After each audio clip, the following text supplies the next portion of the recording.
Chapter 1. 6 Souls. As the glass scattered across the ground to my right, something seized me. I couldn't even move my eyes, which were, unfortunately, locked on the impressive cleavage of the bitch with green eyes who had just materialized in front of me. It felt as though unimaginable pressure was pressing down all around my body, like I was at the bottom of the ocean. "If I let you go, you're going to be a good boy, aren't you, Ray?" she asked, as she took a sip from a glass of champagne I was fairly sure should be broken into bits across Mortimer's fancy floorboards. While I was unable to move, she somehow perceived that I would indeed be a good boy. "Excellent," she smiled like a shark, and the pressure holding me vanished. I staggered away before spinning and taking in the rest of the room. Everyone was frozen in place. Andrea was in the process of turning around, whereas Jez and Patricia were sporting gormless expressions and had barely moved. Marwan and James had both spun and adopted something of a fighting stance, dropping their center of mass and spreading their arms slightly before they, too, were frozen. "Do help yourself to a drink and go and sit down, Ray. It's been a while since I got to do this bit, but I can wait a few moments longer." I walked past the fighter and the influencer on my way to one of the leather chairs. As I passed, I snagged the glass from Jez, delicately held in between his finger and thumb, pinky outstretched. Pansy. I snorted and took a swig as I sat down. Whatever the fuck was going on was way above my pay grade, and I had a sinking feeling that the $350,000 that had lured me here would not be forthcoming. Should have demanded more.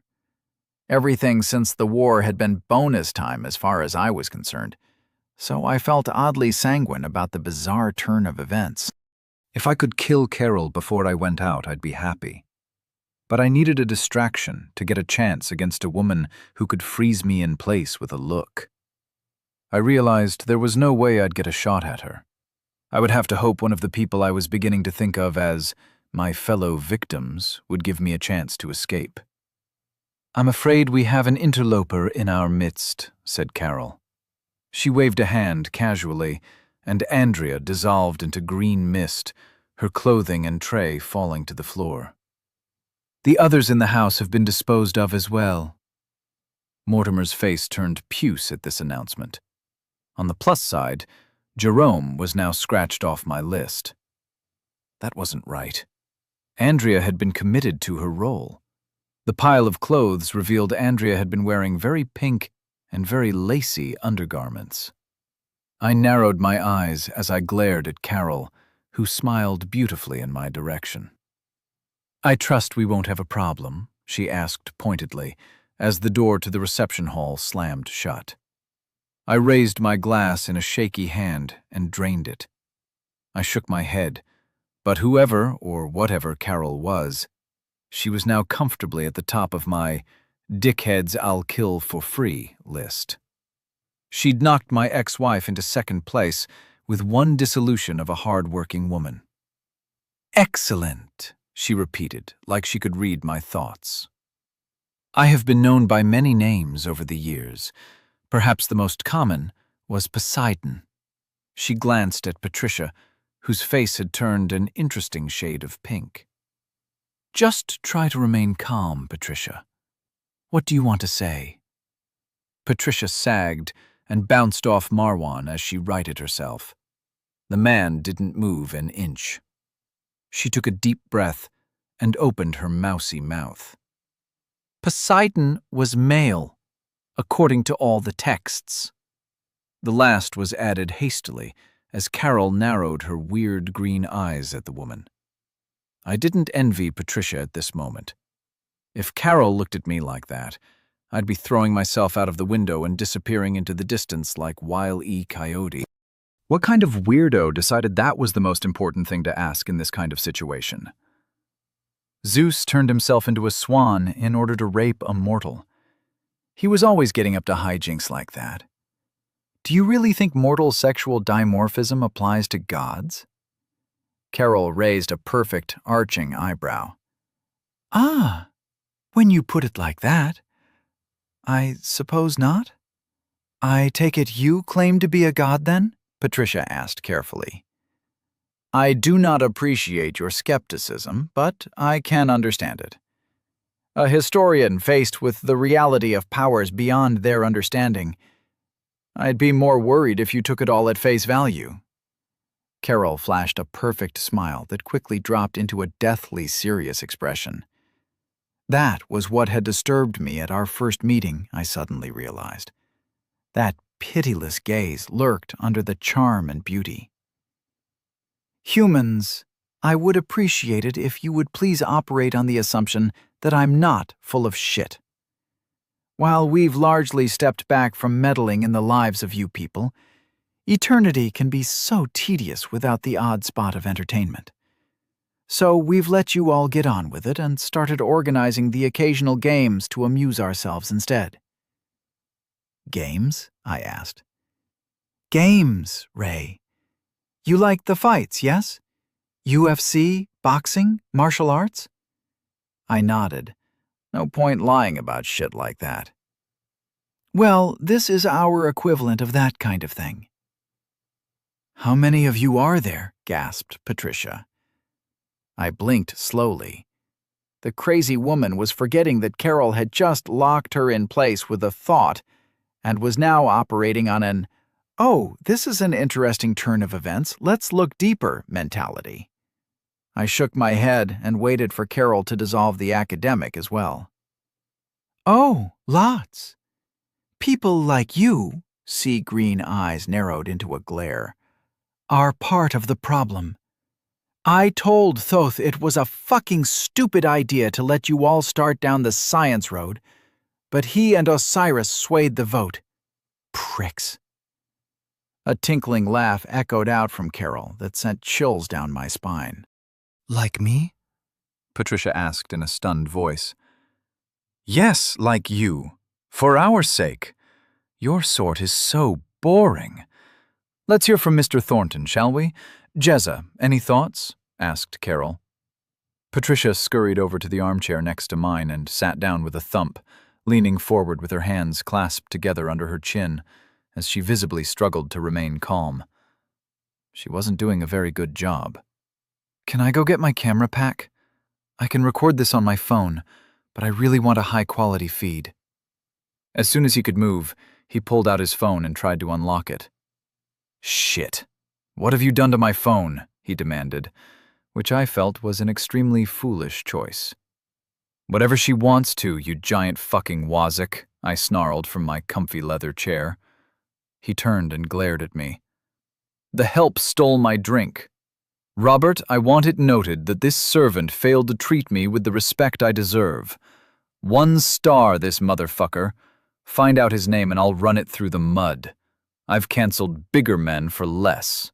Jez continued in a whiny voice while still trying to get his phone to work.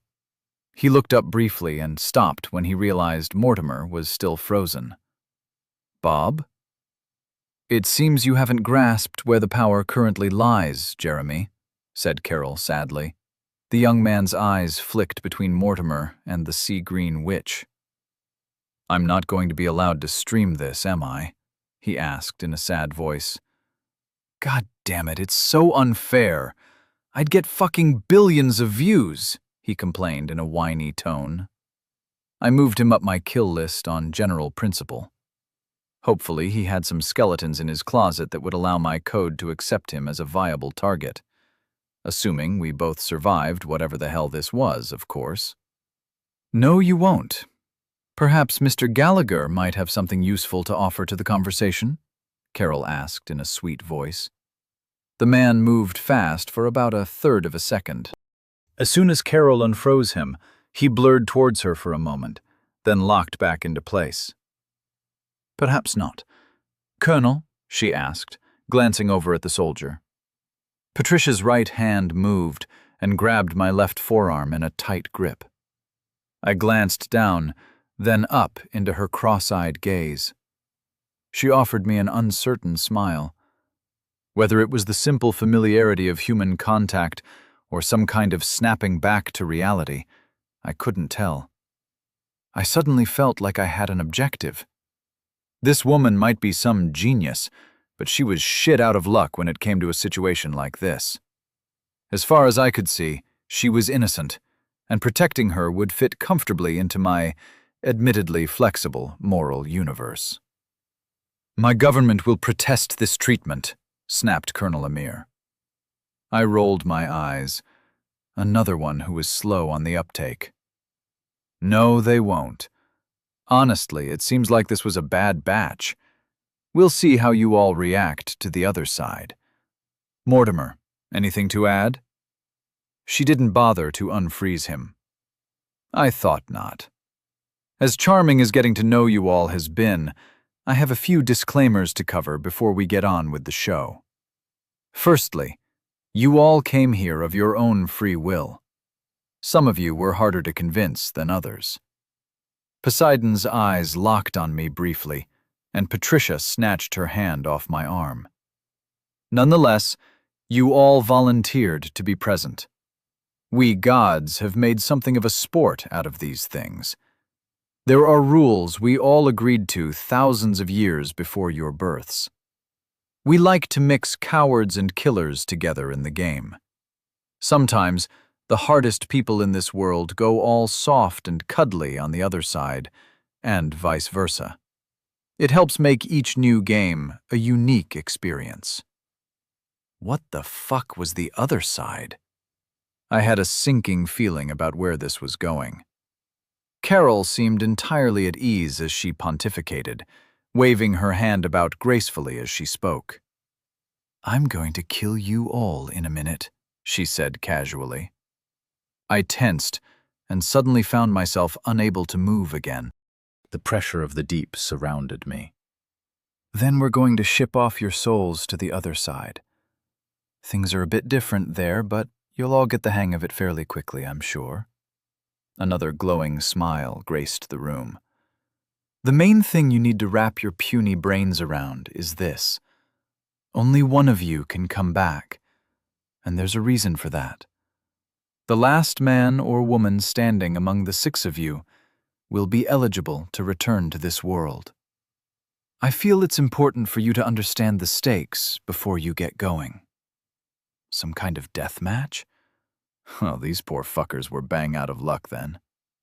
In the corner of my vision, I could see James and Jez both locked in place. They had their backs to me, but I assumed James, at least, was mirroring my own thoughts. Killing was my business. Shit, didn't the green bitch say some of them were innocent? Patricia had leaned back before we all got frozen again, so all I could see was the dress covering her chubby knees. "You've all been responsible for deaths in some way. Mr. Gallagher once beat a man to death in a fit of rage. Colonel Amir, would you like to reminisce about the town of Gralud? Other than your soldiers, you're the only one who can, and most of that troop has died mysteriously in recent years, haven't they? Patricia, if only you knew the lives you cost with your disclosure of the seal you found under Hetmeki Bevesh. Not your fault, dear, I suppose, but dozens had to be killed as a result. How could you have known beforehand? Jeremy, you obnoxious fucking worm. You know very well what you've done, don't you?" She smiled at him in a way that made my flesh crawl. I couldn't see his reaction. I assumed there wasn't a visible one anyway, as the man was frozen like the rest of us. "How many suicides? How many lives ruined? I'm sure my white knight will have fun with you. Mr. Mortimer, you are an interesting one. You don't perceive the damage you've done at all. Always an excuse and a justification." It was like that when I bought it. I'm just trying to provide affordable homes for the plebs. Always an excuse in pursuit of profit. Well, now all of you will get the chance to prove yourselves. Redeem yourselves or indulge yourselves. It will be up to you. No other force will interfere. She finished her lecture with a snake-like smile that panned across the room. "What about the other one?" ground out James. I assumed she'd release him enough for him to share his question. If he'd managed to free himself from this vice-like grip that surrounded me, I'd tip my hat to the bloke. Ah, my paladin. Ironically, he's the most noble of you all, despite his profession. Raymond here is a professional killer, an assassin extraordinaire. Most of his victims never even saw him until it was too late. Isn't that right, my pet? She glanced over at me in a way that made me want to disappear. My ex-wife had once looked at me like that after I came back from the wars, once I'd become my true self. Oh, he's so modest. And of all of you, I really must keep him locked in place. One slip, and the garrote he'd planned to use on Mr. Mortimer would be around my pretty little throat, wouldn't it, Ray? She wasn't entirely wrong, but I couldn't see a way it would work even if I got the chance. Instead, I'd be jumping through the window in a heartbeat if she let me move again. When you get where you're going, just remember that while all of you have some blood on your hands, Raimondo over there is bathed in the stuff. It might even be worth you all. The air cracked as a voice rumbled through the room. It was deep and came from all around. Enough, Pass. Stop stacking the deck. Send them on their way, and let's get the game started. I felt trickles of blood begin to drip from my ears and run down my neck. Spoil sport, Carol pouted at the air. What the fuck was wrong with this woman? Half flirt, half tyrant, all mental.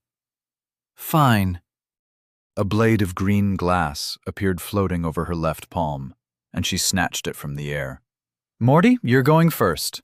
It won't be much of an advantage, but I'm sure Ray will be hunting you down early on because you're such a defenseless turd, so make the most of the little extra time you'll gain. She grinned, and the blade blurred out to sink into Mortimer's chest.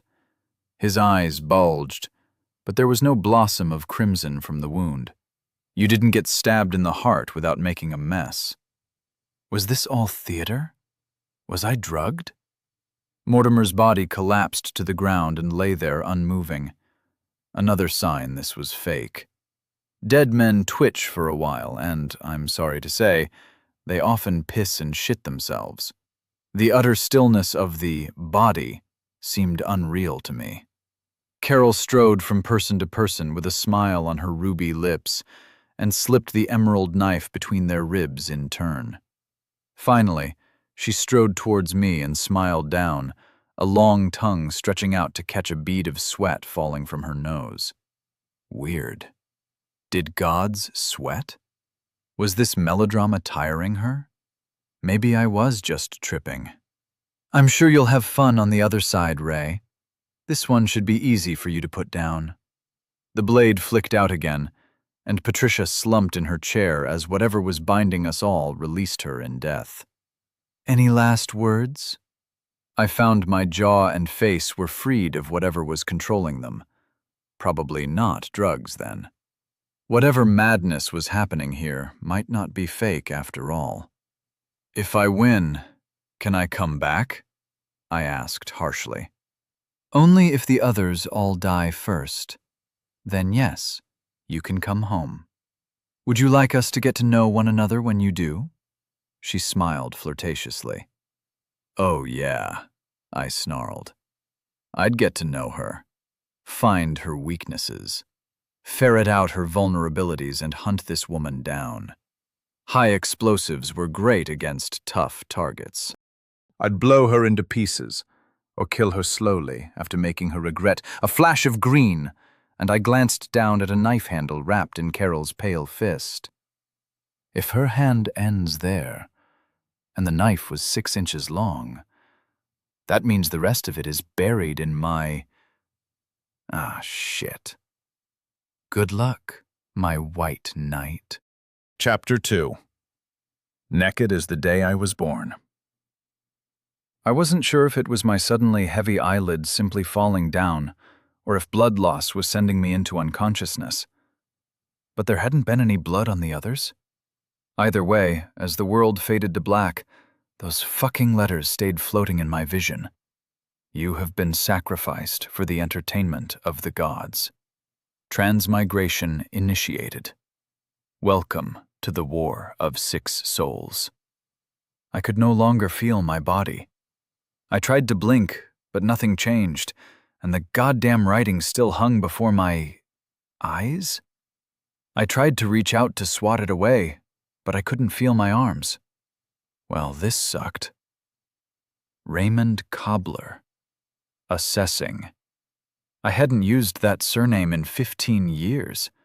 Not even Jimmy, the closest thing I had to a friend in this...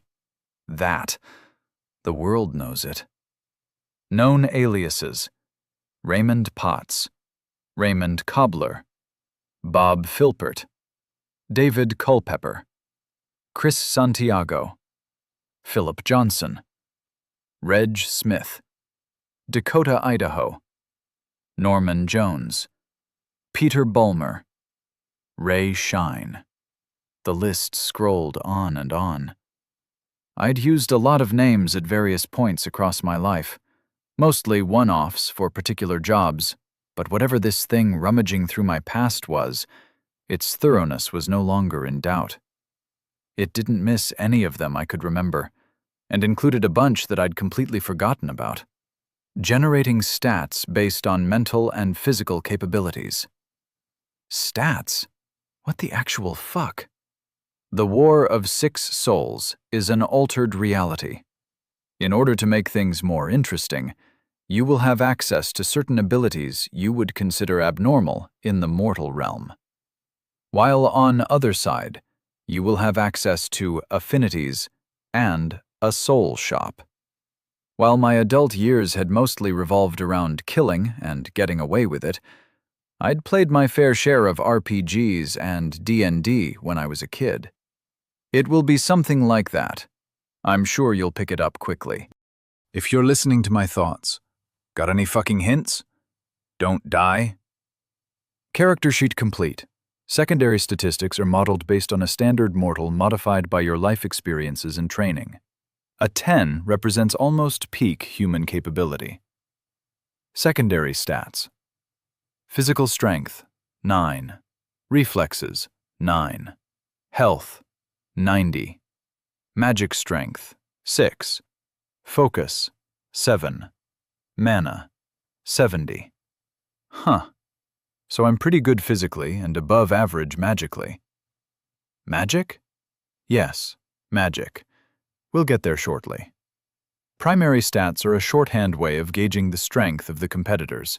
They represent a rough outline of someone's secondary stats. This information will be available on site when you meet your rivals. Primary stats. Body, F. Mind, F. Soul, F. Available souls, T, B, C. Calculating souls available at start, a blur of my misdeeds flashed past my eyes while I grumbled internally about getting all Fs in my primary statistics. Everyone and everything I'd ever killed, injured, or caused mental anguish was toted up like a shopping list, which left me feeling extremely uncomfortable and vulnerable. This thing knew everything about me. My code hadn't served me as well as I thought, and I wouldn't be sleeping well for a few weeks after having all the horror of my deeds play out like movie credits in front of my unclosable eyes. Error. Souls available exceed a reasonable starting value. My status screen updated to show 30 souls available. I had no idea how far that would go or how I could spend them. Souls can be spent in the soul shop or invested into leveling up and enhancing your affinities. Leveling up? This fucking writing was starting to piss me off. Was this the gods' equivalent of tabletop role-playing? I apologize for your frustration, mortal. Perhaps you'd prefer I skip this introduction and let you loose on the other side. Was this thing getting pissy with me? Was that sarcasm? I am indeed, and it was. I'll go through the tutorial then if it's all the same to you. What do the stats mean? Body statistics control physical attributes and interactions. Mind statistics control mental attributes and interactions. Souls are a resource to be spent as you see fit. How do I get more of them, then? Impatient bloody mortals. Rolling for soul generation technique. I think this one should be fairly predictable. Killer. Soul can be harvested by killing other life forms. So I have to kill stuff? I'm wondering if we should re-roll your mental statistics, perhaps. No, it's fine. So I get souls by killing stuff. What do I spend them on? I was just coming to that. The first thing you can spend souls on, and one you should pay attention to, is your level. You will begin at level 1 with everything for that level unlocked. Levels are divided into tiers. Level 1 to 9 is Tier 1, level 10 to 19 is Tier 2, etc. This is clear? I tried to nod, only to find I was still disembodied. Somehow, whatever this was, understood. Tier 1 levels will cost 10 souls each. Tier 2 levels will cost 20 souls each, and so on. Each level will unlock purchasable upgrades to your affinities, and each tier you ascend will unlock new options in the soul shop, as well as new abilities. For each level you ascend, you will also receive 2 points to be spent on enhancing secondary stats. How does the shop work? For the love of me. It's a shop. You pay for what you want. This is one thing I'm not going to go into right now. You'll figure it out. Our next little conundrum is getting you to pick your first affinity without taking eternity to do so. The longer you spend in limbo, the more time your competitors get as a head start, by the way. Seeing as you got sacrificed last, you might want to stop wasting both of our time. Shit.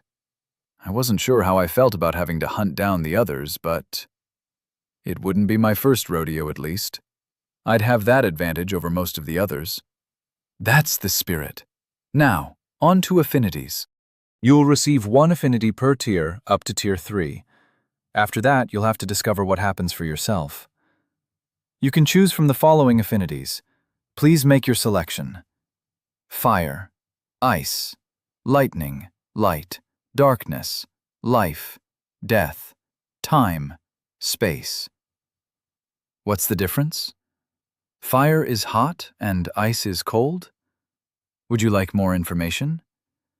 I was pretty sure the thing had sighed in my brain at the end there, but I mentally nodded once more, and a stream of information flashed before my eyes in what appeared to be a spreadsheet.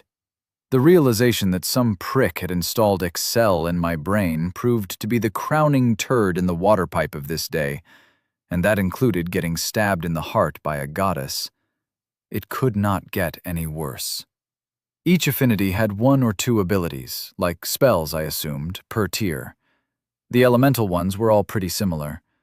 Tier 1 was just conjuring the element, a blob of fire for fire, etc., and the upgrades increased the strength and range at which said blob could be summoned. Tier 2 for the elemental affinities had projectiles, making me think of fireballs due to the detonation statistic that was included, as well as walls of the element that could be cast over a set area. No new abilities for Tier 3, so maybe that was just upgrades for previous skills? Tier 4 introduced some kind of shield power and a summon. Some of the affinities got a bit more interesting at Tier 2. Light had an illusion ability, and Dark had something called Cloud of Shadows, which seemed fairly self-explanatory. The ones where it got weirder were Life, Death, Time, and Space. Life offered healing, enhancement, a heal other, something called Rapid Growth, and at Tier 4 I could get Enhance Other and Minor Shapeshifting. Death didn't interest me. Rot and Corrode seemed to do the same thing to people and stuff, respectively, and at Tier 4 you could reanimate defeated foes. Time and Space both offered interesting abilities, but seemed too weak at the start. I had a gut feeling that it would be a good idea to pick an elemental affinity to start with, and then choose something later on that I could hopefully boost up fairly quickly. You will receive all the free unlocks for your level when you choose later affinities. The purchasable upgrades will be locked until you pay the soul cost for them, and have unlocked them by gaining levels. So the God voice seems to agree with my thoughts. I do. Piss off. That meant if I picked light at Tier 3, I'd start with projectile and illusion already available. Only at the lowest strength for sure, but it would be a big step up. And if I happened to have a few souls floating about to spam into the tree, I could boost it in strength quickly. I was starting to feel more confident about my chances. Then hurry the fuck up. More confident. I ignored the voice. Still, magic. What should I pick? What will it be like when I get there? The starting location is variable. Equipment. Only what you can purchase from the shop. Huh. So it was going to drop me off naked in a whole new world. Yes, mortal. Pick an affinity. I'm running out of patience. I would like to point out that time doesn't flow here like it does on your world or your new one. Minutes here could be days or weeks where you're going, and the rest are already there. I could just randomize the selection if you like. Damn it. Okay. What would be most useful if I'm appearing buck-ass naked in God knows what kind of world? The shop offered some hope of being able to equip myself with weapons and clothes. Touch wood. What was the most important thing to have in any survival situation? Water, food, and shelter, in that order. Getting water in the wild wasn't usually an issue outside of arid climates. Not shitting myself to death from dysentery was likely more of a problem as a result of drinking unsanitary water, but I could cross that bridge when I came to it. Food, like water, wasn't too tricky if you know what you're doing, and I very much did. Again, not poisoning yourself and catching nightmare-inducing intranal parasites that would eat you alive ass first was the problem. Shelter? All about keeping warm. The water problem could be solved by boiling, and the intestinal nightmare worm issue could be solved by cooking. Shelter was all well and good, but keeping warm might take some work. You've made up your mind? I chose fire. The first level of the fire affinity unlocked. Tier 1 fire intensity. Heat, 4%. Range, touch. Resistance, 2%. Thank me. Righto. Rolling for starting location. Names of places blurred past my eyes like I was stuck an inch from a slot machine. Marquette City, Hualnem Town, Plains of Grethu, Bucktoon Legion Encampment, Southern Frontier, Jimrak Mountains, Slavers Archipelago, Bridgetown.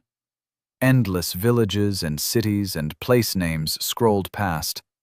The names rolled on and on. Some of them were familiar-ish and understandable, while others seemed alien and menacing. The rolling names gradually slowed and came to a stop. Starting location, Plains of Grethu. Bye! Suddenly, light and sound returned. The cold wind blew across my body. Yes, I was naked as the day I was born. The rustle of leaves as the chilly wind moved, shuffled about, filled the air. Below me and off to my right stretched a small forest. I had been dumped about halfway up a hill. I could see the forest off to one side, and in the other direction, endless plains of grass stretched away from me. My hands flashed over my body to make sure everything had come along for the trip. I appeared to be whole and unharmed, despite the grim memory of that knife sticking out of my chest. Bird songs assaulted my ears. I'm assuming it was bird songs, but they were discordant and alien to me. Out on the plains below me, I could see herds of large animals moving slowly across the vast grassland in the distance. I glanced around to check my surroundings, old habits and training taking over as my brain was overwhelmed by what had happened to me. A cave disappeared into the hill a few meters further up the slope. Nothing leapt out at me, figuratively and literally, as a threat, so I risked accessing the soul shop. Words once more hung in front of my eyes, an effect I got the feeling I would come to hate in the near future.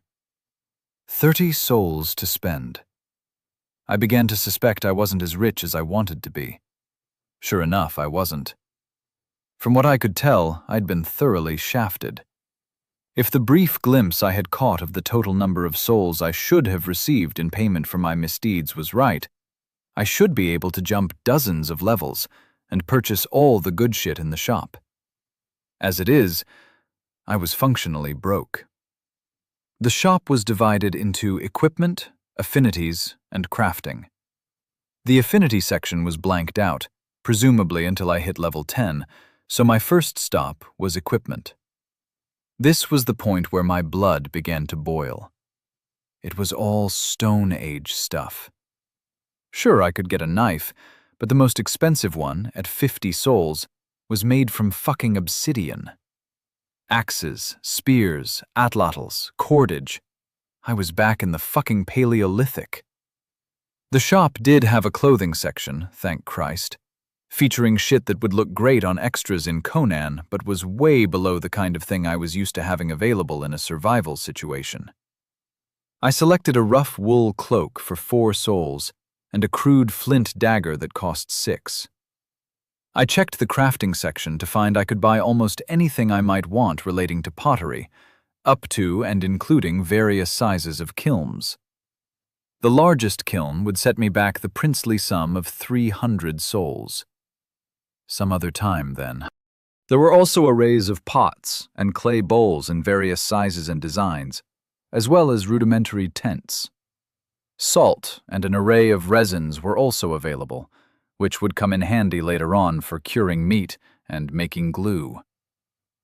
I clicked onto the food menu and smiled to myself.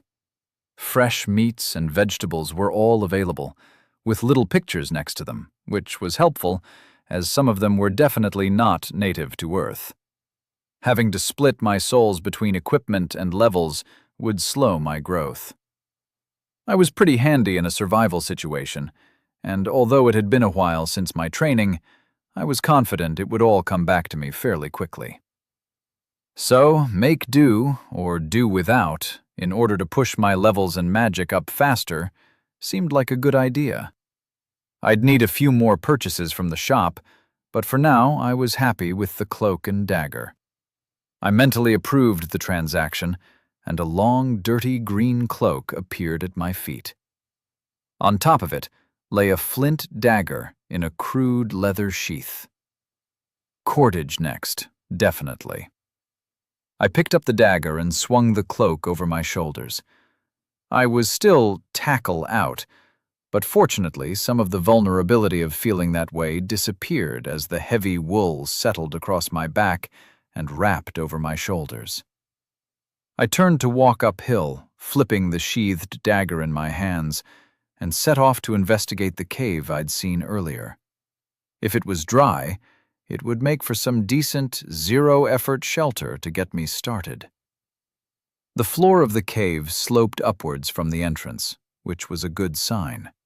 Water wouldn't pool and run into the interior when it rained. The air smelled musty with leaf mold, and something slightly rank I couldn't quite place, but it made the hairs on the back of my neck stand up. I moved deeper as quietly as I could into the cave, which began to twist to the left and leave the light behind. The roof dropped slightly, but I could still comfortably stand upright.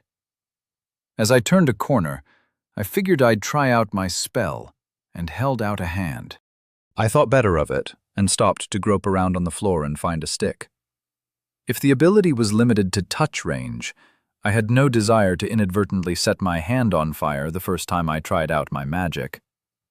I held the stick awkwardly in the same hand as the dagger as I moved further into the darkness.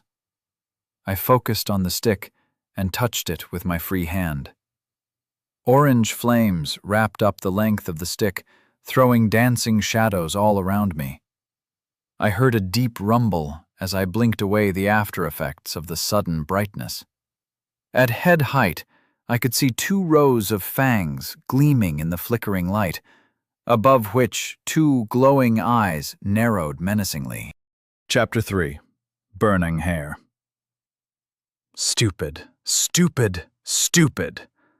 I'd spent so long hunting in the concrete jungle that I'd formed bad habits when it came to good old Mother Nature, who remained, as ever, red in tooth and claw.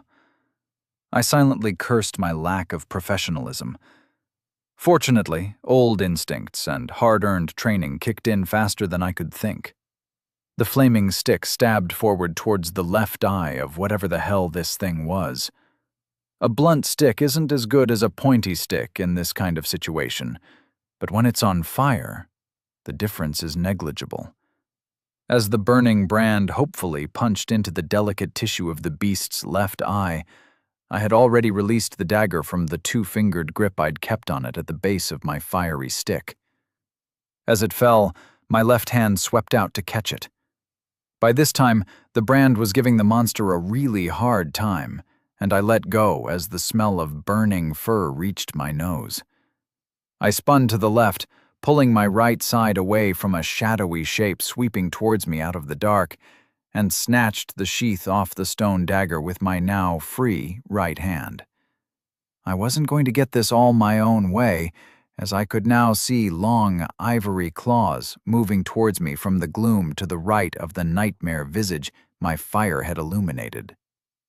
I continued my spin and drove the dagger upward with my left hand towards where I hoped the thing's remaining eye was. I felt the blade bite into something and used my fire ability again. The dagger was coated in flames as it plunged into the right side of the beast's face. A paw slammed into me. Not as bad as it could have been, thankfully, but it still hurt like hell. My impromptu pirouette had moved my center of mass and reduced the impact, but the claws still sliced into my back. I felt lines of burning pain where they had dug into my flesh, but perhaps the thick wool cloak and my quick reactions had spared me from critical damage. I was thrown to the side and bounced off the cave wall in a daze. I fought down the fog in my head and jumped back to my feet, operating completely on autopilot at this point. The detritus that lined the cave floor crunched beneath me, but I ignored the lesser pain in my feet as I bolted back towards the light. The beast, some kind of bear, I assumed from the size of the damn thing, was flailing at its burning face and roaring like a jet engine. In the narrow confines of the cave, the noise felt like a physical force. As I ran, I brushed an outstretched hand against its flank and used my solitary, weak-ass spell as many times as I could. It seemed the fire spell let me summon a fist-sized blob of fire on whatever I was touching that lasted 5 seconds, unless it found something combustible to ignite. In this case, the shaggy fur of the beast was dry and greasy, perfect tinder for my nascent ability. Each cast cost 10 mana, so after leaving 5 blobs of fire attached to the beast's flank as I passed, I opted for discretion as the better part of valor, and continued to bravely run away.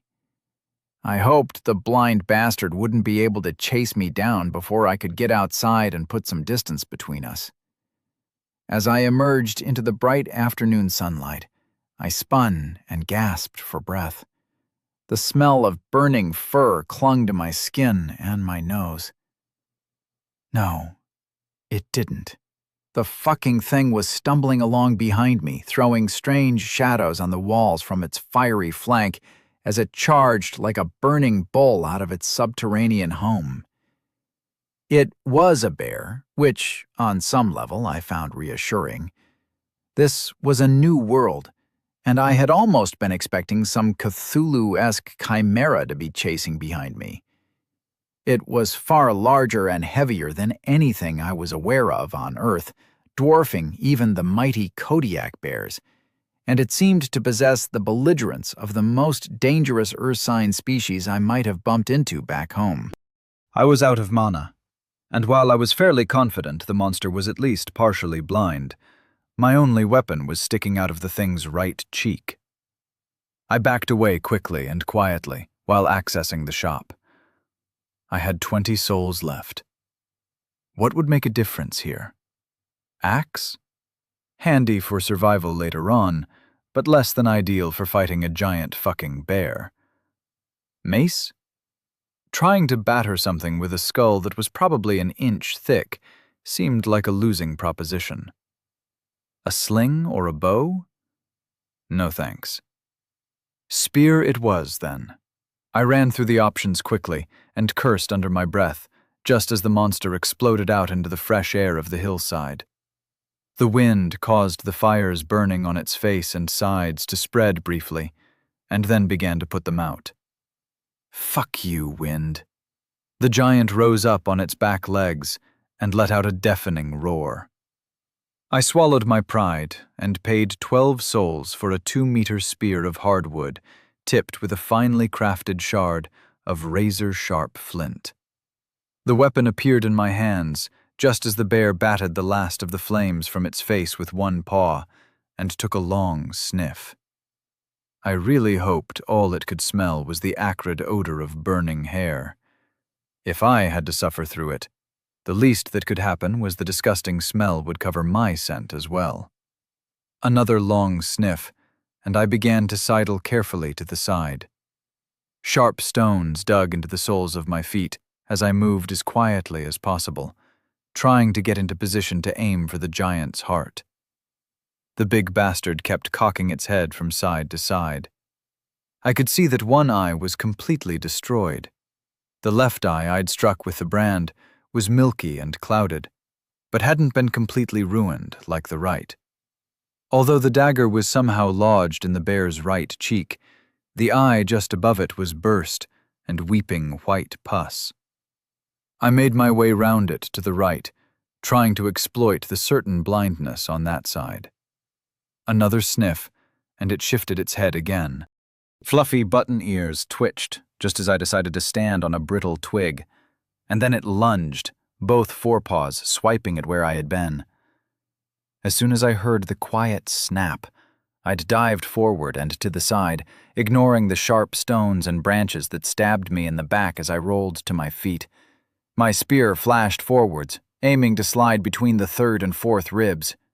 I left a deep gash along its side as the stony tip met impenetrable bone and skittered along the creature's flank. I leapt away to buy some time as the beast righted itself and spun, snapping at the air with massive jaws. The way I saw it, I had 2 options: land a killing blow or bleed the bastard out. My first effort at a killing blow had been a wash, so the second option became much more appealing. I recovered the spear into a guard position out of habit. A pointless effort, as I was fighting a giant fucking bear thing, not an armed man. I stood very still as the beast sniffed and listened.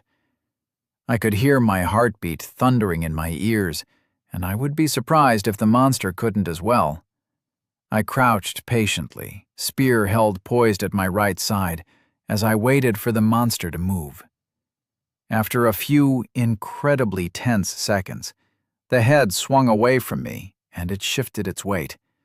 The spear flashed once more, only this time I wasn't aiming for its heart, but at the joint connecting the nearest back leg with the bulk of the body. Rear legs tend to have at least a couple of major blood vessels running down them, and even if I missed those, with a bit of luck, I would mangle the tendons the bugger needed to move about. The shiny black tip slid through the fur and bit deep this time. I twisted frantically to disengage the blade and leapt back once more. The spear was still clutched tightly between my fists as I landed badly and stumbled to the side, a stone stabbing me in the heel. The bear tried to spin after me, following the noise I'd made, but the leg I'd injured gave way as it tried to place too much weight on the now knackered limb. It snarled and lunged blindly, but missed me by a safe margin. The spear flicked out again, aimed at the now exposed throat.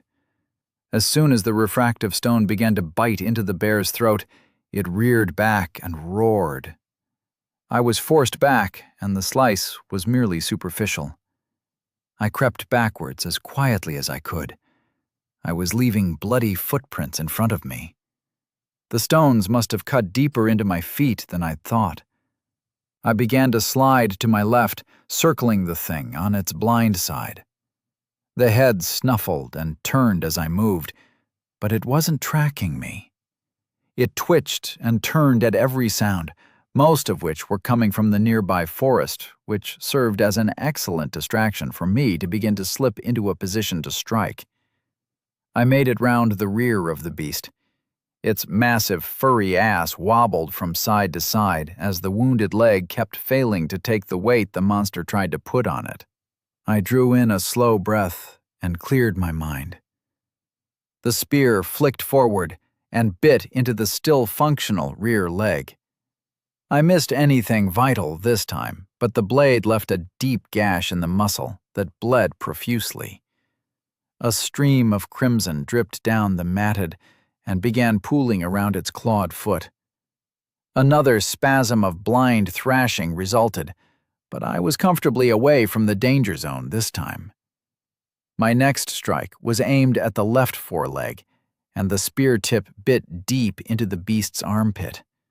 Another torrent of blood spewed out, and another limb was crippled. The bear's flailing attacks were becoming weaker with every moment. I bided my time for a few seconds until another opportunity to strike at the beast's throat presented itself. I'd never trained extensively with a spear, either during my time in the military or in a private capacity, but I understood the basics, and this time everything worked as I wanted it to. The sharp edge of the bladed tip slipped through the fur under the monster's chin and pushed out the other side. The bear reared back in reaction, which ripped the blade free and spelled its doom. The earlier wounds had caused plentiful blood flows, but this cut produced a torrent of crimson that jetted out and painted a good 10 feet of ground red. The jet quickly reduced to a mere river that painted the bear's chest in seconds, and the beast sat down on its crippled rear legs. A faint whine came from it that made pink bubbles bloom from the cut on its neck. Its head turned from side to side in confusion and pain, but it couldn't muster the energy to move. I collapsed back to the ground, landing on my arse. Its head twisted towards the noise I made, but all it could do was lean slightly in my direction. "Sleepy time, big fella," I muttered, as the adrenaline faded and all my aches and pains hit me with full force. My back was burning, and I hoped to hell the thing had cleaned its claws recently. I raised a blackened and blood-soaked hand to my face and felt the bruises and lumps from when I'd face-planted into the cave wall. Good job I'm not vain. Both my hands had first-degree burns from my magic, and the skin cracked as I flexed them into fists. After clenching them for a painful second, I released the hold with a groan. I'd been in this world for less than 15 minutes, and I'd already come so close to joining the local carbon cycle in the form of bear shit that it didn't bear thinking about. I giggled semi-hysterically at my choice of words. This was not acceptable. I was a pro, a trained expert in survival and combat, a cold-blooded motherfucker who killed for money. Sure, a gun would be useful in general, but against an animal that big? I'd need a high-caliber rifle to put it down in one shot. An anti-materiel rifle would have been at the top of my wish list for this job. A big rifle, capable of putting holes in armored vehicles, and a comfy place to hide half a mile away would have been ideal. Pistol fire would just have pissed it off. A shudder passed through me as I realized how lucky I'd been. I'd need to focus on all my close combat and primitive survival training if I wanted to stand a chance. I needed to be better. The bear shuddered and collapsed to the ground at last. A faint burbling noise escaped as its chest finally stopped moving. I'd give it a couple more minutes just to be sure the thing was properly dead. On the plus side, my food situation was covered for the near future. I began checking the shop for the price of salt to cure the meat. Vilis Ursa slain. 16 souls gained. Huh. Well, it paid for the spear at least. Back up to 24 souls, and I still had the gear I'd bought. I looked at the tattered remains of my brand new cloak and sighed. Then, despite the pain running through my body, I grinned to myself. I decided to take a few minutes before I did some shopping and tried to process the ton of protein I'd just inherited. Chapter 4. Resentment and Resignation. I stayed still for a few minutes as I let the aches and pains wash over me. The cuts across my back itched, and the burns on my hand made the skin painful when I moved. My eyes followed the wisps of smoke rising from the huge corpse of the partially burned bear as the heat finally dissipated. I kept a watch on the tree line. Fool me once, shame on me. As my pain had started to fade into the background, still there but no longer distracting me, I climbed slowly to my feet. I looked down and sighed loudly. Walking normally proved a challenge, but I managed to hobble over to the carcass and made my way round to the head. The fur had been largely burnt away across its face. The long snout hung open, showing 1.5-inch long fangs that were partially yellowed by age. Buried in the right cheek was my dagger. 6 souls worth of useless. I grasped it, doing my best to avoid making the burns on my hand any worse, and tugged. The leather wrapping on the handle flaked away, and my hand slipped off. The fire had ruined it. Now I was left looking at a crudely shaped lump of stone sticking out of an animal's face that I suspected would slice my hand to ribbons if I tried to hold it tightly. I shuffled back to the spear and shucked the cloak off my shoulders. The bear's claws had helpfully sliced almost half of it into fairly even strips. I used the spear tip to trim them off cleanly, hoping fervently the bloody thing wouldn't unravel as a result. Once I had 6 decent-sized strips, I put one to the side and began wrapping my feet. Cordage. It would make keeping the impromptu shoes on my feet a lot easier. I opened the shop, then complained loudly and at length. The cheapest cordage was some kind of string made of plant fibers. 2 fucking souls for 5 meters of Stone Age garden twine. I fought back my annoyance and bought it. A couple of slices later, and I was sporting the shittiest shoes I'd ever worn in my life. But as I rose to my feet, I could feel the difference. The cordage was surprisingly not shit as well. I'd tested it by pulling as hard as I could on a length, and it hadn't stretched or snapped. I was still pissed off about the price. 22 souls left in the bank. The thought of buying the crude but undoubtedly more effective footwear I had seen under the leather items section in the shop was an itch in my mind that I refused to scratch. Everything I bought meant less souls on my levels and abilities. I needed to min-max this shit if I was going to get home, and that meant extreme frugality was all that lay in my future. I needed to spend my souls on me, not items I could cobble together myself. Health, 58/90. The bloody bear had half killed me, and I was going to get my revenge. Sure, I'd already killed the bastard, but now I was going to make the damn thing useful in death. With my stylish new boots, I walked a little more easily and went to retrieve my knife. The stones still dug into the bottoms of my feet, but it was considerably less painful. I wrapped the last strip of my cloak around my hand and gripped the stone jutting out of the giant's face tightly. I leaned back. I pushed it in, then pulled back again. The thing was very definitely stuck. I tried to tease the knife from side to side ever so gently. While I was more used to carbon steel, I wasn't completely ignorant of the nature of stone weapons. They could be wickedly sharp, but they were invariably brittle.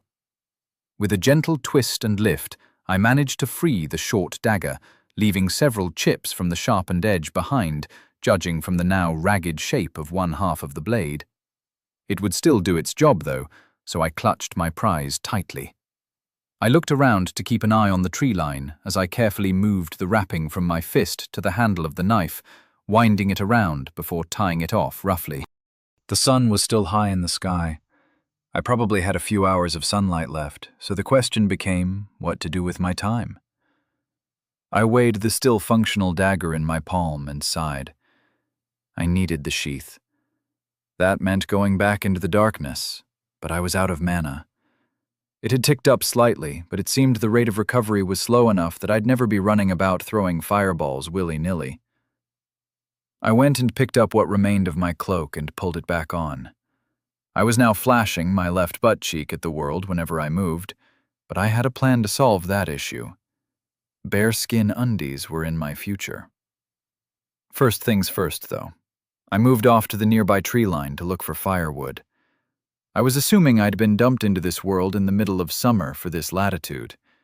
The air was pleasantly warm when I was out of the breeze, and I was happy to find plenty of dry deadfall. I was leaning on my spear with my left hand, and in my right I held the dagger loosely. I propped the spear against a tree and began dragging dry branches and leaves into piles.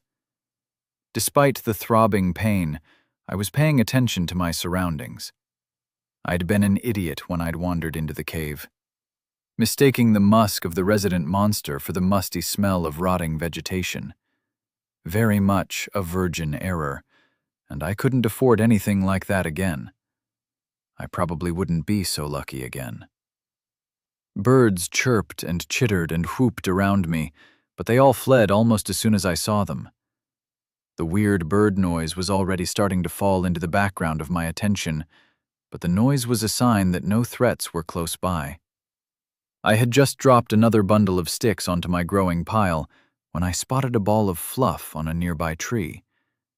Its coloring was almost a perfect match for the bark it was standing on, which was why I'd failed to notice it before.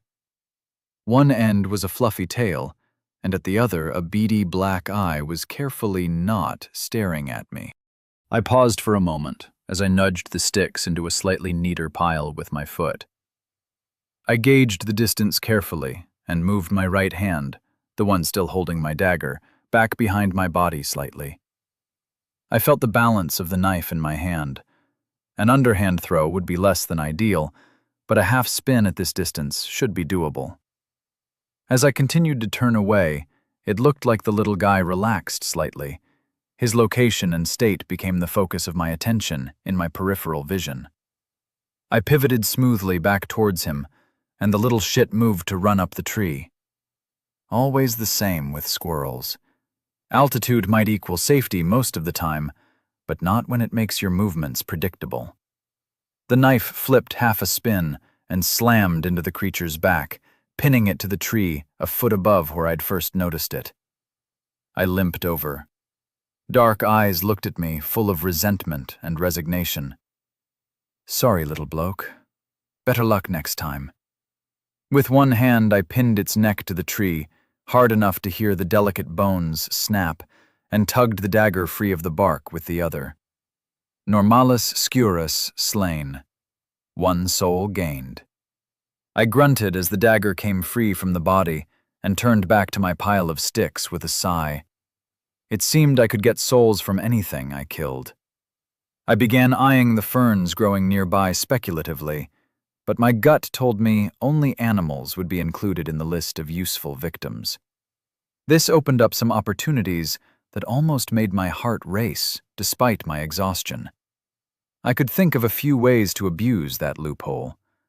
Unfortunately, my how not to die list had a few points that needed to be covered off before I could begin to harvest souls properly.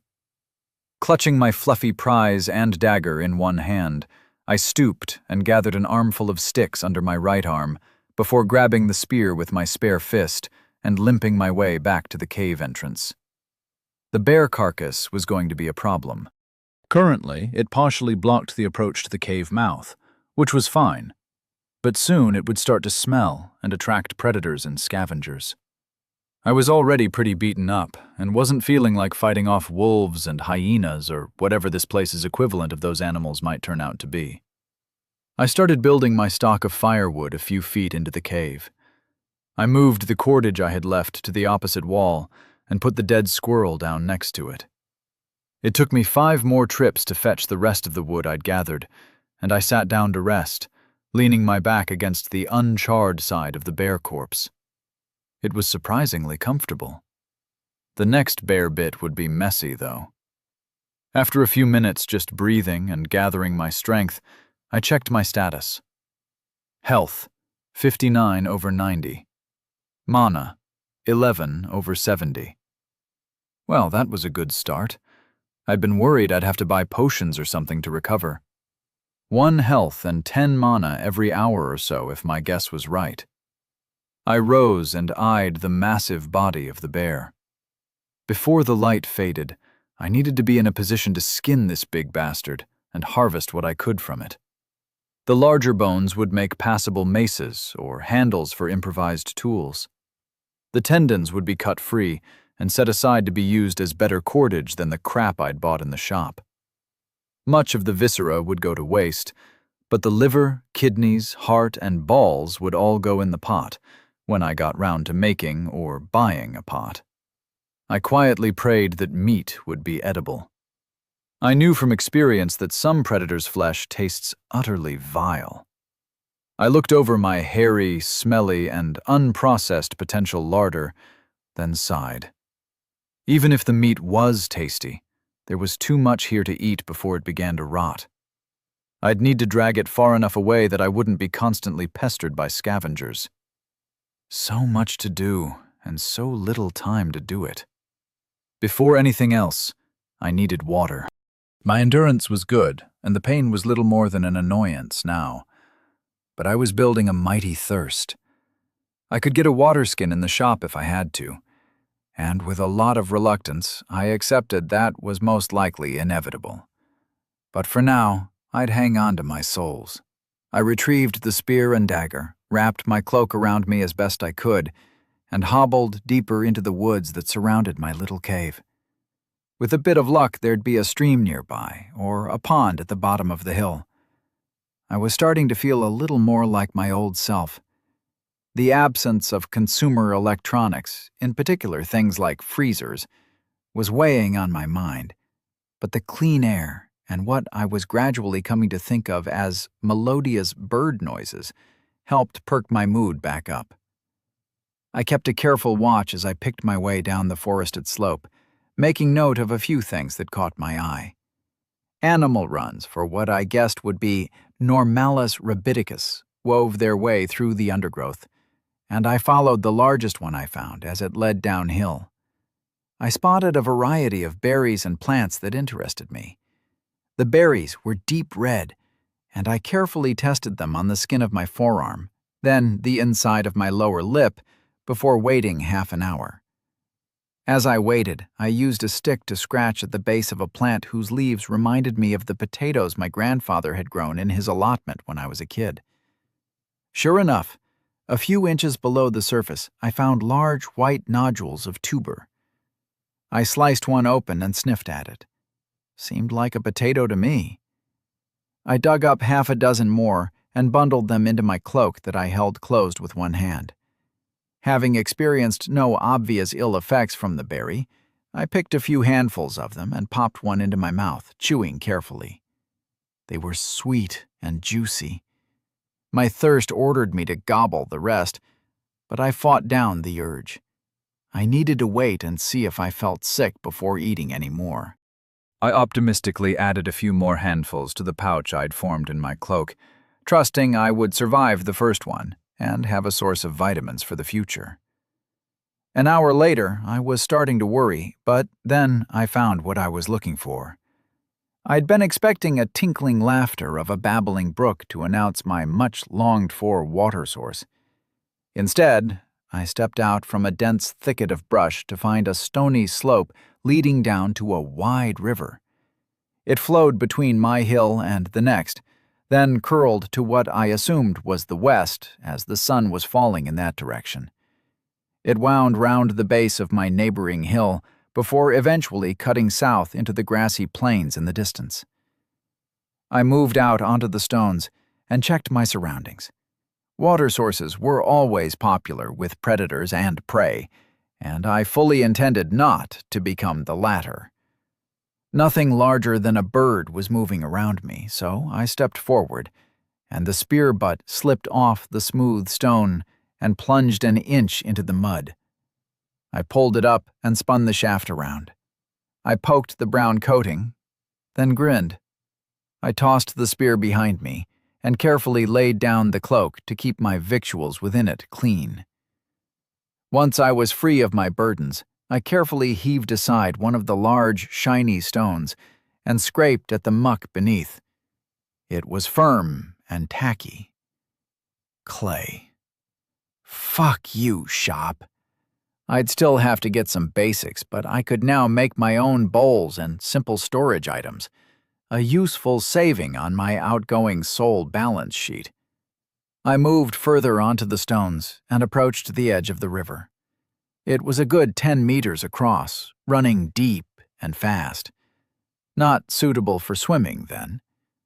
I desperately wanted to dive in and wash the blood and stink from my body. I checked upstream and could see a decent distance, but wasn't going to get fooled that easily. Again, I controlled my thirst and checked the shop. Fuck you once again, shop. In the leather items section was exactly what I needed, but once again, it wasn't cheap. I grumbled as 2 leather water skins appeared on the ground in front of me. 5 souls apiece, but they could hold 3 liters between them, and they came with handy straps to let them hang from my shoulders. I refused to drink as I carefully filled them, keeping the open mouths right at the surface to minimize the sediment they picked up. The wooden stoppers were quickly jammed back in place, and I slung one under each arm. By the time I'd made it back to my cave, the sun was much lower in the sky. I scanned around, but couldn't see any evidence my property rights had been violated. No scuff marks in the litter covering the ground on the approach, other than ones I was sure I'd made myself. I went into the entrance of the cave and laid down my weary load. Some of the smaller twigs I'd gathered were piled together, and I laid a few larger branches over them. I had to snap some of the longer ones against my knee to break them into useful lengths, which made the burns on my hands sting. Once I had a simple fire arranged, I bent down and wormed a finger into the tinder at the heart of the crude construction. With a thought, I spent 10 mana, and a blob of fire appeared. Snatching my hand back as my finger began to burn, I leaned forward to blow gently onto the tinder. It caught, and soon enough I had a merry little blaze going in the mouth of my new home. I kept feeding it wood until I was confident it would stay lit, then eyed the bear. Not yet, I concluded. I needed a drink, and I had no intention of shitting myself to death due to some waterborne amoeba or other microscopic rascal. I had 13 souls left. With a grimace, I spent 3 souls on a crude clay pot that could hold a liter or so of liquid. I built up the fire a bit more and filled the pot from one of my water skins. I shook it and found it was still about 1/3 full. I laid it back down by the cloak and nudged the pot over till it rested against the burning wood. Soon enough, you thirsty bastard. Soon enough. While I waited for the water to boil, I picked up the dagger and made my way over to the bear. Still big, smelly, and dead. I'm not sure why I was worried about it not being dead, but seeing as I could now conjure fire with a thought, I figured I had best not take anything for granted. After a few experimental kicks and pokes with the knife, I was satisfied the thing wasn't going to rear up during what came next. With a blank face, I crouched down and slipped the unchipped edge of the knife into the bear's exposed stomach and slowly pulled the blade up towards its chest. As the knife moved, the already swelling guts spilled out over my badly wrapped feet, and I cursed. I set about skinning the giant animal with a vigor that surprised me. Some hidden source of strength fueled me. It may have been spite stemming from all my aches and pains, Chapter 5. My Last 10 Souls. It turned out, to no one's surprise, that the bear meat tasted bad. Once my pot of water had boiled for a few minutes, I let it cool, then drank my fill. I'd peeled and chopped the potato-like tubers, then cooked them in the remaining water with a couple of handfuls of berries, while I held chunks of bear meat threaded onto a green stick over the hotter parts of the fire. The bear tasted like licking the insides of an old man's slippers. Not that I'd ever done that back on Earth, but it was how I imagined that would taste. Long story short, it tasted like shit. Uncle Hunger and Daddy Thirst both backed off, and despite the lingering pain from my fight with the now partially disassembled monstrosity, I felt a lot better. I put some more wood on the fire and went back to work. I'd found some kind of bush in the tree line that had weird leaves. They were broad, almost 1.5 feet long, and waxy. I'd gathered a pile of them while I took a break from butchering and wrapped the squirrel body in one, neatly bound up with a short length of cordage. I was being stingy with that stuff. I wanted to get my money's worth from it, as it was vital to my near-future plans. As I stripped meat from the bear, I carefully wrapped it in the deep green leaves and stacked it in the cave behind my fire. I kept having to stop in order to feed more wood to the fire and keep the orange flames dancing as the light went away and the stars came out. I began to fret that I hadn't gathered enough wood to last through the night. Nothing I could do about it now, and the alien stars were deeply unnerving. Navigating by the night sky was something I knew only too well, and the unknown patterns above me drove home the fact I was no longer in Kansas, as Dorothy might say. The viscera of the bear that I wasn't interested in were placed in leaf parcels and carefully carried to the edge of the forest. If it was still there in the morning, I'd move it further into the woods, far enough that anything coming to have a look wouldn't be a direct threat to my little homestead. I got back to scraping the larger bones clean with the knife. I'd rigged a tripod over which I'd draped the bearskin to dry by the fire. The stuff I was keeping was placed in leafy envelopes next to my cloak. The air grew colder as the night dragged on, but it wasn't uncomfortable, and the physical activity kept me warm. I was grateful when the moon rose and added some extra light. I carefully ignored the unknown patterns that marbled its surface. When a second moon crept above the horizon an hour later, I just shrugged and continued my work. Of course, there was a second moon. Why wouldn't there be? I had no idea if this place had a 24-hour day, and keeping track of time was tricky when you were splitting your attention between slicing, dicing, and watching your surroundings.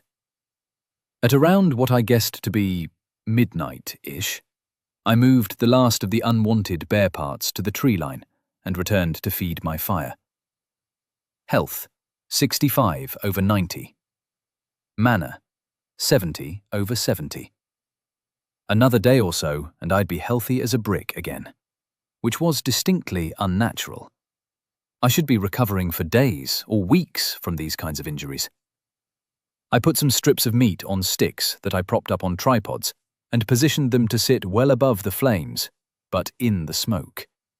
Not the most effective method, but hopefully it would help preserve some of the huge pile of meat I'd harvested. Tomorrow, I'd gather some green branches and set up a better smoker for the rest. I had a sneaky suspicion most of it was going to get burned or disposed of as it began to rot, but I'd do what I could in the meantime. The night was filled with noise that I hadn't noticed while I was busy. Now I found myself huddled quietly by the fire. Wrapped in the remnants of my cloak, the ambient nocturnal sounds began to stand out against the crackling of the wood as it burned. Shrieks and cries were the most common sounds to break the quiet, followed by strange clicking, whirring noises that flew through the darkness just outside the cave entrance. A howl split the night, and I reached instinctively for the spear next to me before my brain processed that the noise was from some distance away. I relaxed ever so slightly. There's nothing worse for a man than to have time to think. That was according to my ex-wife, so I'd always taken it with a pinch of salt. But now the words rang true.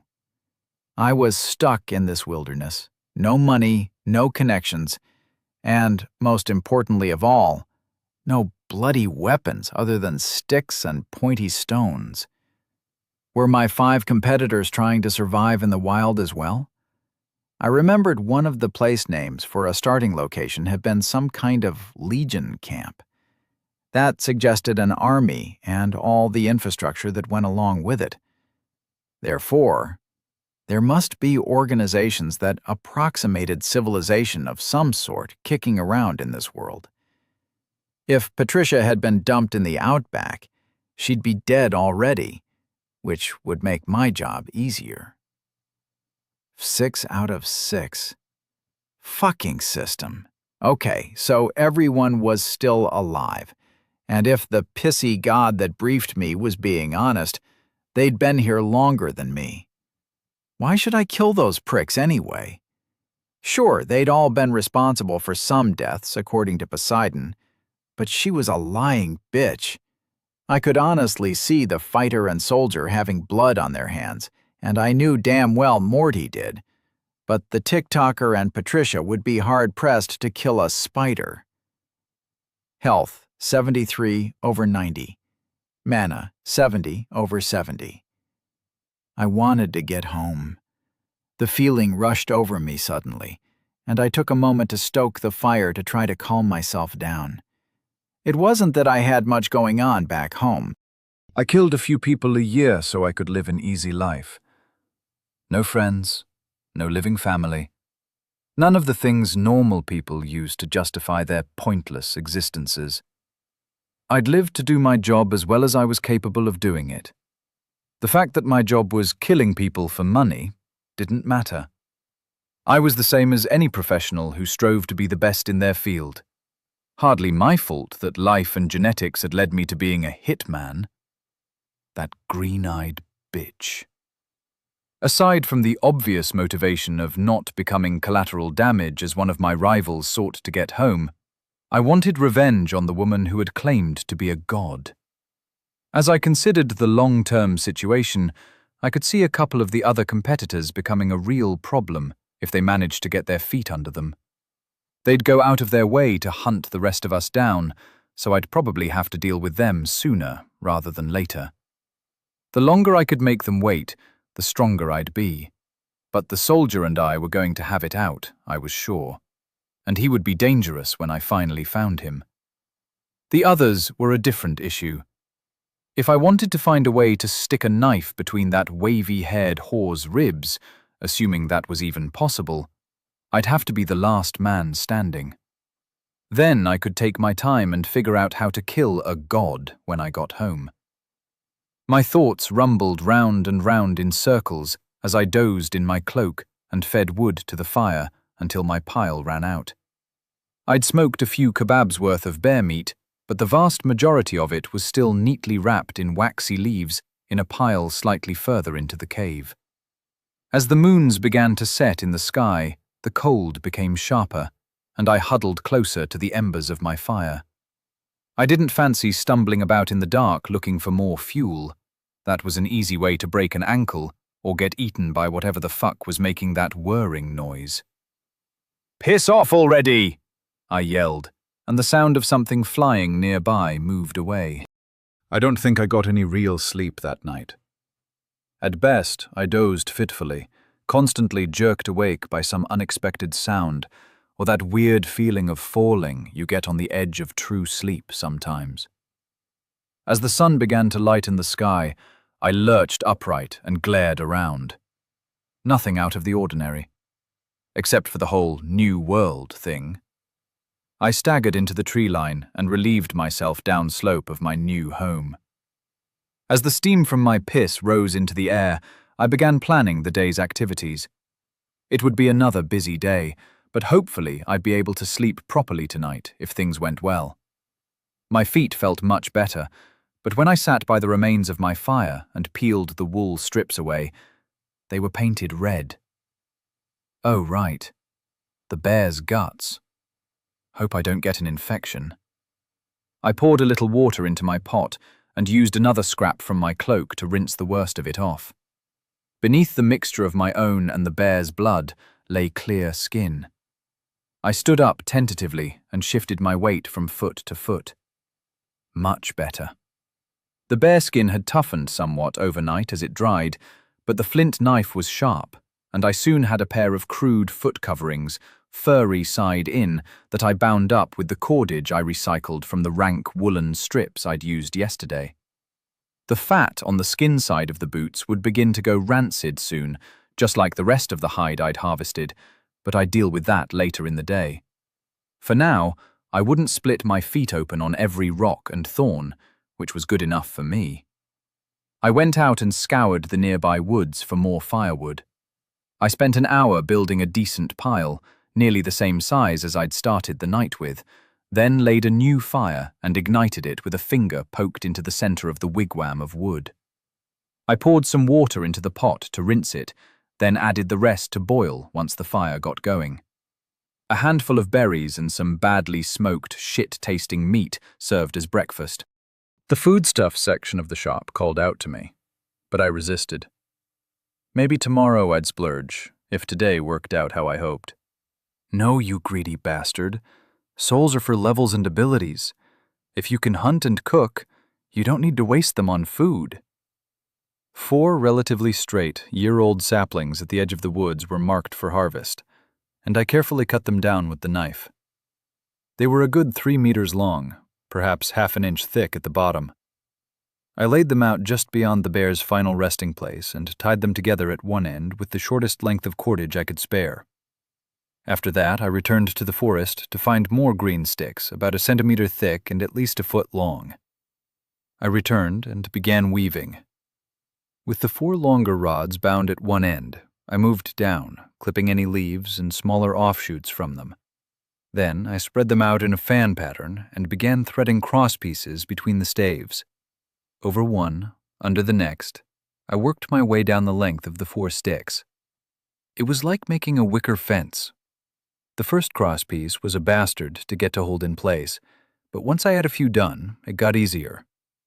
I ended up with a litter that was 1.5 meters long and maybe half a meter across at the widest point, where it would drag along the ground.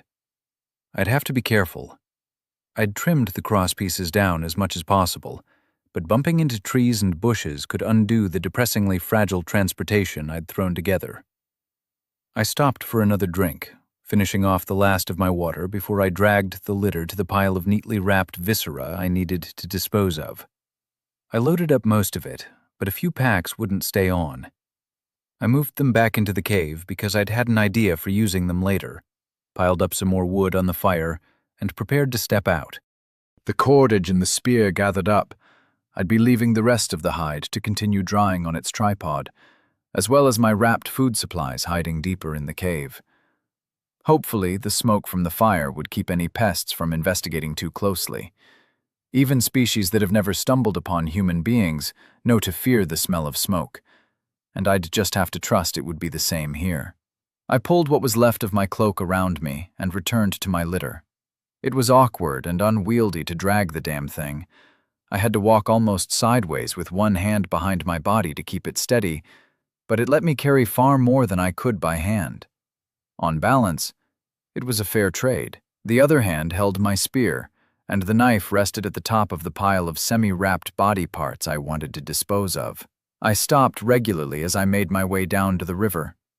Whenever another animal run intersected the big one I was using, I'd put down my burden and walk a few meters into the bush along the secondary trail. A few twigs and a short length of cordage were quickly transformed into a snare, waiting for some unlucky furry thing's throat. A dozen snares later, I arrived back at the river and stopped to catch my breath.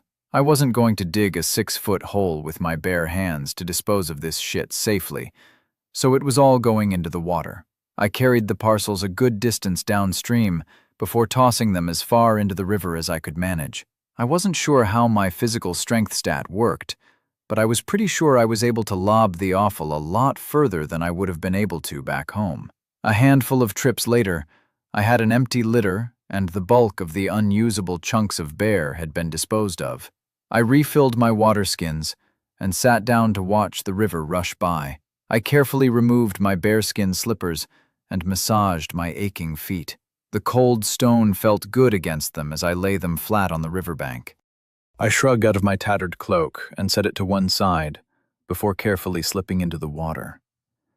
The mud squelched between my toes as my feet sank into the bottom of the river. There wasn't a chance in hell I was going swimming, but a little paddle and a wash would be just what the doctor ordered. I'd watched as the offal went into the water, and the lack of frenzied splashing suggested this unknown waterway probably wasn't chock full of piranhas. I dunked my head into the icy water and scrubbed at my skin with some sand I pulled up from the bottom. Feeling better, I got dressed, and then went back to my litter and began loading large flat rocks onto it. I wouldn't be able to carry much of a load. The stones were a lot heavier than the offal, but I managed to get half a dozen balanced, so they'd hopefully survive the trip back home. It looked to be about noon at this point, and I needed to drink and eat again, so I set off up the hill, dragging a bunch of rocks in my wake with sloshing waterskins bouncing off my sides. Birds did this world's equivalent of tweeting contentedly in the background, and while I heard the odd rustle of leaves as something slightly larger moved away from me, nothing leapt out and attempted to eat me. All in all, day 2 was shaping up a lot better than day 1 had turned out. The column of smoke helped guide me back to the cave, and I found the fire had mostly died out. It was reduced to glowing embers as I dropped my litter of stones. I stacked up some more wood and blew on the golden ashes until the fire caught again. No point wasting mana, after all. I wandered around the woods nearby, gathering more dead wood and 3 more saplings that I carefully cut down with my increasingly worn knife. I wasn't entirely sure how the hell you sharpened a flint knife, and was worrying I'd soon be wasting more souls on a replacement. Once I'd built a pile of firewood 3 times the size of the one I'd put together last night, I began sorting through my stony loot. One of the simplest traps you can make involves 2 big stones, 3 strong twigs, and some bait. You can make do with 1 stone, but if you want a solid splat, you need a solid base. The leftover offal would be my bait, and I had my stones neatly lined up. Time to make the sticks. A figure 4 trap is pretty simple if you understand where you need to cut the notches on the sticks so they would sit together just right. I trimmed and carefully gouged notches into 6 sets of sticks. I took 1 set in hand and collected 2 of the rocks I'd dragged up from the river. I walked along the tree line until I found a likely-looking spot and carefully set up the deadfall trap. The horizontal trigger stick got a blob of guts on the end to serve as bait, the end that sat directly beneath the center of mass of the largest stone. Should something come along and nibble hard enough to disturb the trigger stick, it would find itself crushed under the stone propped up by the other sticks. It was a beautiful way to kill small animals, if viewed dispassionately, and had been known for thousands of years back on Earth. I repeated the process, carefully laying out 6 deadfalls around my camp to complement the dozen or so snares I'd deployed on my way to fetch water. If I really did get souls from everything I killed, with a bit of luck tomorrow morning, I'd be a richer man and have access to meat that didn't taste like ass. If nothing else, it would serve to reduce the population of small pests that might invade my home and threaten my food supplies. I settled down near my fire and took a drink of recently boiled water. Assuming I was going to get an influx of currency overnight, I needed to figure out what to do with the 10 souls I had left on hand. I couldn't afford any upgrades to my fire spell, and the shop could fuck right off for now, which left me only one option. I mentally selected the level up option, and my last 10 souls vanished. Level 2, primary stats. Body, Fut. Mind, Fut. Soul, Fut. Available souls, 0. Secondary stats. Physical strength, 9. Reflexes, 9. Health, 90. Magic strength, 6. Focus, 7. Mana, 70. Affinity, fire. Summon fire. Range, touch. Intensity, plus 4%. Fire resistance, plus 2%. You have 2 stat points available to spend. Level 2 upgrades to affinities are now available. Chapter 6. Return on Investment. Not only had some asshole installed Excel in my brain, the system seemed to like to work in decimals. Only health and mana were out of the single digits on my starting status.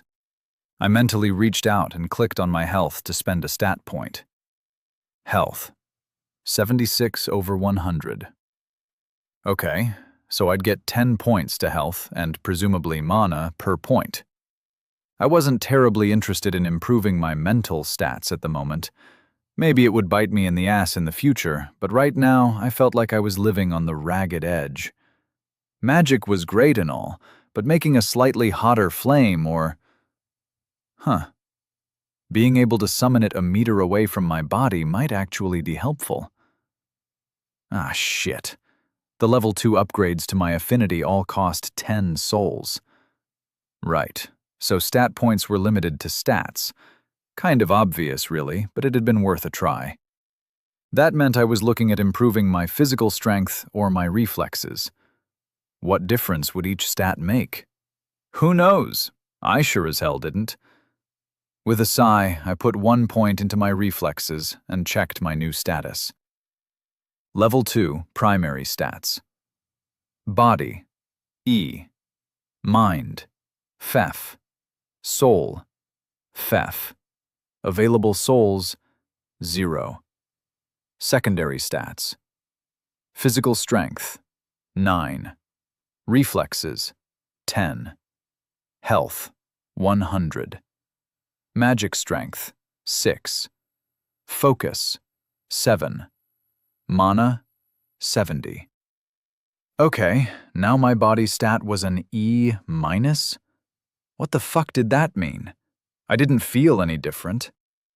With a frustrated sigh, I set aside the total lack of supporting information I'd been given by the bloody system. I waited, hoping for the God voice to appear in my head and be a dick as it explained some apparently basic shit to me, but nothing happened. Never mind. I retrieved my knife and pulled the remains of the bearskin off its tripod. Moving into the cave, I cleared away the detritus to create a relatively clean area to work. Then I sat for the next few hours and scraped the fat off the inside of the skin. Everything I scraped off went into a neat pile on one of my favorite types of leaves, the broad, waxy ones, to be rendered down once the pot was free. I took a break in the middle of the job, just as the sun began to set, to cook some more meat and gobble down a handful of berries. I drank the rest of the water in my pot and began throwing the fat into it to render down. The fat would be useful as a combustible and to waterproof leather, among other things. I poked at it with a stick as it started to sizzle in the pot. I listened to the snap and crackle as the last of my drinking water met the boiling fat, and I glanced back into the cave. I still wanted the sheath that had come with my dagger back. Using some sticks, I carefully levered the pot over and let the hot fat drain out onto a leaf I had propped up into a bowl shape between 3 sticks. Once the fat cooled and solidified, it would be much easier to handle. I didn't want to leave anything boiling or cooking while I probed the darkness, so I left the pot off to one side and I added more fuel to the fire to keep it going. I took up a bundle of dead wood and advanced into the abyss that had very recently contained the shining jaws of the giant bear. Taking up my spear in my spare hand as I passed, I moved carefully forward, ears alert for any unusual sound, until I had rounded the corner and the light began to fade. I was confident the cave was empty. Nothing had emerged since I'd been here after all. But I was still nervous of a repeat of last time. I held the sticks away from me and summoned fire at the far end of my bundle, snatching back my fingers and immediately thrusting it deeper into the void. Nothing snarled. No yellowed ivory gleamed as the sudden light danced on it. I was alone. I moved forward until I found the sheath, stooping to pick it up and checking it over in the flickering light. Bone dry and exactly as it had been. With a bit of cordage, I could attach this to a belt or one of the straps on my water skins. I wrapped it roughly around the spear shaft and held it in place as I pressed on. The cave didn't extend much further, thankfully. It curled on for perhaps 5 more meters. There were a few piles of bones.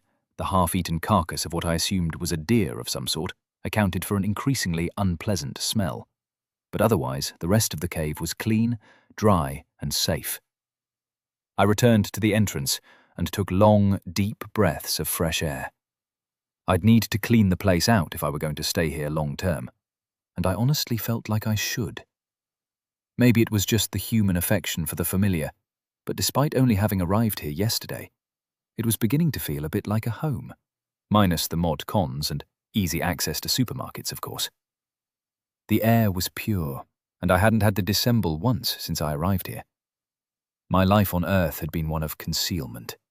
Other than Jimmy and the occasional client who required a face-to-face before they forked over the cash, I was pretty much unknown.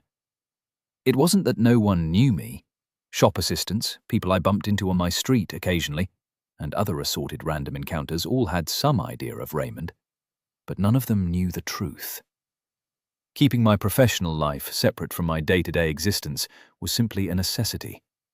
I hadn't had to lie to anyone since Poseidon had dumped me here, and it felt strangely refreshing. Liberating.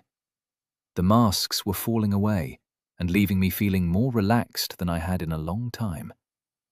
I was almost at peace in a way I hadn't been for over a decade back home, other than a few hours here or there in my workshop. What that said about me as a person, I had no idea. I assumed it wasn't good, but that was how I felt as the sun began to set and the first moon rose, while I scraped fat off the inside of a giant bear pelt. Once I was fairly confident I'd gotten as much of the fat off the pelt as my stone knife was likely to manage, I set the pelt aside and looked over at my grisliest trophy. I'd removed the beast's head while I was cleaning it and decided not to dump it in the river. I vaguely remembered reading a book a long time ago about using brains and piss to tan leather, so I had kept the head. I picked up a rock that fit snugly in my hand and walked over to stare down at the monster's remaining blank eye. I don't want to dwell on the details. Still, soon enough, the bear's teeth were neatly stored away in a leafy envelope, and the pelt was in a shallow hole, coated in its own brains. At the same time, I stood above and released a stream of golden righteousness down on the last recognizable remains of the animal that had tried to kill me. There was something cathartic about the moment. Whether my improvised curing process would set me on the path to not having to pay in souls for leather or not, it kind of felt like I was pissing in the eyes of the assholes who dumped me into this crazy world. It was getting late again, so I added plenty of wood to the fire and settled back with the remains of my cloak wrapped tightly around me. Bedding and a bed were making a rapid climb up the "shit I want now" list, but there was nothing I could do about it for the time being. Clothes would have to come first, but to even get what I needed to wrap my privates, I'd have to see if any of my traps found victims in the night. Pulling over a long sapling I'd cut down, I began smoothing off the base, carefully slicing away the splinters where I'd broken it free from its roots. Once I had it reasonably smooth, I trimmed the top and took off the side branches. I was left with 1.5 meters of slender wood. It wasn't perfectly straight, but I'd selected this trunk and the 2 similar ones because they were the least crooked of my options. I added a splash of water to the pot and swilled it around. Then I threw the mixture onto the fire, where it spat and sizzled for a moment. I topped the slightly cleaner pot up with water and set it next to the fire to boil as I began stripping the bark from my stick. It came off in clumps and chunks, not the elegant ribbons I was aiming for, but as the water reached the boil, I had a slender rod of pale wood that gleamed in the flickering light. Sighting down the length of the stick, I rotated it to spot as many of the curves as possible and began holding the slight deviations in the steam from the boiling water. Once I'd bathed a section in steam for a few minutes, I carefully bent the stick across my knee, cursing at the pain of the hot wood the first time I tried. I covered my knee with my ragged cloak and tried again, holding the rod until it kept the new form. Over the next hour, I stripped and straightened 3 short spears. As I reached for my knife to trim the thinnest ends to points, there was a faint thump from the tree line nearby, and I received a notification. Normalis Muse slain, 1 soul gathered. I grinned as the writing flashed across my vision. My plan to cheese some souls by trapping the local wildlife looked like a winner. Not only would I get meat that I wouldn't have to hold my nose in order to eat, I'd be keeping down local pests and filling up the old soul wallet. As I sat and sharpened my spear points, I received 2 more notifications. I smiled happily as I laid the points of my short spears in the embers, turning them carefully to make sure they didn't burn too much. Fire-hardened throwing spears might help me get some bigger game over the next few days. Bigger game meant bigger rewards, I hoped. And I would be able to supplement the low numbers of souls I would collect from my traps with yet more souls. Then, I scraped them against a patch of exposed rock until the hardened points were painful to press a thumb against. It was all positively medieval. In fact, the average medieval person would sneer at what I had to work with. It was Paleolithic, but it was a little step in the right direction. "And I didn't have to buy anything from your bloody shop," I called out. The sound of my voice was startling. While I had never been big on conversation for its own sake, I had rarely gone more than a day without speaking to someone. Loneliness was going to become an issue at some point. The only people I was confident existed in this world were all tasked with killing me, so I didn't hold out much hope of making friends with any of them. Not that I wanted friends, but the occasional polite chit-chat might start to seem appealing sometime soon. Once I was done with my improvised throwing spears, I set them aside and waited for the water to cool. The second moon was riding high as the first one fell towards the horizon. The moonlight cast a lustrous glow across the forest, stretching away down the hill, and the hoots and squawks of the local nocturnal birds were almost comforting as they broke the eerie silence. I drank the rest of my water and went to piss on my bear pelt again. As I walked back, another notification popped up. Vilis lepus slain, 2 souls gathered. I had no idea what a lepus might be, but it was apparently worth 2 muse in terms of souls, and could be killed by a snare. I was up to 5 souls again, and the night was still young. The effort of setting up the snares and deadfall traps had been time-consuming, but it essentially gave me a passive soul income, so I resolved to expand the area I covered tomorrow. I checked the shop. It was time to hide my shame. A pair of simple woolen shorts would cost me 3 souls. They looked crude and would probably be scratchy against my nethers when I moved, but being tackle out, while refreshing at first, was starting to lose its appeal.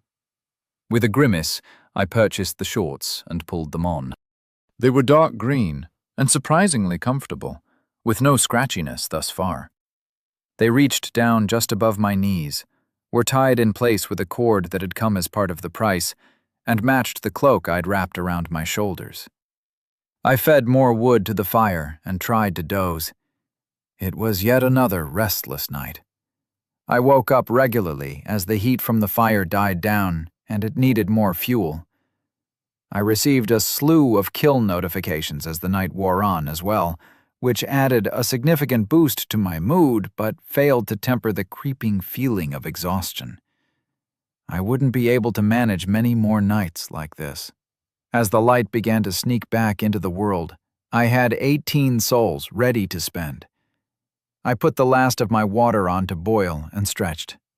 I watered the pelt once more to relieve my bladder and put some chunks of the foul bear meat onto a stick to roast over the rebuilt fire. Damn, I'd forgotten to set up a smoker.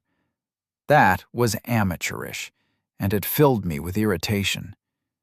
I sniffed at some of the meat, carefully unwrapping it from the green protection I'd used to seal it up. Happily, none of it had started to turn yet, but that wouldn't last much longer. I decided to buy some more cordage, 2 souls wasted, but the return on investment was good as long as I could find some more animal runs. Back down to 16 souls, I checked the option for decent footwear. My bearskin booties were starting to fail across the bottom after just one day, and while I wasn't unfamiliar with a rank odor emanating from my feet, this was considerably beyond my previous experience. The cheapest footwear was 3 soles. Crude wooden soles, a bit like topless clogs with some leather straps to hold them in place. I stamped my feet in my new shoes and grimaced. There was certainly no comfort in the design, but I'd now be immune to the thorns and sharp rocks that had been able to poke into my delicate skin with almost every step I took today. It seemed a silly thing to be so proud of having an extremely basic pair of shoes, but it filled me with a faint feeling of optimism as I drifted in and out of sleep while I waited for the sun to rise. Chapter 7. Spend souls to make souls. Waking up was a gradual process. I'd spent most of the night hovering between true sleep and paranoid wakefulness. Grumbling to myself about mattresses and duvets, I started out by inspecting the deadfall traps. The first 5 had all killed mice. The mice were now very flat, but I gathered them up anyway, heading towards the last trap with them swinging from my left hand. This one had been triggered, but whatever it was had been a lucky son of a bitch as it had made a clean getaway. I took my booty back to the cave and picked up 6 berries. I didn't have many left, so I made a note to gather some more when I went for water later. I reset the traps, baiting them with berries that I squeezed slightly to free some of the juice. Hopefully, sweet fruit would work just as effectively as bits of bear guts. From my notifications, I confirmed that normalis mus must mean mouse.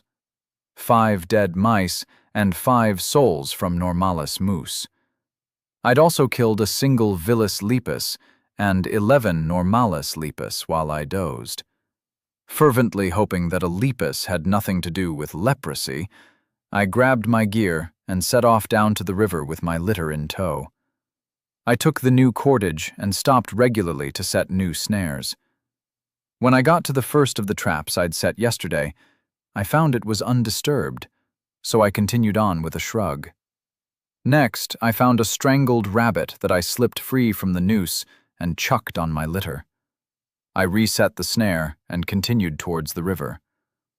By the time the rushing water spread before me, I had 11 regular rabbits and 1 big bastard of a rabbit, twice the size of the others, laid out neatly across the top of the litter. Villus must mean steroid addict or something, and would explain why the bear had been such a monster. I'd reset all my snares and added another dozen along other nearby animal paths. Hopefully, tomorrow I would reap the benefits of purchasing the extra cordage. Slipping off my uncomfortable footwear on a stone, I sat down and rubbed my feet. The wood was polished smooth and waxed or oiled in some fashion, so I hadn't suffered any splinters. But the loop that held my big toe in place and the thongs that tied the shoes to my ankles had rubbed the skin raw as I walked. I stripped down and walked into the water for a wash. As I was splashing water across my chest and shivering at the chill, I froze, locking in place. On the far bank stood a deer the likes of which I'd never seen. It stood 6 feet high at the shoulder and was covered in long, shaggy green-brown fur. A rack of antlers, nearly 3 feet long, grew in delicate whorls from its forehead. They looked almost fragile at this distance, but I was quietly grateful for the rushing water separating us. Hello, ambulatory bag of souls. I wonder what you're worth. Was this a vilis or a normalis? I had no idea, but I knew how to find out. I continued to wash myself and kept an eye on the beast. It didn't seem to be scared of me. The stag kept an eye on me as it drank, but otherwise paid me no mind. Perhaps there weren't enough people in this part of the world for the animals to have learned to fear us. Maybe the only people in this world were the 6 of us killed in Mortimer's fancy smoking room by the green-eyed bitch. I finished my crude ablutions and went back to shore to dry off and get dressed. I started pulling out clumps of the clay-like mud that lined this side of the river. I formed them into rough bricks and flattened them out before adding them to my litter. Once I had as much as I was comfortable to risk loading on my fragile construct, I turned to check on my new friend and future victim. But it had moved away without me noticing, and I was once more alone. With full water skins and having rinsed off the mud that had caked to my fingers, I set off back towards my camp. As I walked, I began to hum a song I'd liked many years ago. I couldn't remember the words, but I could hum the tune. It was about being a survivor, a veteran of 1,000 wars or something. I whistled the tune happily as I climbed back up the hill, stopping occasionally to dig up some tubers or pick some of the berries I was now fairly sure were safe to eat. The off-pitch tune I hummed was strangely soothing, and I arrived back at camp in a much better mood than I'd felt since being dumped on this world. I dropped my sleigh of goodies just beyond the tree line and went to boil some water. I had a busy day planned, but the sun hadn't reached its zenith yet, so I stretched out as I waited for the pot to boil and continued humming to myself. "What do you reckon?" I asked the bear's head, which was perched just outside the cave, snout aimed at the fire. "Nah, about the song. I know you're pissed off I killed you." I knew it wasn't talking to me, but I felt a need for some company. It would be a while yet before loneliness drove me mad, but I could feel it looming in my future if something didn't change. At home, I'd had interactions with people almost daily, even if it was just a few words at a shop counter. The sense of complete and utter isolation would get to me sooner or later. "Fine. Screw you, Fluffy." The water had boiled, and I moved the pot aside to cool. I stood back up and went to gather yet more wood. I'd soon be running out of dead wood in the nearby area, but I should be okay for a few more nights of fuel. I rebuilt the pile just inside the cave and set up another tripod. I'd used the one I'd dried the bear pelt over as firewood last night. I went looking for branches with plenty of green leaves on them, flipping my dagger in my hand as I went. I dragged the leafy masses back to the cave and sat down to weave several lattices of sticks. Once I had 3 ready to go, I set up my newest tripod in a clear area and used some of my precious cordage to tie off the lattices along its height, making sure that the lowest was far enough off the ground that the fire I planned to build wouldn't cook the meat. The bear meat was sliced thinly so that I could hang them from the lattices, and I began propping the branches covered in leaves around them. Once it looked like it was pretty well covered, I built a small fire and took a burning stick from my main fire to light it. I huffed and I puffed, and soon enough the flames caught, and I sat back happily. The smoke was leaking out of the badly made thatch of greenery, but enough would be trapped inside to do a decent job of smoking the meat. I sat down to skin the rabbits, carefully piling the innards onto broad leaves for later removal. As I worked, my flint knife flicking easily through skin much thinner than that of the bear, I contemplated my situation.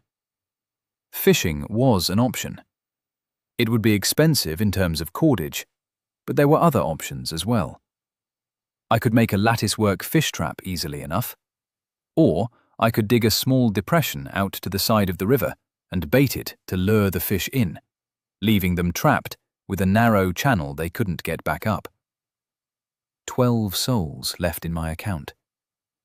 I ran through the options I had available once more, as my hands worked on automatic to make a neat pile of skinned bunnies.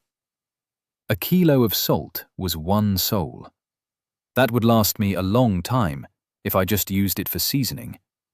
A lot shorter period if I tried to use it to preserve meat.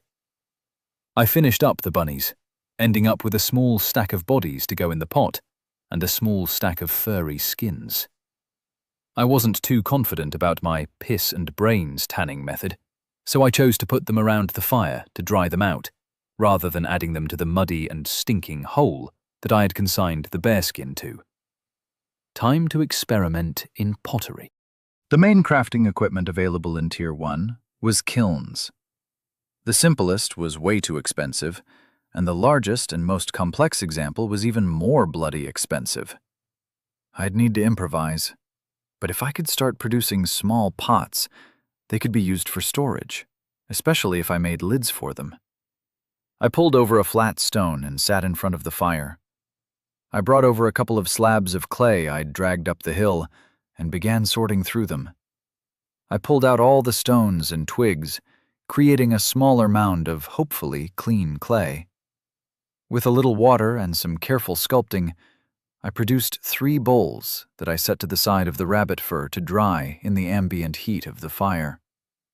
The sun had definitely started to fall by the time I was done, so I took some more meat and skewered it over the fire. Another meal of boiled tubers, berries, and shit-tasting bear meat followed that left me full, if not happy.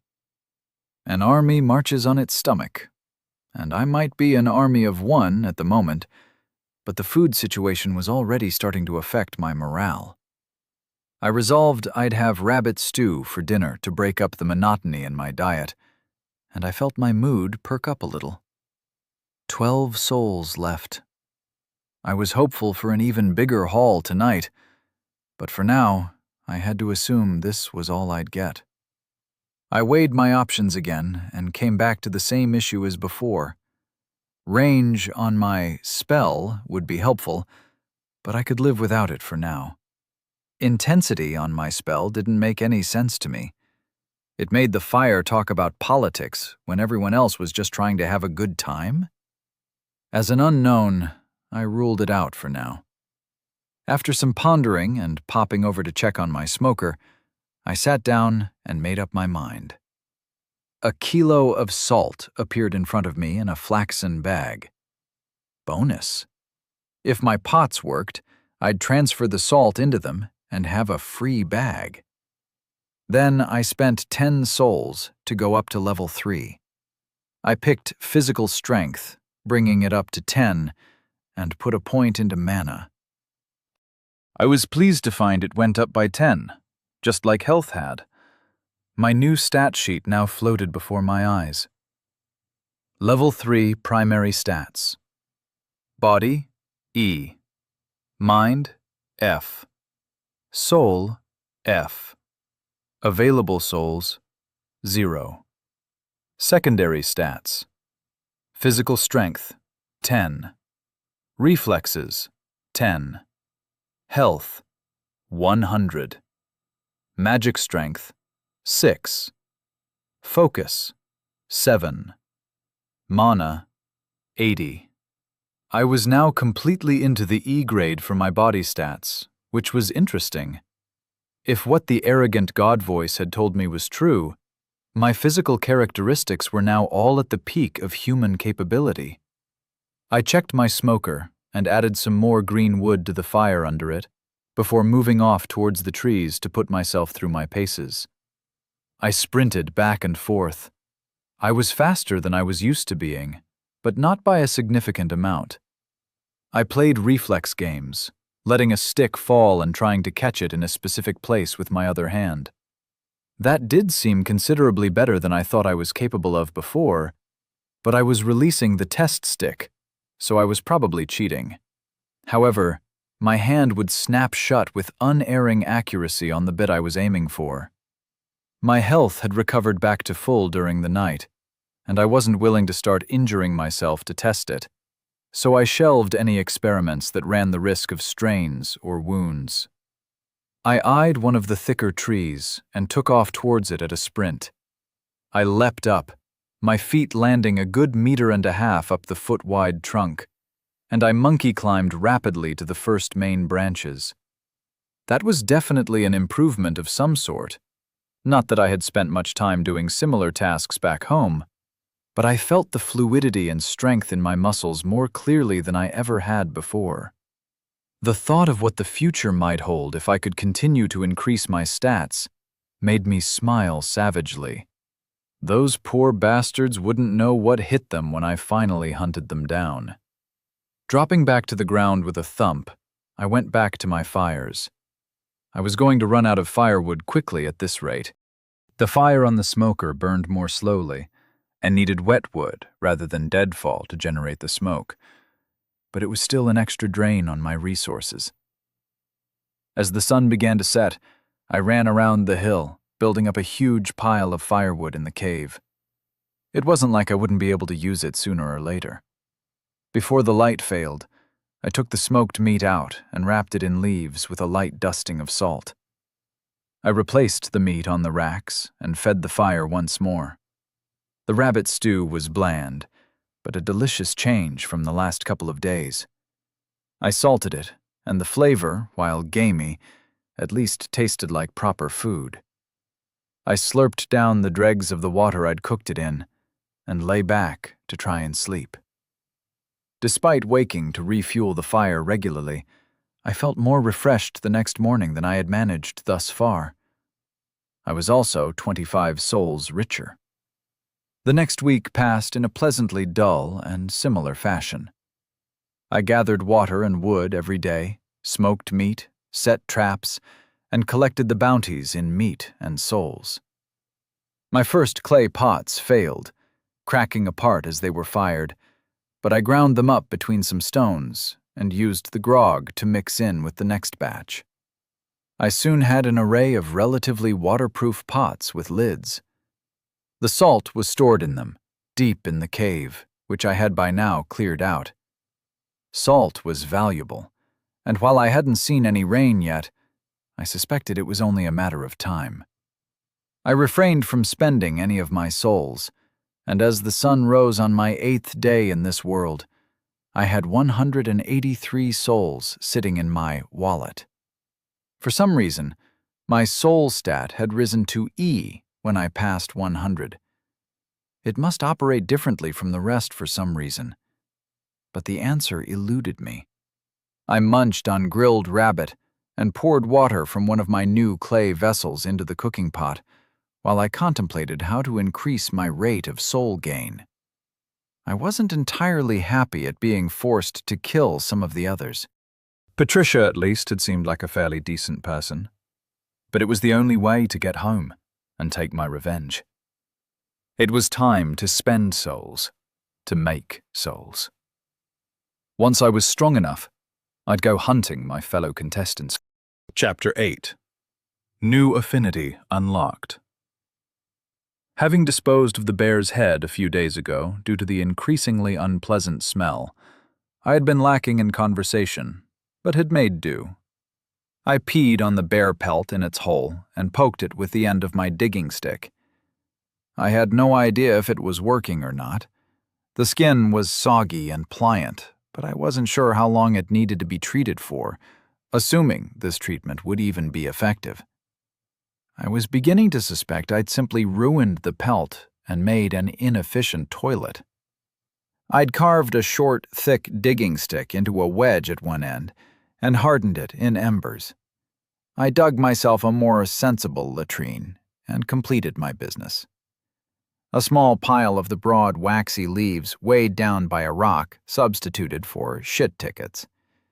I filled in the hole and strolled contentedly back to the cave. I got some water in the pot and set it to boil, then prepared a rabbit kebab on a thin stick of green wood. 183 souls. It was wealth beyond imagination. I could jump to Tier 2 in one go and get access to the next level in the shop. I was naively optimistic that it would yield some much more useful and reasonably priced options. I had started dreaming about steel knives and spearheads, and each morning I awoke with a lingering regret that surged whenever I looked at my flint knife. With a broad smile on my face, I spent 80 souls to jump to level 10. Level 10 cost me twice as many souls as the previous ones, making me wince. I should have guessed it wouldn't be 10 souls per level all the way up. Level 10. Primary stats. Body, E. Mind, F+. Soul, E. Available souls, 103. Secondary stats. Physical strength, 12. Reflexes, 13. Health, 120. Magic strength, 8. Focus, 8. Mana, 100. Affinity, fire. Summon fire. Range, touch, intensity, plus 4%. Fire resistance, plus 2%. Projectile, speed, plus 3%. Detonation, 1 meter cubed, plus 0%. Firewall, area, 1 meter squared. Imbue unlocked. New affinity unlocked. Level 10 upgrades to affinities are now available.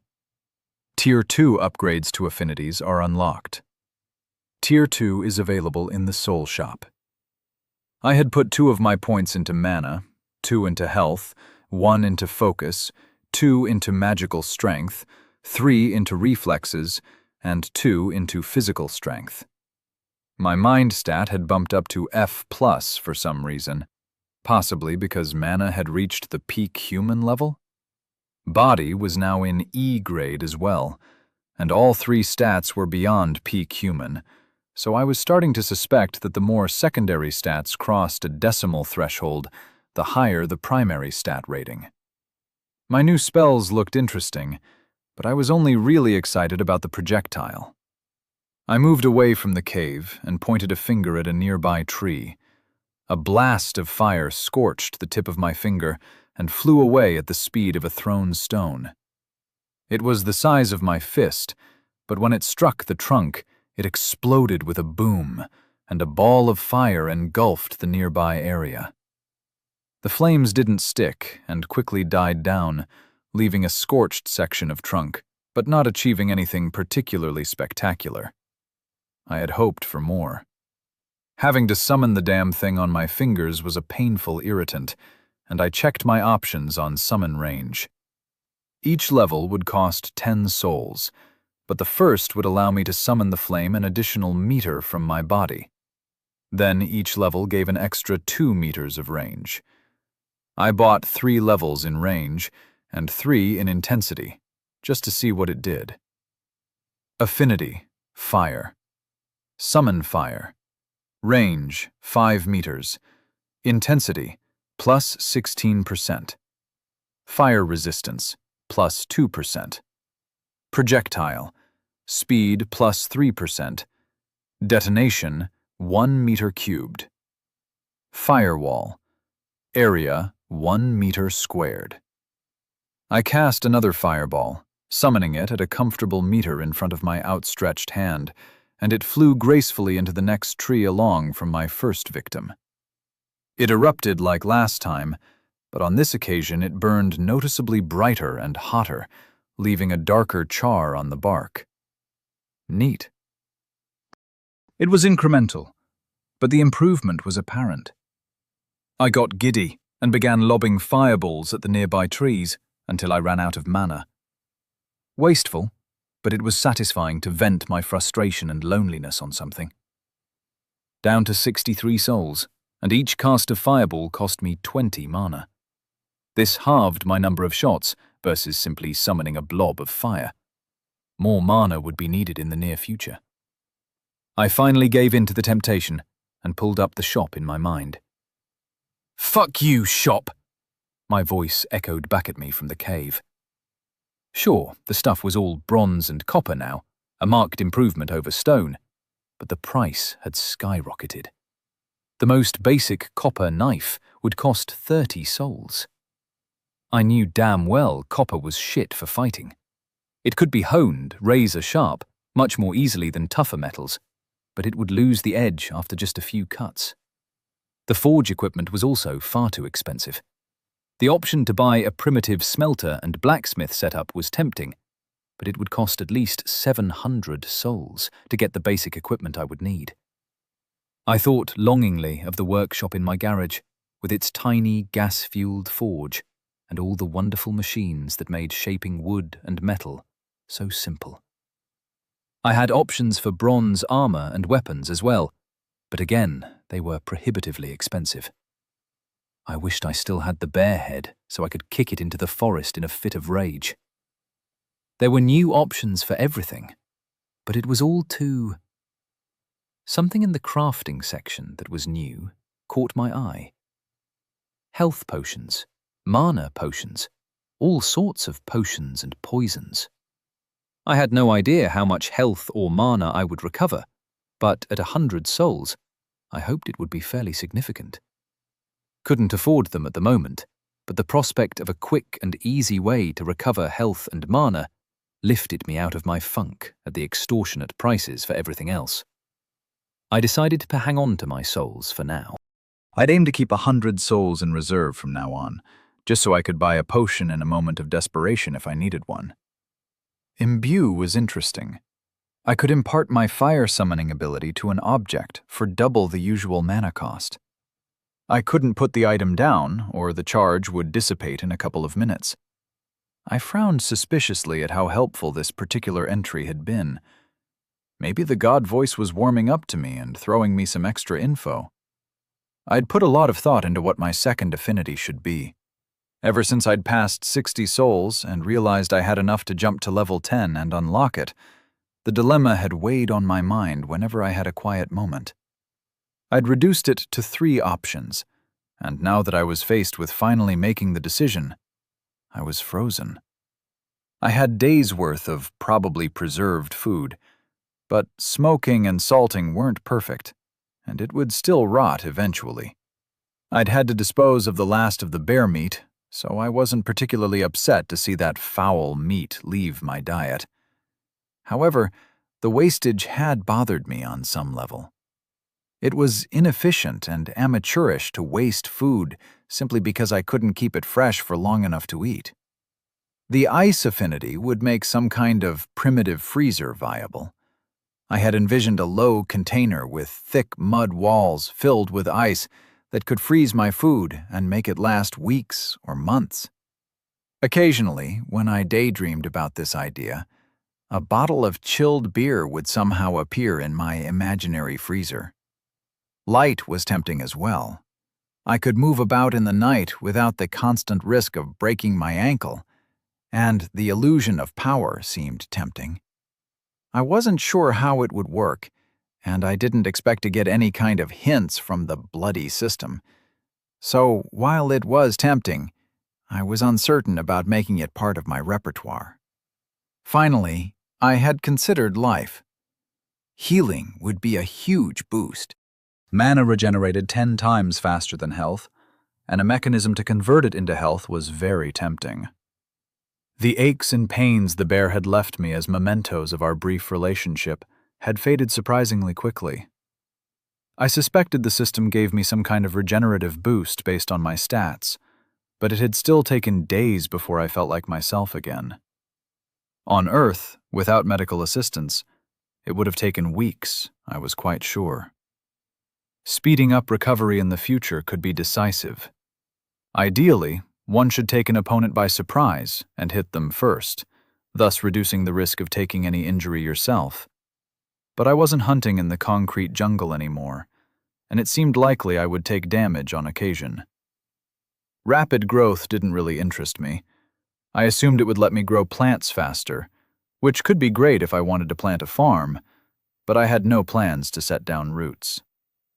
I would have to go to my enemies, and that would preclude spending the time to raise crops. Enhancement was a nice bonus. I expected the boost to be minor to begin with, but if it scaled as I increased my physical statistics, it could make me extremely dangerous. Finally, there was the distant goal of minor shape-shifting. Simple tricks like dyeing my hair or changing the color of my eyes with contact lenses had long since been part of my skill set at home. Vital parts of my skill set, if I were honest. While I was largely unknown to my victims beforehand, and afterwards their knowledge was buried with them, bystanders and witnesses always had to be taken into account. Changing my appearance before and after a job had always been simple common sense. With a grimace, I selected life. I expected I'd regret it later, but right now it seemed like the most valuable. Ice would be helpful in some ways, and light in others, but overall, life offered the best boost to my chances of getting home again. Affinity. Life. Heal, self. 5 HP and 4% increased recovery rate for 1 hour. Seals light wounds. Enhancement, self. 2%, lasts 5 seconds. Resistance, all. 1%. Projectile. Speed minus plus 3%. Heal other. Rapid growth. Area, 1 meter squared. Interesting. Life had a weaker but broader resistance. I assumed the 2 first-tier spells would require 10 mana per cast. 2% enhancement for 5 seconds seemed pretty useless, but it would get to 18% at level 9, a significant, albeit short-lived, boost to my strength. I was reasonably happy with my choice and set off to go and gather the night's catches with a spring in my step. I took my dagger and a length of cordage to tie the rabbit bodies to. I had my empty water skins hanging from my shoulders, and a tuneless whistle echoed out as I set off along the now well-trodden path down to the river.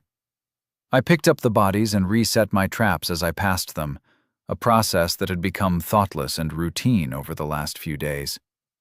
I got to a trap about halfway down the hill, 6 bunnies swinging from the string in my left hand. I grimaced as I rounded the first corner of this little animal trail to find the rabbit had been chewed apart. Barely any of the little guy was left, a gory head and shoulder lying with the noose biting into its throat. The rest of it was missing, presumably taken by a fox or something. I hadn't seen any large predators since the bear, and I figured the presence of an apex predator like that creature had kept the rest of the locale clear of more dangerous beasts. I put down my rabbits and worked the noose free, throwing the remnants downhill into the bushes. I'd gotten the souls for the kill, so it wasn't a total waste. I reset the trap, snapping a new twig to hold the noose in place across the mouth of the run. As I rose to collect my prizes, a blur slammed into me, and sharp teeth snapped closed on my shoulder. I was thrown to the side and slammed into a tree, but even while I was still in the air, I reacted in the best way I knew. Channeled violence. My right hand had snatched the dagger from where it lay sheathed on my chest and swept round to plunge it into the throat of whatever had attacked me. The tree trunk knocked the air out of my lungs, and I gasped as I collapsed to the mud and leaves littering the ground. My head was foggy, but I knew I'd lost my grip on the blade as the thing had recoiled at my strike. I rose with a muddled mind and put my back against the tree. A large, gray wolf, far bigger than any wolf from home, looked at me, slightly cross-eyed. A quizzical expression passed across his eyes as his rump fell to the ground. He whined piteously, and pink bubbles spread out from the handle of my knife sticking from the beast's neck. Health, 82 over 120. Mana, 19 over 100. "Fuck you, bloke," I muttered, as my back fell back against the tree. I looked down at my shredded shoulder and winced. My cloak was painted red around the new rips in the material. That was expensive. I cast heal and watched as the blood flow slowed. It didn't stop completely, though, and the pain began to radiate out from the wound, making my eyes water.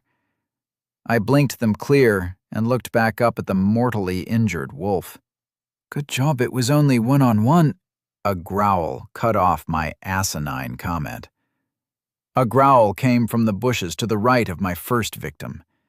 I drew myself away from the tree and crouched slightly, ignoring the tugging feeling on my left side as the wounds stretched and fresh blood started leaking out. A more normal-looking wolf stepped out and growled at me again. Vilis lupus slain. 7 souls harvested. That's not very sporting. Mind you, fighting fair is for fools. Come on then, puppy, let's get this done, I babbled. The blood loss was making me dizzy. When I said puppy, the growl dropped half an octave, and the wolf sprang forward. It soared through the air, but it seemed to be moving through water.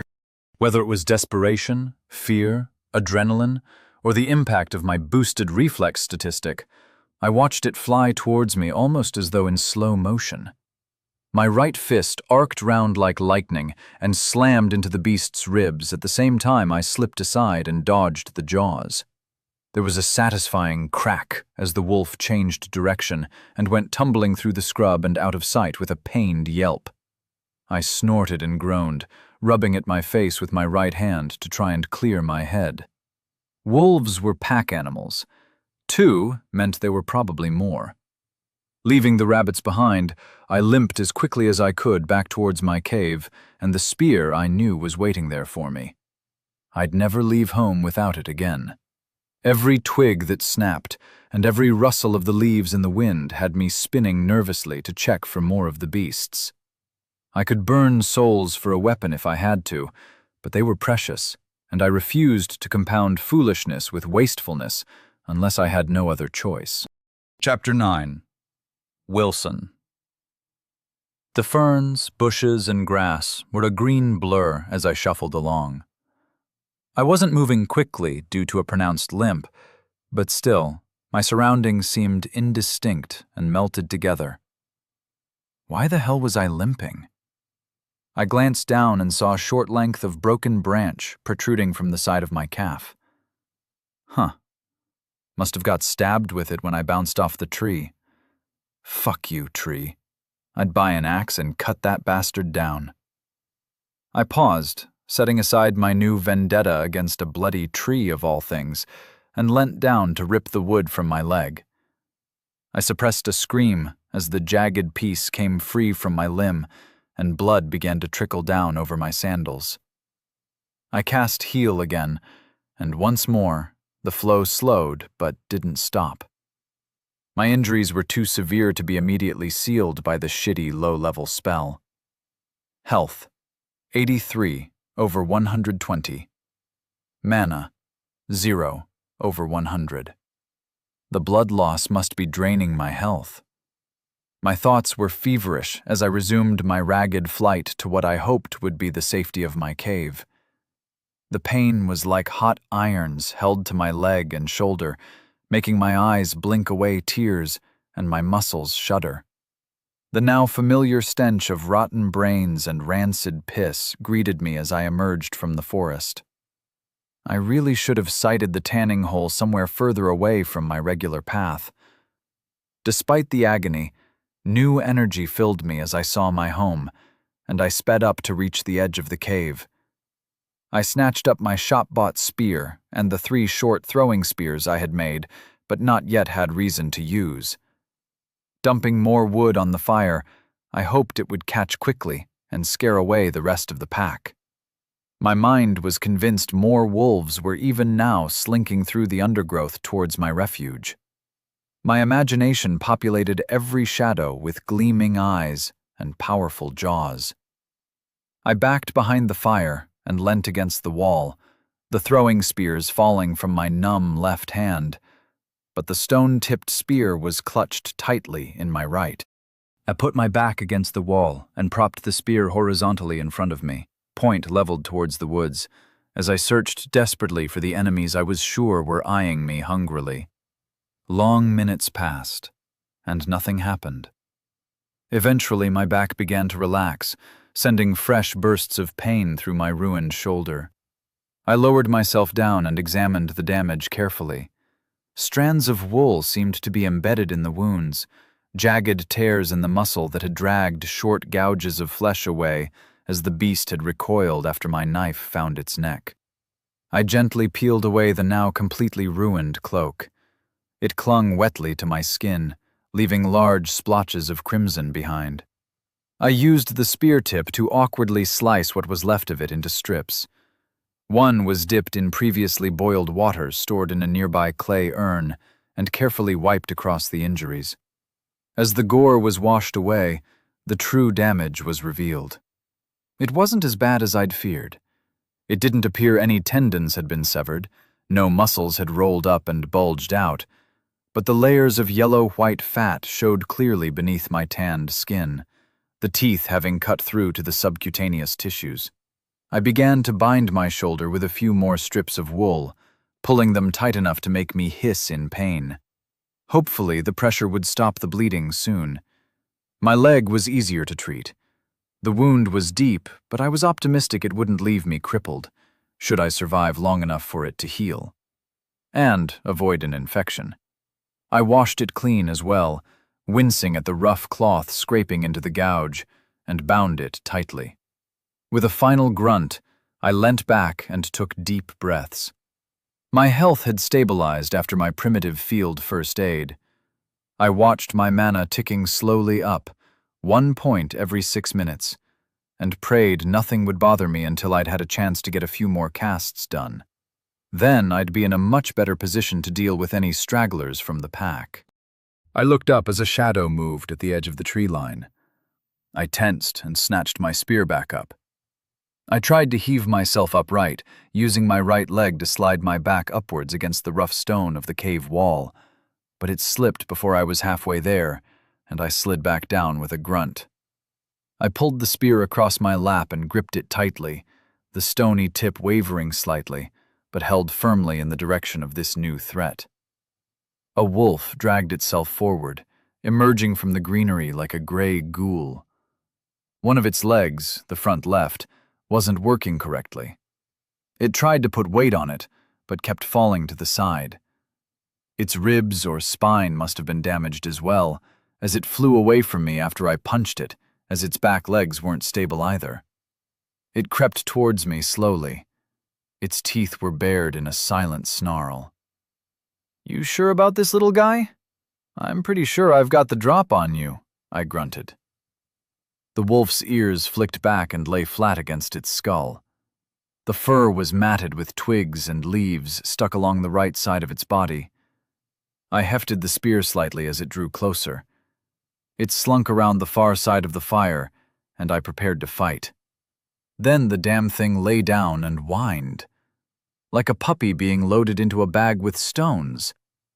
It had been a long time since a plea for mercy had been able to move me. When they started babbling and offering to double my fee if only I'd let them go, I just tuned it out and finished the job. This wasn't some asshole who had pissed off someone capable of retaining my services. Even if it was, I still had my code. How do you judge a wild animal by human standards? Was it unethical of the bloody things to steal the meat I'd caught in my trap? Maybe. But they had just been following their nature. Admittedly, laying a fucking ambush and blindsiding me had been a dick move. However, it was a tactic I'd used myself on many occasions. There is no point letting the bloke you're going to kill know in advance what you're up to. I couldn't fault the bloody things, and the big one had paid the price. This poor little bastard must be a baby or something. It was big, even stretched out on the ground, but smaller than I'd thought back in the heat of the fight, when adrenaline had been firing every nerve in my brain, making the world take on exaggerated detail. Still a big fucking dog, though. I used the spear to slowly climb to my feet, leaning heavily on it as I finally stood upright. It whined again. "Fuck off, dude. It's a mercy, okay? Don't look at me like that." Large green eyes were staring up at me. There was no threat there, not anymore. It was begging for its life. "I'm going to regret this," I muttered. I painfully picked up an empty bowl, wrapping my armpit around the shaft of the spear to keep my balance, and scooped it into the slightly bloody water I'd used to dip the cloth that had cleaned my wounds. It was faintly pink against the orange of the fired clay. I moved the bowl into my left hand, hissing slightly as I clenched my fingers on the rim. I inched around the fire slowly. A faint growl rose up, and the wolf shuffled forward slightly. "Enough of that shit, you ungrateful bastard," I snapped. I leaned forward and put the bowl down, then used the butt of the spear to nudge it closer to the animal, while balancing carefully on one leg. The wolf snapped at the spear, but I swatted it into the side of his jaw, and he whined again. "For some dumb fuck reason, I'm trying to help you, idiot. Don't be a dick." I left the bowl near the wolf's face and backed away, grateful to be able to lean my weight on the spear as I went. Why the hell was I helping this thing? Was it some deeply ingrained sense of wrongness at seeing something so similar to a dog in pain? It would be kinder just to end his life, but I knew I wouldn't do that. Some selfish part of me rubbed its hands together at the thought of having a companion, even a crippled one. A companion that, unlike almost every human I'd known back home, I wouldn't have to lie to. If the beast survived and stuck around, I'd have a friend that I could be honest with. The blood loss must have been messing with my brain. I was a professional killer and ought to be far beyond this kind of maudlin emotional self-indulgence. My ego died over a decade ago. That's what I always told myself anyway. The wolf sniffed at the water and began to lap at it. I had backed away and settled down next to the piles of smoked meat. I pulled out a green package and began to chew on the tough, heavily flavored meat. The wolf finished the bowl, knocking it over at the end as it tried to get at the last few drops. It looked at the meat in my hand, and its tongue lolled out as I slowly took a bite and chewed. "Hungry fella?" I asked. A whine followed by a growl was my answer. He crept slightly closer, his belly pressed to the ground, and kept his eyes locked on the scrap of rabbit flesh. "I guess you've got a taste for the bunnies, eh? Seeing as you stole my kill." The wolf heaved itself up and snapped forward as far as he could manage, but the butt of the spear flicked out almost without thought and swatted him away. "Bad dog," I muttered. It turned sad green eyes, misty with pain, on me, and I felt genuine pity for the poor bastard. I reached back, resting the spear carefully across my outstretched legs so I could snatch it up in an instant if I needed to, and pulled out another strip of meat. I tossed it in front of the wolf, who sniffed it suspiciously. "If I wanted you dead, I'd not bother feeding you, mutt." He cocked his head at me, glancing up from the morsel I'd offered. With a clomp, the meat vanished. A short whine and a pleading look followed, making me sigh loudly. "When did I become so soft?" I muttered, tossing the wolf another strip. "I'm not sure how this is going to work, dog. If I go to sleep, are you going to try and eat me?" Long ears flicked backwards, then forwards, and his head cocked to one side in what I was convinced was questioning tinged with hopeful body language. "Ah, you stupid bloody dog." I began to slowly drag myself back towards my urns of water on the far wall. When I was halfway, the wolf jerked forward towards the meat, and once again I smacked him in the snout with the base of my spear. "No, that's mine," I said angrily, and his ears went back. He shuffled away from the meat slightly. "Good boy. I'm the boss here, bloke. Just remember that."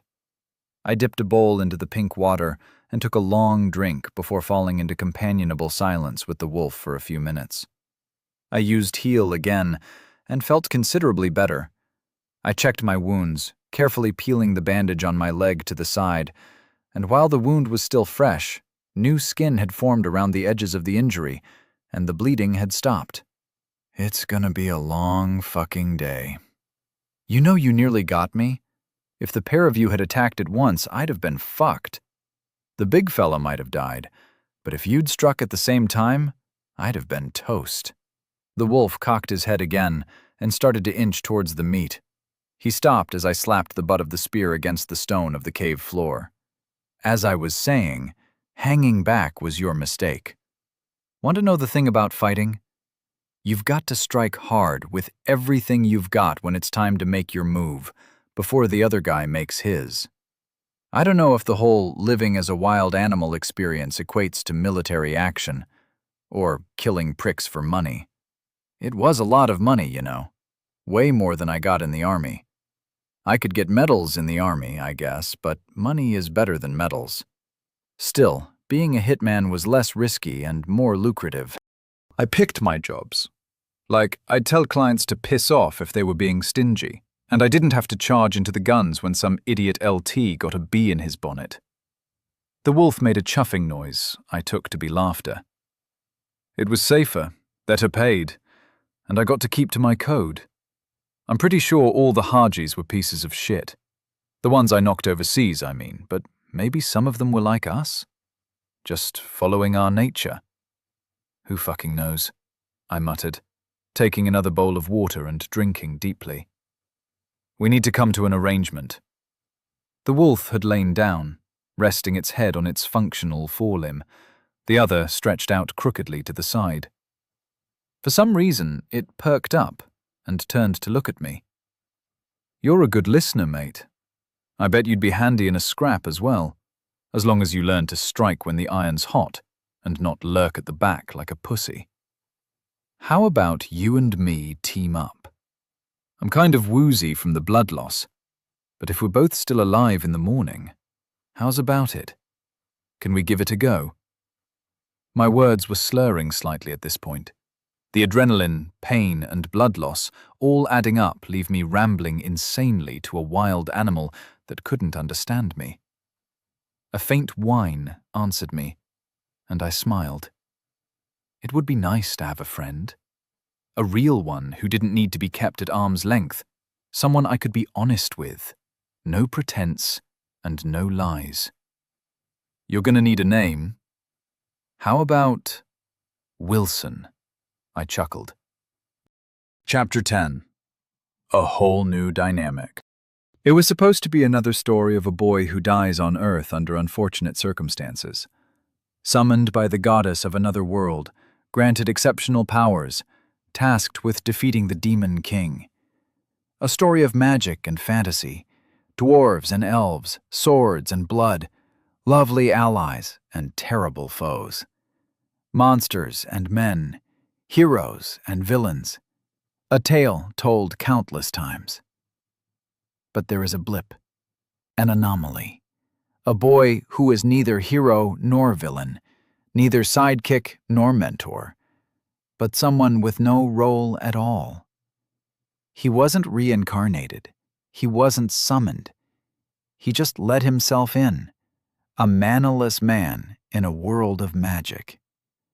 Equipped with the knowledge that this world is nothing more than then, by that logic, every person he meets and every place he goes is an elaborate show orchestrated by one known as none of this is real. It's fiction.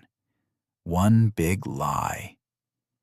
He's just here for his memories, and he'll be gone before anyone even knows he was here.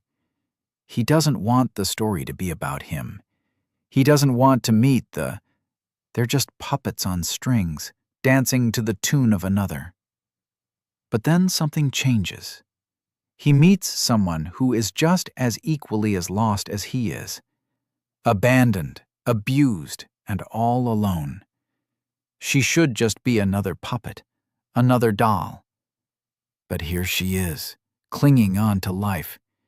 Despite having lost everything, she doesn't want to die. Not yet. And something in his heart twists, and against all reason, he extends his hand. And suddenly, the story begins. Suddenly, there's something that matters. This dream of a world may be more real than he thought.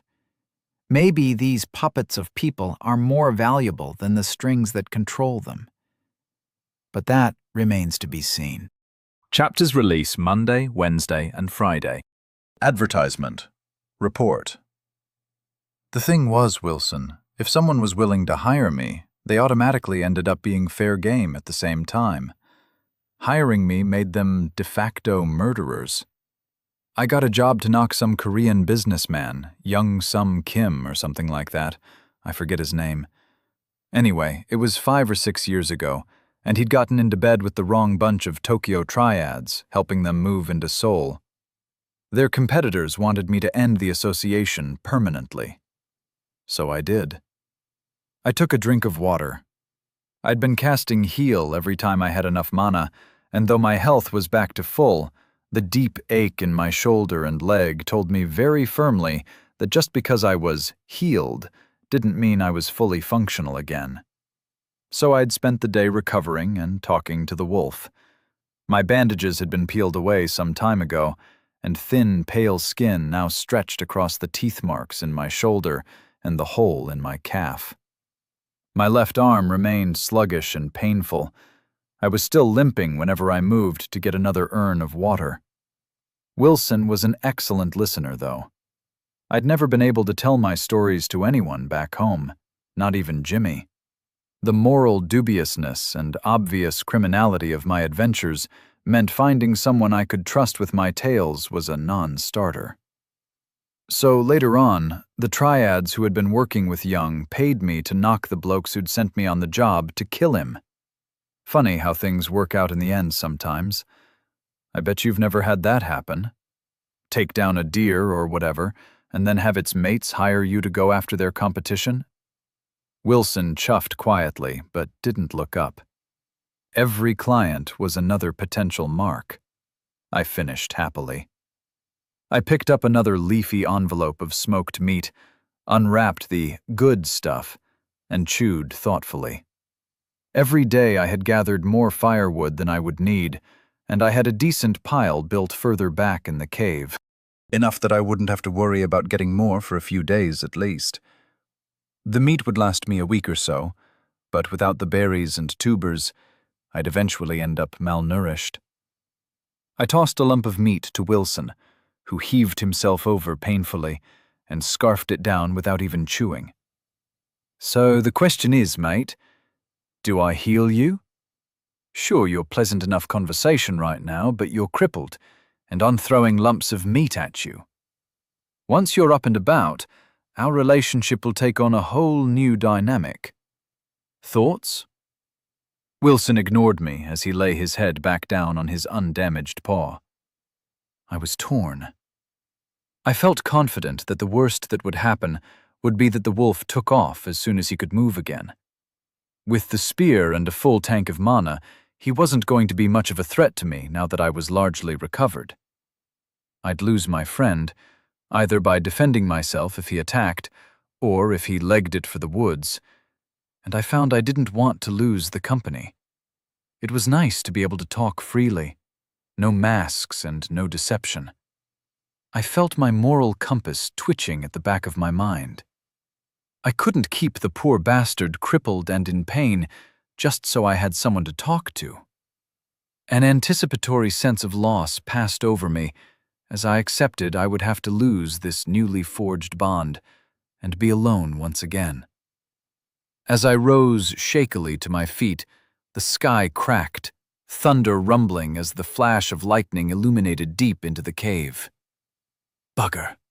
Of all the times, it had to start raining now? I hurriedly created a new fire 6 feet into the cave and far enough from the entrance that the rain wouldn't put it out. With a click of my fingers, a ball of flame appeared in the heart of the tinder and kindling, quickly igniting it. I added a few larger sticks to get it going properly and turned as the rattle of falling rain began to echo into my subterranean home. Wilson whined and shuffled forward before stopping and staring up at me. Big green eyes. Intelligent and cautious, they pleaded with me for shelter. Fine, come on in. As I backed away to indicate he could move out of the rain falling like a waterfall, I cast Heal Other. A bolt of green light appeared at the tip of my finger and shot into the wolf's face, startling him and eliciting a snort and a sneeze. He shook his head, then tentatively rose to his feet. His legs were steadier, and he breathed more easily. He looked at me with what I could have sworn was gratitude. He slunk in and moved towards the pile of stored meat he'd seen me fetching him snacks from earlier. "Ah!" I admonished, wagging a finger at him as he looked up at me. Wilson whined faintly, but moved away from my larder and stretched out by the fire. "Well, that completely ruins the rest of the day," I muttered. "I wouldn't be able to get out and reset my traps, so I wouldn't get a windfall of souls in the morning." All in all, this setback wasn't too significant, but it still frustrated me. The others were out there somewhere, getting stronger every day.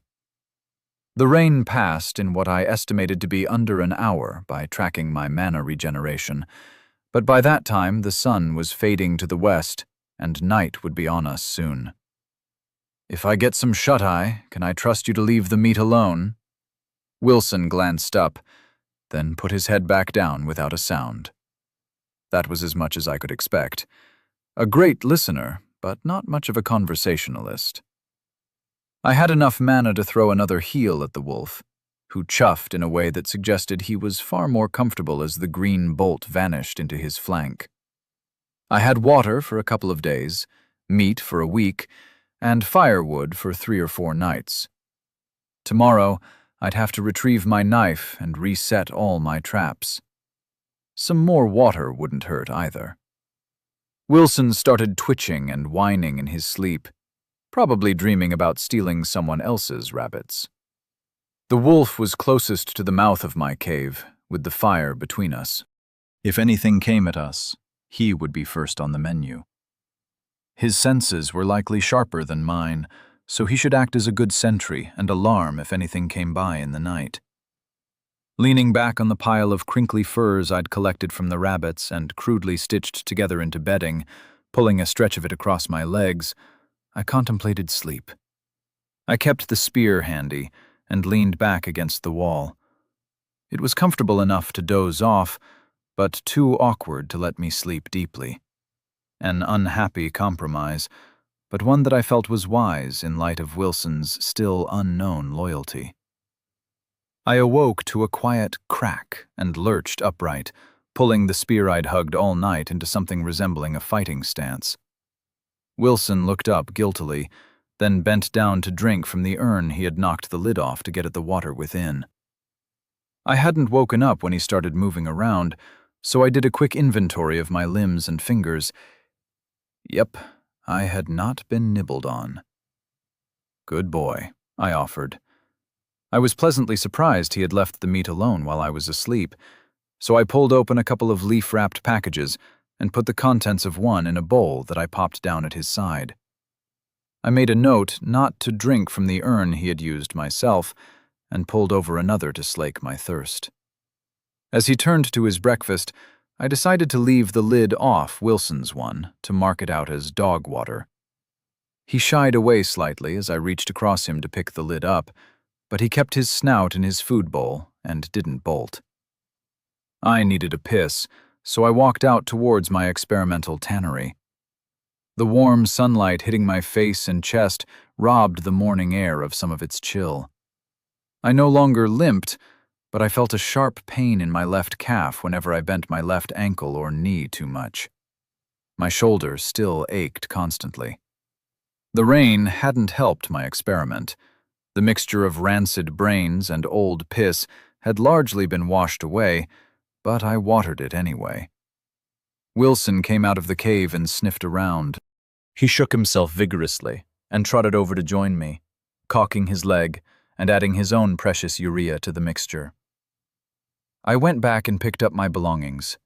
Water skins were slung over my shoulders, and I winced as the one over the left settled into place. I didn't want to take the litter, even though it might make it easier to come back with full skins. I was going armed for bear this morning, or at least I'd be armed for wolves. I took a pair of the throwing spears I'd made and used imbue on one of them. 10 mana ticked away, and I knew the next thing it struck would get a blast of fire summoned at the point of impact. I eyed Wilson suspiciously, but he returned a perfectly innocent look my way. "Don't eat the meat," I told him firmly, earning a confused look and a quiet yip. With a shrug, I set off for the river. It wasn't as though he'd be able to eat too much if he hung around the cave. I was only planning on being away for a couple of hours, and he'd already had a decent breakfast. As I headed onto the muddy path, I marveled at how the brief wash of rain had changed the once familiar woods. Nothing had visibly altered, but there was an aura of growth and vitality that the cold water had stirred from slumber. The air had smelled incredibly good to me before. The complete absence of pollution left it fresh in a way I'd never known on Earth. But now it had a loamy odor that smelled of future growth. Wilson followed along a short way behind me. He moved quietly, slipping along without a sound as only feral creatures can. He waited as I reset my traps and tossed away the prey that had been left on the ground for longer than I was willing to risk. He shot into the brush after the first rabbit and came back with it hanging from his jaws. Whenever we stopped, he would tear at it, pulling the fur back and chewing at the meat within. At the third trap, he approached me with a leg hanging from his jaws and laid it at my feet before backing away and looking at me expectantly. "I'll eat this later. Thanks, though." I tucked the mauled limb in my left hand with the throwing spears and decided to find a suitable location to dispose of it without offending my new friend. When we reached the site of the fight, Wilson whined and crept past me. He crawled along on his belly as he approached the body of the much larger wolf. Another high-pitched noise, and he shoved at the prone beast with his snout. The body had stiffened overnight. A faint growl escaped him as I stepped past and shoved the head to one side. "I just need my knife back, bloke. I'm not going to hurt him. Maybe we can come back tomorrow and bury him, okay?" Green eyes blinked, and the wolf chuffed quietly, clearly unhappy. The rabbits I'd been carrying yesterday were gone. Mostly gone, at any rate.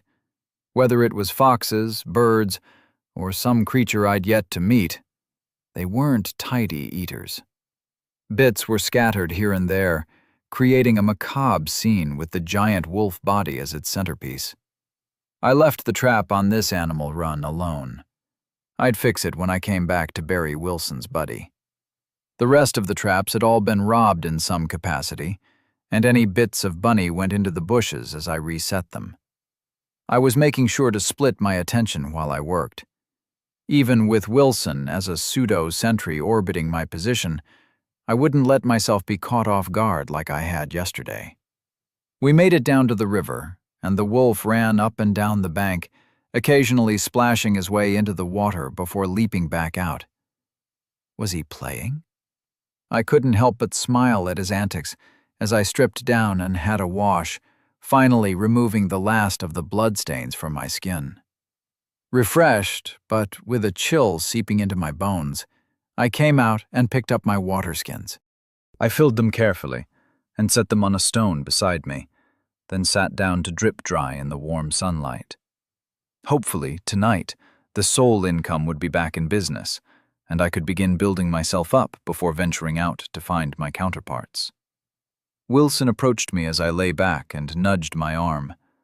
It was the first time he'd dared to make physical contact with me, and I took it as a good sign for things to come. I looked up, tilting my head over and shielding my eyes from the sun with my right hand. The wolf ran off a short distance, then ran back and yipped at me. "Get lost, kid. I'm not playing." Again a nudge and a run and retreat. "You want me to follow?"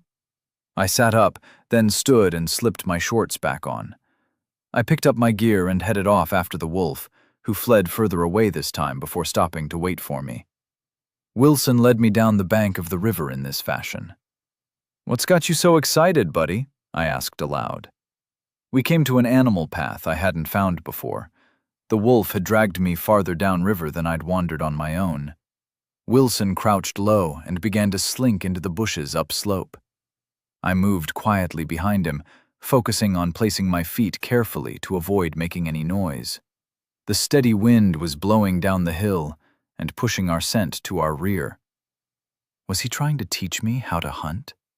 Off to my right, I could hear the gentle burble of a small stream, and the ground became damper as we moved uphill. He stopped and lay down on his belly just ahead of me, so I crouched low and snuck up to his side. With the tip of my spear, I shifted a broad leaf hanging in front of my face to one side. Before me lay an idyllic pool, lined with young trees and young vegetation. It was perhaps 3 meters wide, and on the other side stood a stag the equal of the one I had spotted across the river. I moved very slowly, painfully aware of every tiny noise, and brought my imbued spear into my right hand. This was an awkward position from which to throw. I had to hope my improved reflexes, coordination, and strength would counter the poor stance. The spear crept back behind my ear, the tip hovering in my peripheral vision for a moment. Then it sped forward as I put my whole strength behind it. I had not fully appreciated how improving my statistics improved my capabilities until that moment. The spear shot forward like it had been launched by a ballista, unerringly zooming towards the stag's heart. As it left my hand, it burst into flames and left a streak of smoke in its wake. The prey's head snapped up, and I watched almost in slow motion as it tensed to flee. Before it could do more than tighten its muscles, the spear slammed into its flank, piercing it clean through and exploding out of the far side in a red mist. The momentum of the blow knocked it off its feet, and the stag was left pinned to the ground as it died almost instantly. Chapter 11. My next victim. Villas Service slain. 6 souls gathered. Wilson shot past me and splashed his way across the shallow pond to inspect the deer. After a cursory sniff to ensure it was dead, he shook himself, throwing droplets all around him. I was still standing where I'd thrown from, locked in surprise at how much more effective my movements had been. Despite the twinges and throbbing aches left over from yesterday, I had felt more powerful than I ever had in my life. Physical exercise and maintaining what I thought of as a fighting trim were old habits long ingrained in my daily routines, but I'd never been this physically capable. Exercise hadn't been necessary since I was dumped here, due to the constant physical exertions needed to eke out an existence on the edge of survival. I still ought to have lost some of my muscle mass and general fitness due to the relatively poor diet and repeated injuries. Whatever else the body stats did, they had made exercise obsolete. I walked around the pond rather than splashing my way through and stopped next to Wilson. The deer was pinned to the ground, its upward-facing side prevented from lying naturally by the spit of wood holding it in place. I grasped the blacked end of the spear and tugged experimentally. It gave a little, but the cloying mud was holding the sharpened point in place. I gripped with both hands, grimacing as my shoulder ached, and yanked back as hard as I could manage. A burst of pain went from my shoulder, through my jaw, and up into my teeth, but the shaft pulled clear with a soggy, slurping sound. I stumbled backwards as the deer fell to rest as gravity intended. Wilson stepped forward and licked at the corpse's face. "Enough! Come away!" Wilson looked up, and after a moment's hesitation, he backed away as I'd requested. Smart puppy. Should have brought the litter. I had 2 options: clean and butcher the deer now, or find a way to get it back to the cave intact. As it was currently in one piece, it would be far easier to move than if I chopped it up into more manageable chunks, however, as I had no means to carry so many smaller packages. I opted for a compromise.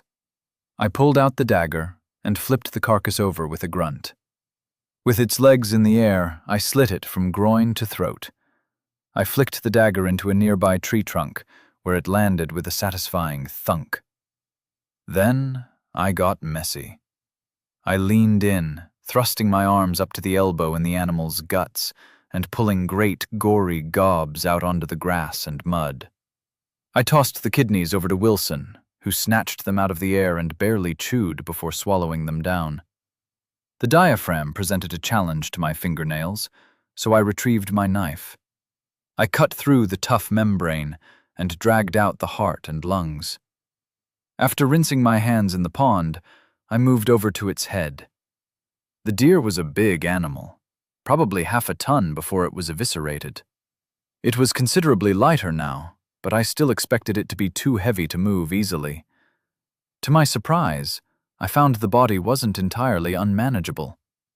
It wasn't light, but what remained of it could be dragged or carried fairly easily. "Venison for dinner, bloke. Good find. If you know any more places like this, make sure and drag me over to them." I bound the deer's legs to the shaft of the blackened spear. There was 1/2 meter clearance at the bottom, and perhaps 1/3 of that at the top. I picked it up by the pointy end and dragged it experimentally. I'd be slow, noisy, and at a distinct disadvantage if I got jumped again. Nothing for it, though. This was a lot of meat, and I had some ideas for the impressive antlers that skittered along the ground behind me as I set off back to the riverside. I walked back along the stony beach slowly, the butt of the spear clattering as it bounced from stone to stone behind me. When I got back to the trail home, I paused briefly to rinse myself properly and remove the gritty bits of the deer's insides that clung to me. Then I set off back up the hill to my cave, thoughts of rich, gamey stew filling my mind. I could almost smell it already, a fatty gravy, flavored by the meat and the berries, coupled with boiled tubers, would be a major improvement over my usual fare. Despite the awkward weight of the slung deer in my right hand and the pair of spears clutched in my left, I didn't feel like I was tiring as I plodded uphill. Wilson repeatedly passed me both ways, running ahead, then circling back, only to run past me again, or loping down the hill, his fur brushing my leg as he zipped by. I stopped about halfway and leant the spears against a nearby tree. I pulled a water skin around and looked at it. I was thirsty. I sighed and let the skin fall back against my side. No point risking dysentery when boiled water was waiting for me 1/2 hour's walk away. Maybe I should get a 3rd one so I could carry a skin filled with safe water when I went on my little expeditions in the future. I had 76 souls in the bank thanks to the lump I was dragging uphill. A step closer to the 100 I would need for an emergency healing potion. I set the thought aside. I'd wait to see what the traps brought in overnight. Hopefully, in the morning, I'd have enough to start leveling again and keep a reserve for a potion.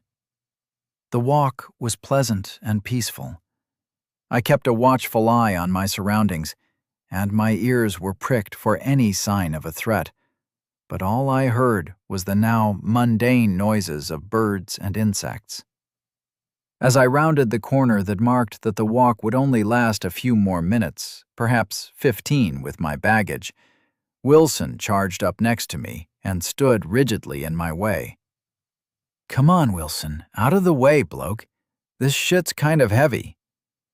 The wolf didn't move, so I was forced to stop behind him. A low growl rumbled out from his chest, deep and menacing. I glanced around, looking for whatever had spooked him, and eased the deer off to the side. I kept my longer spear in my left hand and moved the shorter one to my right.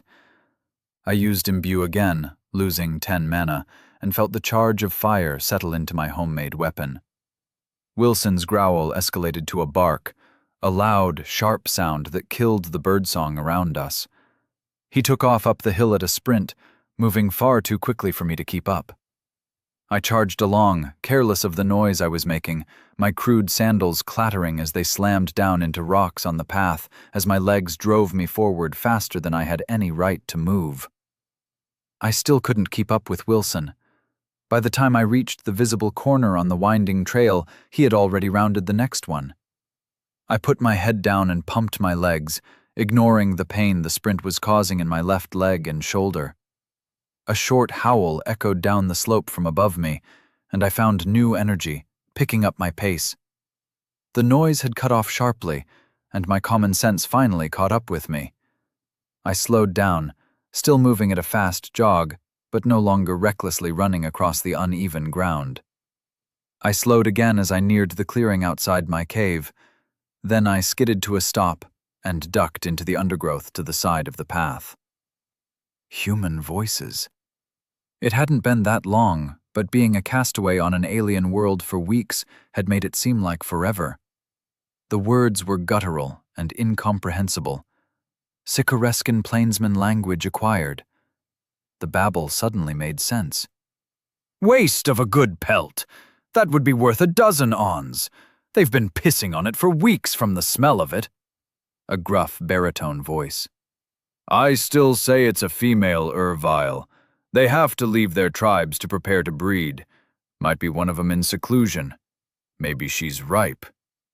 A tenor, high-pitched but undeniably male. He sounded excited by his theory in a way that I immediately found unsavory. "Have you seen an Ervile? Even the females are half again your size. Your skinny forearm wouldn't satisfy her, let alone the sapling you call a pecker." Another tenor, deeper and meaner sounding than the first. "Erisk's balls. Can't a man dream? You never know until you try," replied the second voice with an evil chuckle. 3 of them. I began to creep closer through the brush. Can't be an Ervile. The shit in the cave is all the wrong size for one of them monsters, whether it has tits or a dick. Voice number 4, deeper than all the others. A hint of command there as well. Intelligent. "You don't know shit. This is your first Coriolis too." Number 5 made his presence known. He sounded almost the same as voice 3, just slightly whinier. "Whoever the fuck it is won't be far behind their dog.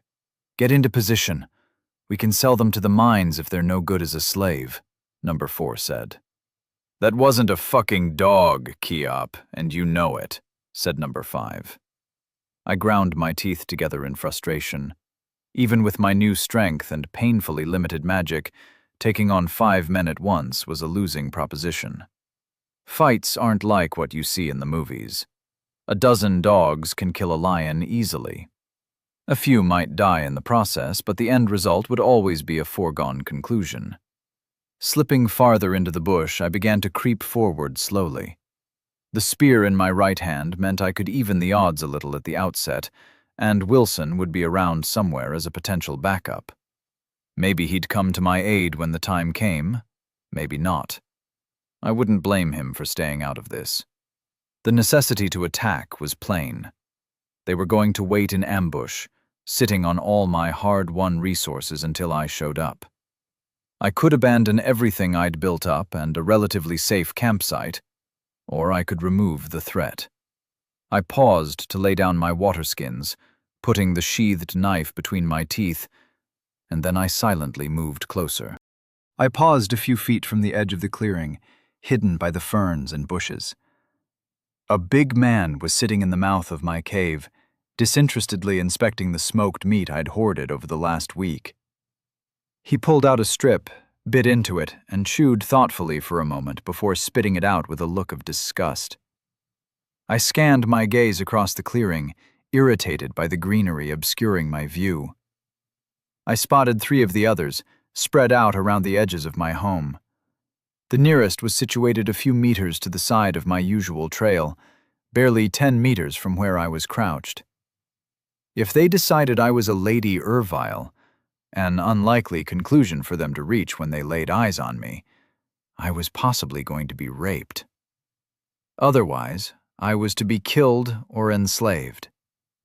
I briefly weighed their karmic balance and concluded I was more than happy to kill these fuckers.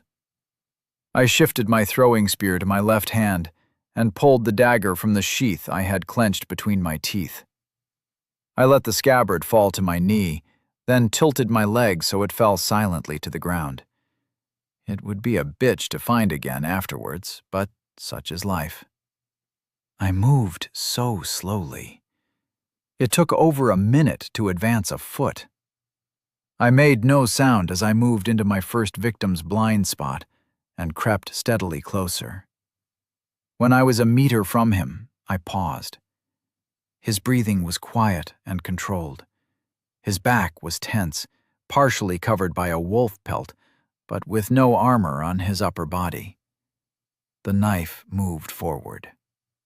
It was almost as though the knife was the living thing, and I was just an afterthought dragged along behind it. As it got to 6 inches from his skin, I leaned forward and slid the blade between his ribs. A vicious flick ruined the man's right lung. Then I stood quickly, took the throwing spear in my right hand, and hurled it with blinding force at the bear of a man sitting in my cave entrance. My first victim had only been able to make a startled, gasping intake of breath, his last, before blood began to bubble up his throat to silence him. Stabbing a man in the lung was a mean thing to do, but it was extremely effective. He'd suffocate eventually, but wouldn't be able to cry out.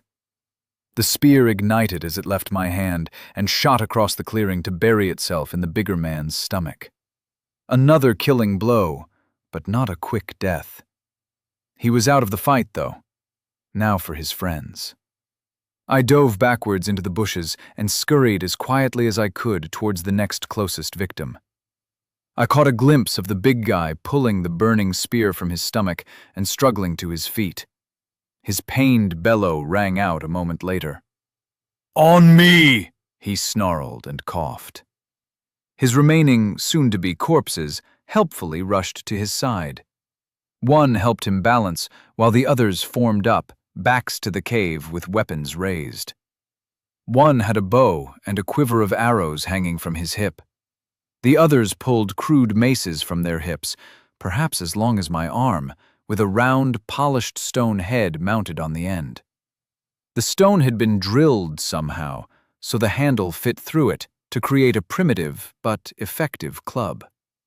They were all wearing wolfskins over their shoulders, with rough-spun shorts on their legs. I eyed their leather moccasins greedily. Hopefully, one of them was my size. I needed some better footwear. "Show yourself, coward!" called one of the mace-wielders. A dog barking into the night. "We'll hunt you forever, little man!" called what must have been his brother. The resemblance between them was remarkable. This pair were voices number 5 and 3. So, one hawk, a crippled bear, and a pair of dogs to deal with.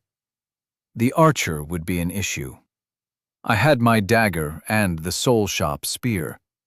Only a fool would throw his longest weapon at his foes in this situation. Fortunately, I had other options. I stayed hidden, but moved closer to the edge of the woods, ignoring their continuing insults. Once I was in position, I cast a fireball at the archer, summoning it 5 meters to my right so as not to give away my position. The ball of fire shot across the clearing and slammed into the man.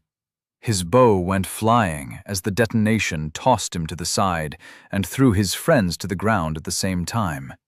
He screamed and flailed at the wolf pelt over his shoulders as it caught fire. One hawk down. I charged forward behind my spear, rushing out of the trees with an unintelligible battle cry. Dog 1 had been furthest from the blast and recovered first, sprinting towards me alone and swinging his mace in a vicious arc aimed at my right temple as soon as he was close enough to strike. Flicking his weapon aside with the shaft of my spear, I twisted it in my grip and ran the stone tip into his guts. He dropped his mace and grunted, latching both hands onto my weapon and preventing me from freeing it. I released it. He fell as the support vanished and crumpled into a bloody heap at my feet. I switched the dagger to my now free right hand. Hawk had managed to put out his fur cloak and was running as fast as his injured condition would allow, faint smoke and whimpers of pain trailing behind him as adrenaline lent him strength and stamina to flee. Dog 2 screamed in rage as his brother died, clutching tight to the spear, having removed my range advantage.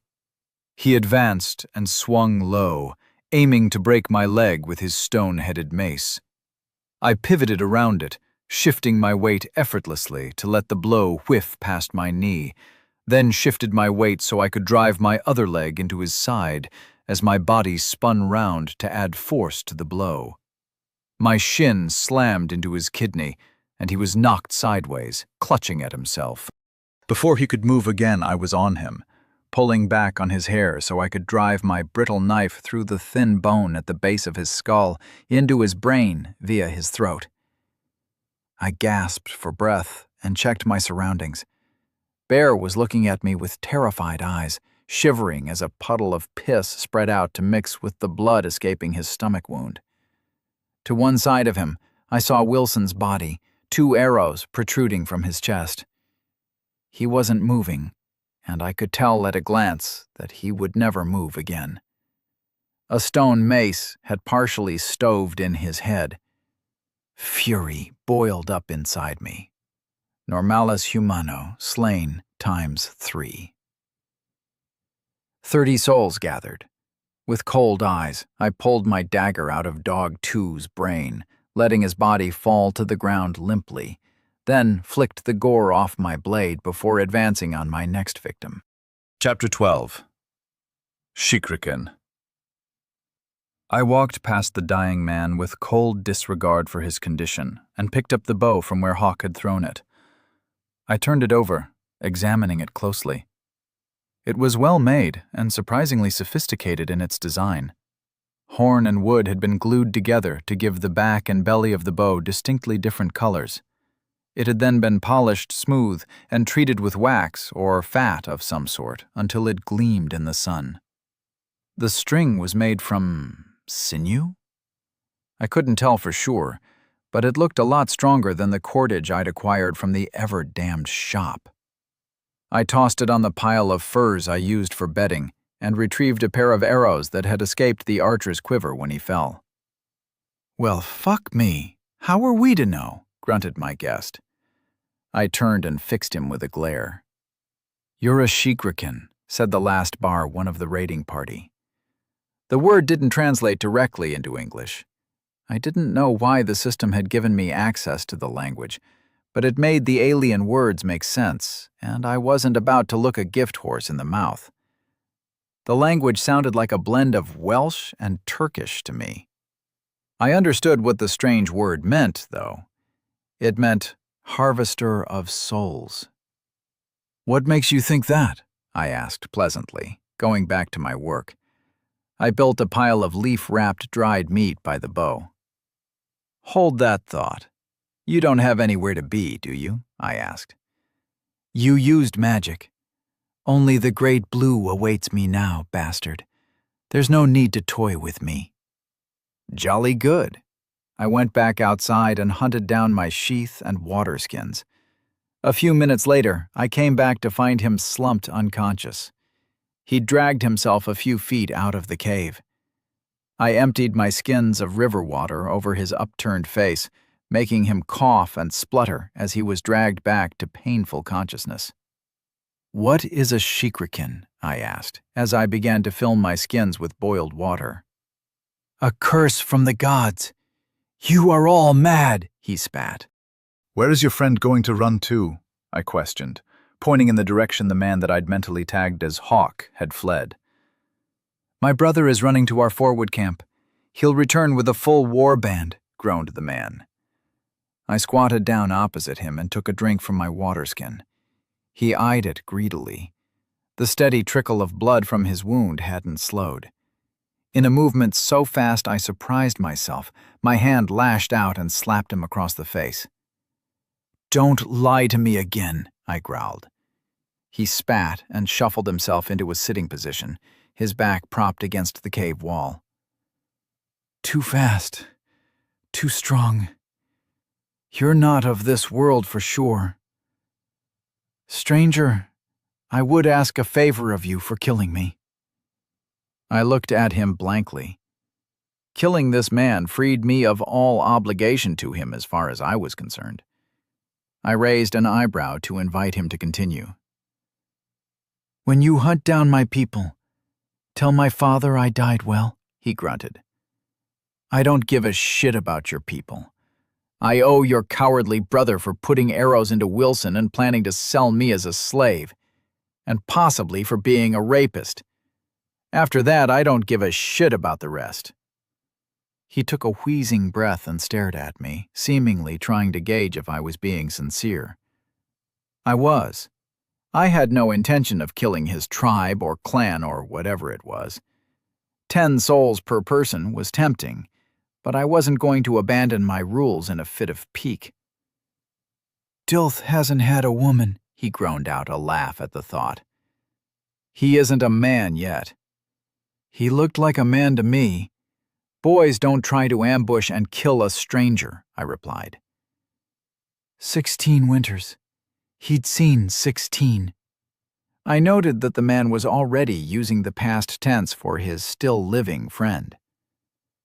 "This was our first Coriolis. You aren't a man until you return with booty. Then you can take a wife and become a man of the tribe. Aresk cursed me with you, and has seen fit to deny me that honor," he finished bitterly. Some kind of rite of passage? Primitive. The sophistication of the bow and finely crafted flint-tipped arrows suggested this was some kind of late Stone Age civilization. I hadn't seen any metal items on the men. Boys, I corrected myself. Technically children. I set that thought and the uncomfortable emotions it stirred up aside for now. I checked the bodies of Dog 1 and 2. Aside from the stone maces, they each had flint daggers attached to their belts. I tossed the daggers down by the bow on my furs. "What do you call yourselves?" I asked him as I contemplated my next actions. "We are from the Eriskin tribe.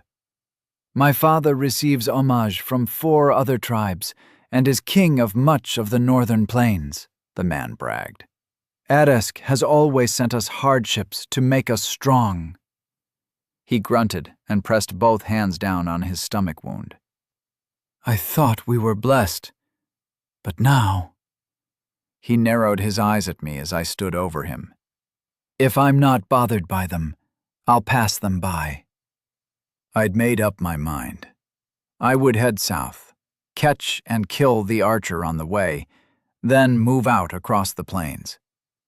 I couldn't stay here forever, waiting for a competitor to wander by. I had 5 true souls to harvest, and this place no longer felt like a home. It had been violated. I had some more souls, and the urge to spend them was strong. Each level would cost me 20 souls now, so I could go up a few and have enough left over that I could afford some things from the shop as I traveled. I grimaced at the thought. I would only use the shop if I absolutely had to. I bought 3 more levels, reducing my soul stat back down to F and leaving me with 46 in reserve. Level 13. Primary stats. Body, E.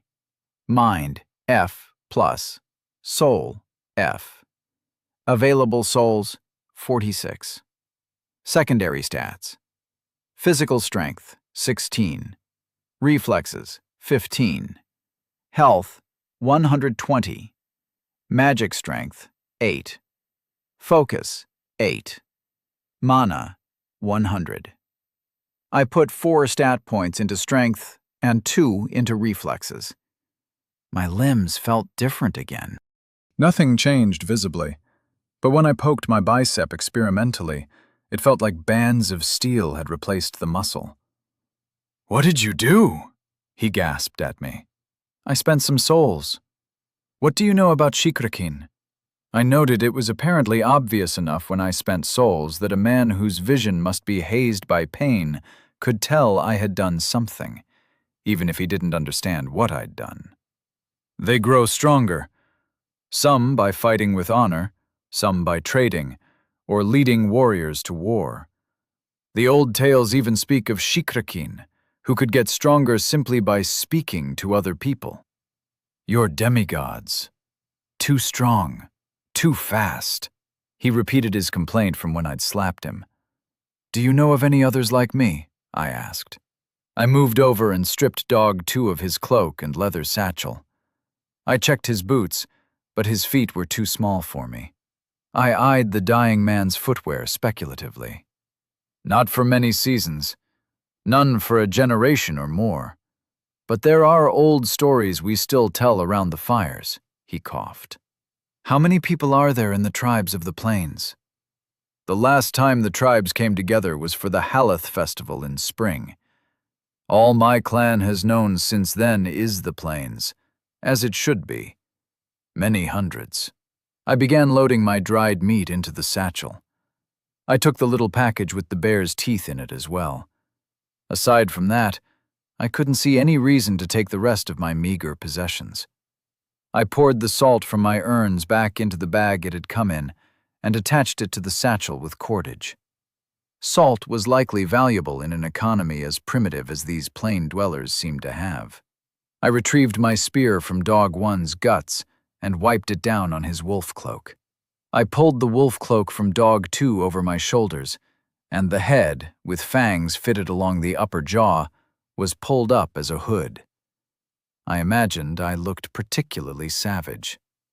So much for my superpower of a naturally bland appearance. I have spoken a lot. I did not have to. I ask for another boon, he rumbled. I looked over at him. What? End me quickly. A warrior should die at the hands of a worthy enemy. It assures a better seat at the table after the Great Blue. He met my eyes with a proud stare. I knelt down and put a hand on his shoulder. He was a strong man, and I think under other circumstances, I could have respected him. He had handled the pain of his wound with as much dignity as could be expected, and he had provided me with a lot of useful information. What's your father's name? I asked. He smiled faintly. Hakubin. You will know him when you see him. Tell him Graben died well. If I see him, I'll tell him, but I won't go looking for him. Goodbye, Graben. The knife in my right hand lunged forward and sank through his eyeball, breached the delicate bone around the optic nerve, and slipped into his brain. I let him fall backwards, lowering him gently with my left hand as the right retrieved my blade from his skull. I donned the satchel and moved over to Wilson. I'd known the beast for less than a day, but I would miss him. I carefully extracted the arrows from his body, cleaned them, and threw them onto my pile.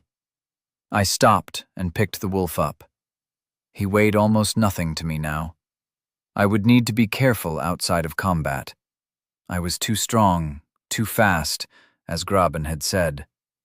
Carrying Wilson into the deep part of the cave, I laid his body out gently.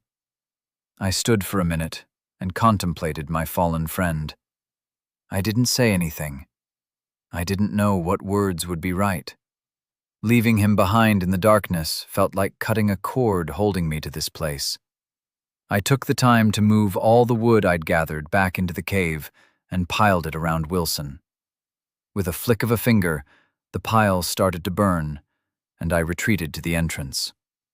I stole Graben's moccasins, offering a silent word of thanks that the man had feet big enough that the leather wraps weren't too uncomfortable when I put them on. Taking the bow and arrows in my left hand, and with the spear in my right, I set off after the archer. My water-skins sloshed as I jogged along in the direction he had run. Once I reached the tree line, I slowed slightly so I could look for signs of his passage. In his panic, he hadn't taken any care to avoid brushing against the bushes and ferns, and the trail was easy to see. Broken leaves, snapped branches, trampled stems, and the still damp mud made following him a simple affair. If it had not been for the rain last night, I'd have spent less time preparing myself to leave my first home in this world. My thoughts were confused. The anger at the killing of Wilson bubbled in the background, but Graben's words troubled me more. The gods had used this world before for their fucking games. Was this a real world, or just some fiction they cooked up for my game? Was Graben a boot in the coal seam, a hint that this place was a new creation with an elaborate, fictional backstory? Or was this a genuine world, with real people living out their lives? At least I knew I wasn't alone out here in the wilds anymore. The prospect of Stone Age savages being my nearest neighbors took any comfort I gained from that thought away. As it was, I followed the archer for perhaps half an hour, masticating on my unpleasant thoughts as I ran to where he'd gone to ground. I found him, huddled with his back to a thick tree, flint dagger in his right hand, and his left arm curled across his badly burned chest. I stepped out of the brush with the spear leveled in both hands, having left the bow and arrows carefully on a dry stone to wait for me. This wouldn't take long. "Demon, go back to the hells you came from!" he barked. Perhaps I should have tagged him Dog 3 instead of Hawk. "Hello, Dillith. I owe you for Wilson," I said quietly, closing the distance carefully. He swiped his knife back and forth in my direction, which made me smile. "Fuck you, Horson. Our souls will haunt you forever." Again, the knife swished back and forth at me. "I think I'll probably just spend them." He paled and turned to try to run, but I crossed the distance in the blink of an eye, and the spear slipped between his ribs to destroy his heart. Normalis humano slain. 10 souls gathered. Now with 4 daggers on my belt, a man can never carry enough knives. I stepped out of the woodland at the base of what had been my hill, but was now simply an unhappy memory. The river wove its way across the steppe to my right, and I took the time to drink my fill, emptying 1 water skin. Refilling at the river, I surveyed the grasslands to the south. The rain had swept through, but the grass was still tinder dry, having sloughed off the heavy droplets. A few casts of summon fire, and I could probably set the whole area ablaze. The possibility of letting the plains burn before I stepped out to walk through the ashes towards whatever passed for civilization in this world was tempting. I could envision earning a lot of souls by doing so. Fighting down the urge wasn't as difficult as it might have been. Despite my greed, I was a creature of focused, channeled violence. Indiscriminate killing was for the artillery and the Air Force. My rules, my code, forbade me from acting so recklessly. The plains rolled gently away from me, and on most of the low hilltops, small patches of forest had grown up. I settled my gaze on one I was fairly sure was due south and set off to see what the grasslands had to offer me. Chapter 13. Goodbye, blandness, my old friend. My beard had grown out since I arrived in this world. I had passed through the itchy phase and was now moving into Grizzly Adams territory. I eyed the dead aurochs and hoped the arrow had survived. The giant bovine creature clearly had not, and fortunately, when it collapsed, it had fallen with the arrow sticking out at the top rather than snapping it under its weight. Normalis aurochs slain. 5 souls gathered. I used the dagger to cut away at the entry point and carefully worked the thin wooden shaft out. It came free with a sucking sound, and to my relief, it was undamaged. I was down to 2 arrows, having had half of my supply break while I had been hunting over the last week. This was the 4th aurochs I'd killed since walking into the grasslands. It was a waste of time to properly clean the guts out or harvest the meat. I'd never used that much, and I couldn't carry it with me. Instead, I put the knife into the cavity formed where the beast's uppermost rear leg met the torso and began slicing in a circle to remove the limb. Working the blade into the cartilage of the joint was a delicate process. My knives were brittle and could easily snap. The rest I would leave for the scavengers, large birds that always circled overhead. With the meaty prize slung over my shoulder, I headed back towards my latest campsite, a slight depression at the edge of one of the hilltop woods. A small lake, more of a pond, lay on the other side of the trees, and I had camped here for 2 days now. I didn't understand the villus and normalis denominators. I'd initially concluded that the bear and the oversized rabbits were given that tag as a result of being larger than they should be, but these aurochs were much bigger than the cows from Earth that they resembled. Yet they were normalis all the same. Sitting down beside the fire hole I'd dug, I began to strip the hide off the meat. I'd rigged up a pair of sturdy tripods on either side of my fire and rested a thick branch of green wood across the gap. It was simple enough to adjust the height, and thus the temperature, of the meat by sliding the tripod legs in and out. Putting the skin I had removed from the leg to one side to be buried later, I began slicing strips off the muscle to hang on my improvised spit. Once I had taken enough for tonight, I set the rest of the leg aside on a stone and balanced the long, thin strips across the crossbar. With a glance, I ignited the fire I'd laid earlier. I had realized that physical gestures felt natural and possibly looked very impressive, but they were unnecessary when it came to using my magic. I had managed to avoid spending any souls in the shop so far. With semi-regular watering points in the form of ponds and streams, plentiful forage in the small forested patches, and large game to hunt, I was self-sufficient in everything that mattered for now, especially since discovering that the rapid growth ability could turn a straggly berry tree lacking fruit into a bountiful harvest for 20 mana. Weighing my options with regard to my available souls had become a constant distraction. I wanted more levels. The sense of growth from spending physical stat points was intoxicating, but magic was increasingly useful as well. I was trained for physical combat, but with the addition of magic, I could be truly dangerous. It was limited. It would let me fight against odds that I shouldn't stand a chance against, as it had back at the cave, but if there had been 10 of them instead of 5, I suspected I would have fled rather than attacking. It was an advantage, but it didn't make me unstoppable. All my competitors would have the same advantage when I finally found them. The fat began to drip off the meat, spitting as it hit the flames and embers below. The smell was delightful. Aurochs tasted just like beef, and I had been unable to stop myself from searching through the foodstuff section of the shop for some horseradish sauce. No luck, unfortunately. I decided to take 2 more levels. The first tier ability points were only 10 souls per level, so I could improve 4 of them for the same cost. Tier 2 abilities required 20 souls, just like Tier 2 levels. The impact of the stat points was what decided me. Since reaching midway through E tier, I was so much stronger and faster. My endurance was far beyond anything I had been capable of on Earth.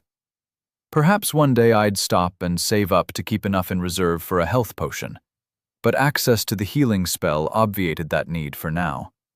Level 15 Primary Stats. Body, E+. Mind, F+. Soul, F. Available souls, 43. Secondary stats. Physical strength, 20. Reflexes, 15. Health, 120.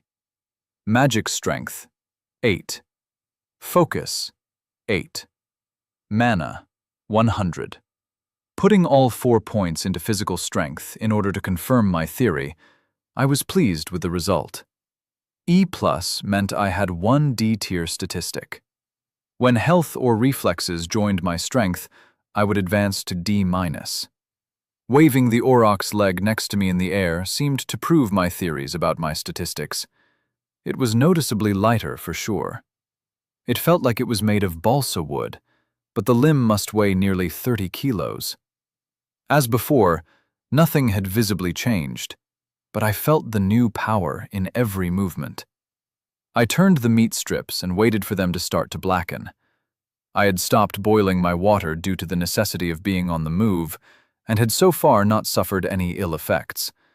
But intestinal parasites were something I could still easily prevent. Thus far, the evil god called dysentery had given me a pass.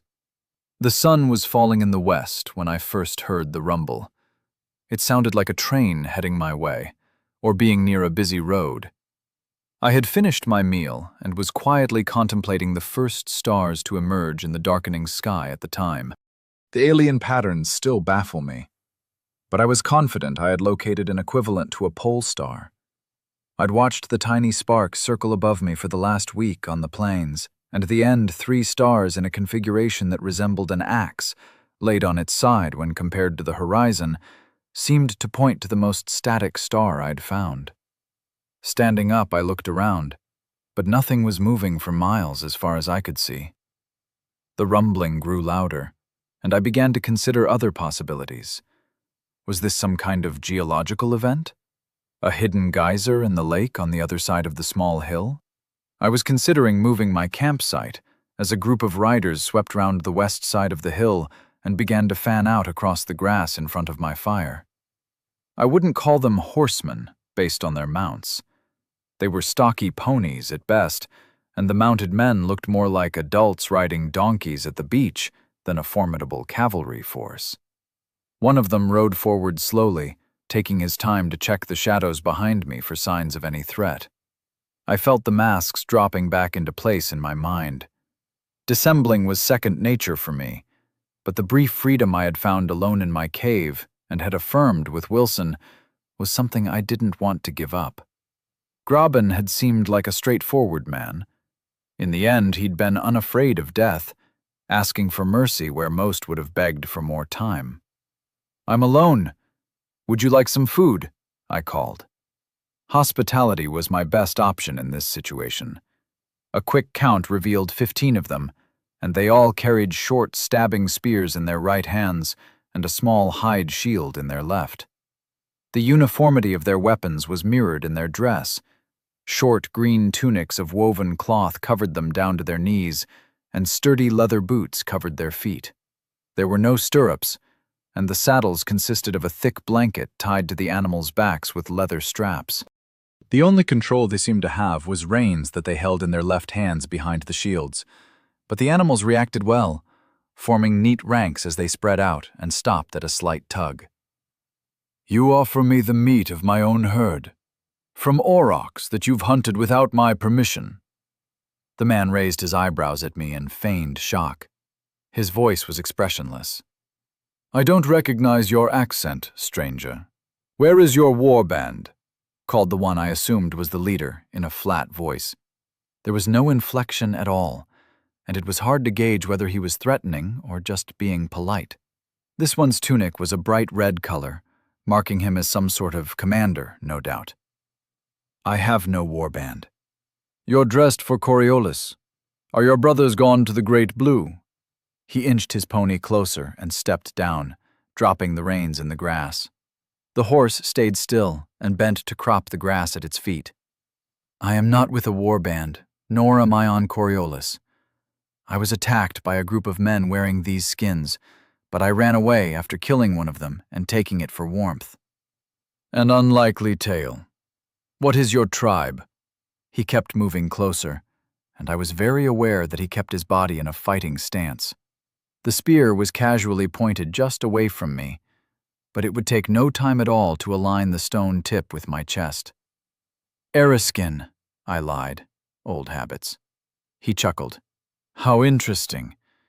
If I were to tell you we are feuding with them, what would you do?" "I cannot do much against 15 horsemen." My voice was calm. What I could do would certainly surprise these riders, but I would have to run in the end. I carefully avoided looking at the now riderless horse a few meters behind the man, while I plotted out how to put him down and steal it as I distracted his friends with fireballs. "What would you do if I told you that I am Eriskin, and I do not know you?" "I'd say it's a wide world, and no man can know everyone." The man laughed harshly and stepped close to my fire, allowing me to see him clearly for the first time. A bushy brown mustache separated his chin from his nose, and his long hair was pulled back in a ponytail, but cut short at the front. "May I sit and enjoy the warmth?" he asked politely, inflection finally entering his tone. "What about your friends?" "My armsmen will secure the area. I will rejoin them when we are finished talking, if the blue wills it. I do not recognize your accent. Where are you from, in truth?" In truth? I wasn't sure it was a good idea to share that information. Graben had been very convincing that Shikrikin were viewed with superstition and fear, likely for good reason. "I'm looking for Hakubin. I have a message for him. Then I'll be on my way." The man's eyebrows rose, and he leaned backwards. I offered him a water skin, and he accepted it, taking a long drink. "What do you want the king for?" he asked. "I carry a message from his son." "I can deliver it for you. I know him well," he replied with a twinkle in his eyes. "It's not a happy message. It might be best if I didn't share it with anyone else." "They rarely are. Nonetheless, please. I swear on Eresk's bones, I will pass it faithfully to the king." Graben had been a prince? That was unfortunate. I didn't particularly care one way or the other. I could discharge the promise, and if these men turned hostile, I'd kill the closest, steal his horse, and run like hell while throwing fireballs to scare off the rest. Very well. Graben asked me to tell his father that he died well, fighting with honor. Having discharged my oath, I could now bypass the local tribes and look for civilization further to the south. This bloke was clearly associated with the nearest tribe, and his accent was almost identical to the raiders I'd killed. It was a safe bet that this was Graben's tribe. The man leaned back and hissed softly. "How do you know this?" he snapped. I was there at the time. "You mean you killed him?" It wasn't a question. This man was direct, and I saw no reason to lie anymore. I nodded. "Come with me," he said, rising to his feet and moving back to his horse. "Respectfully, I'd rather not," I said. "It wasn't an invitation, stranger." "Respectfully, no." As I stood up, the riders who had been creeping closer twitched slightly, making their horses stutter to a stop. The leader was barely 5.5 feet tall, and only one of his companions was taller than that. Childhood malnutrition among the locals probably meant my perfectly unremarkable 6 feet of height was now outlandish and eye-catching. "Goodbye, blandness, my old friend." "Very well. We will leave you in peace, stranger." He spat the words like they left a foul taste in his mouth. Once he was mounted, he glared at me, then turned his pony and began to trot away. His men swung around to follow. I watched them ride away, making sure they were far enough to give me some time to react if they changed course, before I went back to my fire.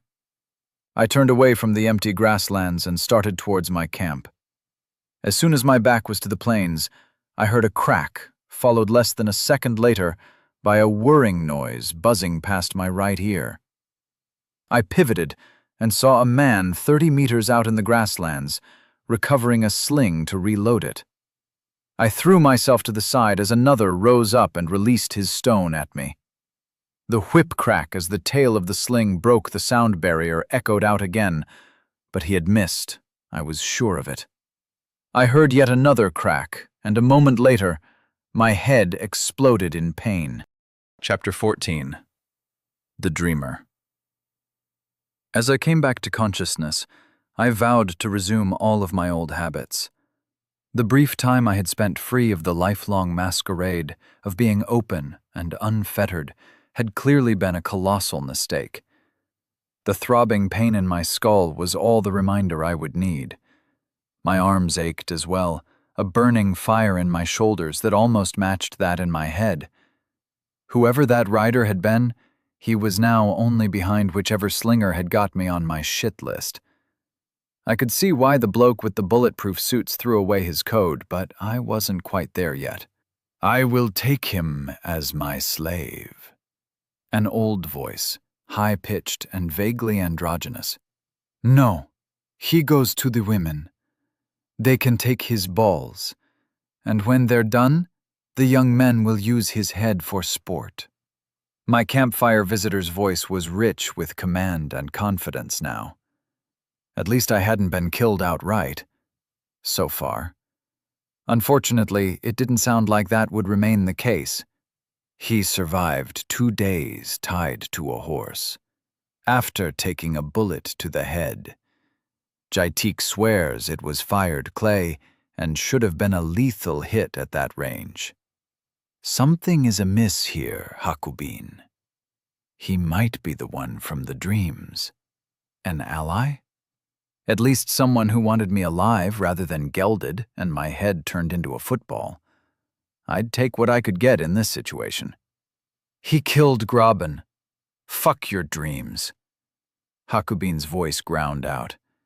He was clearly not a fan of mine, and I cursed my assumption that Graben had not been seeking revenge with his request to let his father know he was gone. Going out into the wild must be dangerous, and many would not return, their fates never known to their families and friends, so I had seen the reasoning behind the request. Granting some closure like that was probably a rare boon for these savages. However, I was fairly confident Graben had screwed me from beyond the grave. And he came to tell you about it. The other person cackled, a wheezing, gasping sound that still conveyed their amusement. Graben would not have wanted you to slay this man, or he wouldn't have made that request. You know I'm right.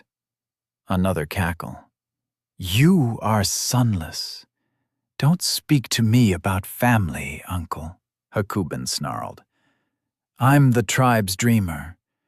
King Nephew, what happened the last time you ignored my counsel? Hakubin grunted non-committally in reply. Give this man to me. He will maintain my wagon and tents, cook my food, and serve as I see fit. The wheezing voice was firm. He can hang for another day. If he still lives after that, do as you like. The sound of heavy footsteps moved away. You always were an ass, Bin.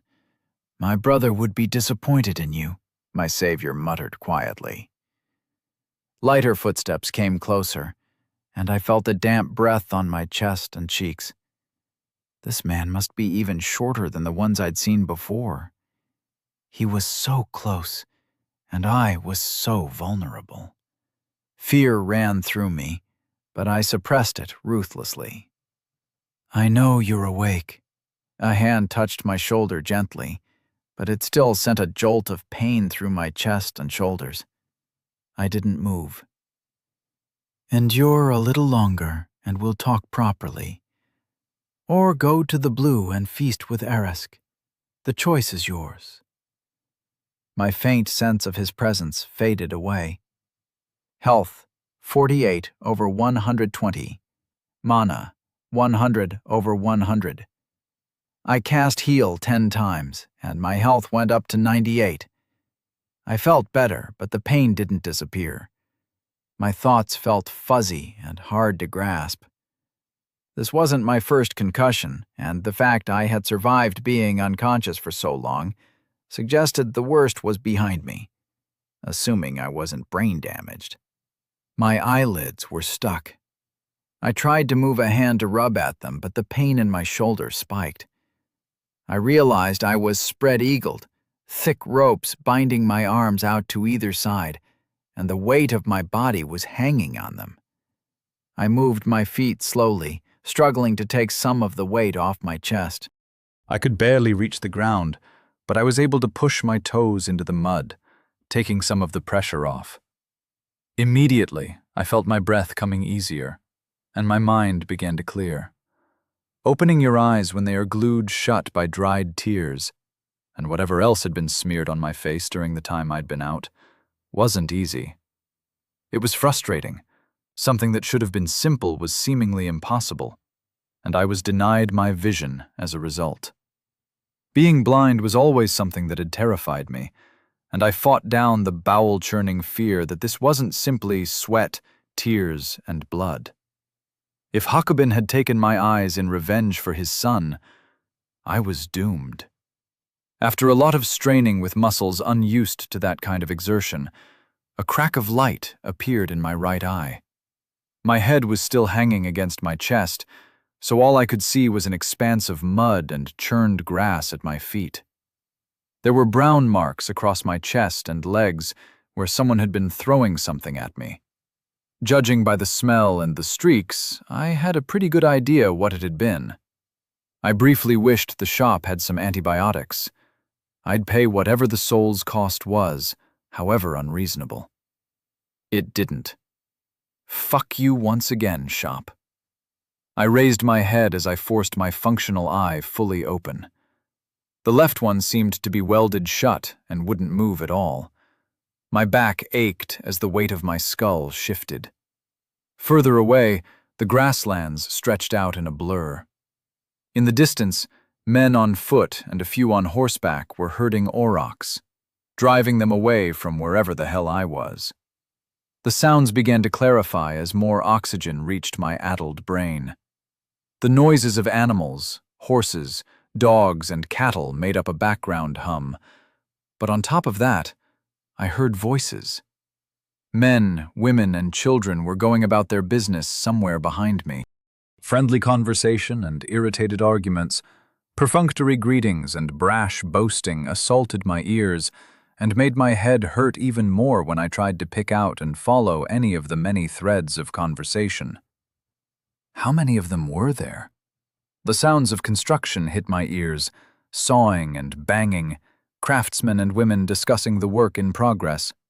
Civilization lurked behind me, and I couldn't crane my head far enough to see.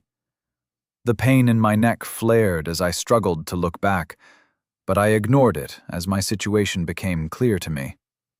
I was tied by each wrist to the end of some kind of large wagon.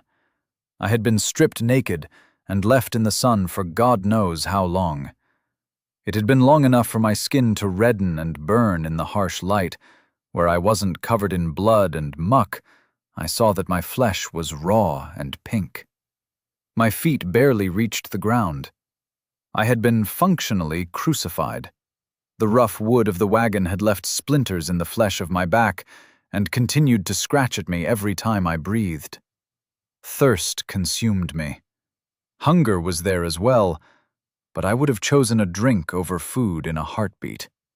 As the sun moved painstakingly slowly across the sky, I faded in and out.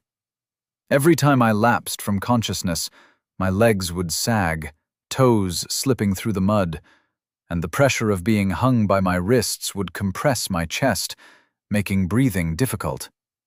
In a panic, I'd gasp for air and struggle to plant my feet again in the slippery muck. There was no way for me to escape back into darkness now that I was awake. As the sun was fading, I heard someone coming round the wagon. I didn't have the energy to raise my head anymore. The footsteps stopped a few meters in front of me, and there was the sound of something heavy being set down. I was in a universe of pain and delirium, so I ignored the distraction. A few more hours, and I'd be cut down. Once I had my strength back, I'd escape these fucking savages and head south again. My thoughts rang hollow even to me. I was going to die here. Graben couldn't have fallen to you. You're a liar. A boy's voice. I struggled to raise my head for a moment, but even that was beyond me, and I was terrified of losing my footing and dangling by my wrists again. Something wet slapped into my chest, and I opened my functional eye to see a brown mess slide off my skin and land at my feet. The smell made clear what it was, although I couldn't tell what animal had produced it. I was glad in a way. I'd gradually pushed the mud away from my feet during the long day, and it had become harder to keep the weight off my chest. If this brat was going to fill in the troughs my toes had dug during the long day, he was doing me a favor. The next wet slap sent a shock through me. A spike of pain had come with it because the little shit had been aiming at my groin. A giggle rang out, high-pitched and mean-spirited, signifying he'd done it deliberately. "Can't ignore me, peasant. You must have ambushed him, but Graben was too smart to be ambushed by a shit like you. So, how did you do it?" The lump of dung struck me in the face this time. I coughed and tried to shake my head to clear my nose and mouth, instantly regretting it as the fire in my skull reignited. I blinked my working eye clear and looked up to glare at the kid. He was perhaps 10 or 11, allowing for how short these people were. Brown hair cut short on the sides and left long at the rear. Mullets. Just like the rest. Why did it have to be mullets? His right hand was covered in shit from the bucket at his bare feet. He wore a red tunic that hung to his knees, and the sleeves had blue threads woven through them to make intricate knotwork patterns. He tried to ambush me at my home, but I returned the favor. Standing still in a fight is a bad idea, even if you don't know it's started yet, I tried to growl. It came out as an unintelligible groan. "Can't even speak?" he asked. I guess you're out of luck. Another lump of shit was thrown into my chest. "Would you do this if I weren't tied up?" This time I did growl, and it came through more clearly. "Your head's going to be used for the next Grack game. It doesn't matter what I do to you," he taunted. I let my head hang and didn't bother to respond. His face was Graben's in miniature, but the eyes were different. A younger brother, probably. None of this mattered. If I survived, I'd be a slave for a while. Then I'd be gone. I just had to make it through the night. Eventually, the boy ran out of shit to fling and grew bored by my lack of response. With a final taunt, he went back into the town behind me, and I was left blessedly alone. I would never complain about feeling lonely again. The sun was setting, and the sky was a cascade of reds and oranges. A few more hours, I kept telling myself. Just a few hours can seem like a lifetime under certain conditions, and this was one of them.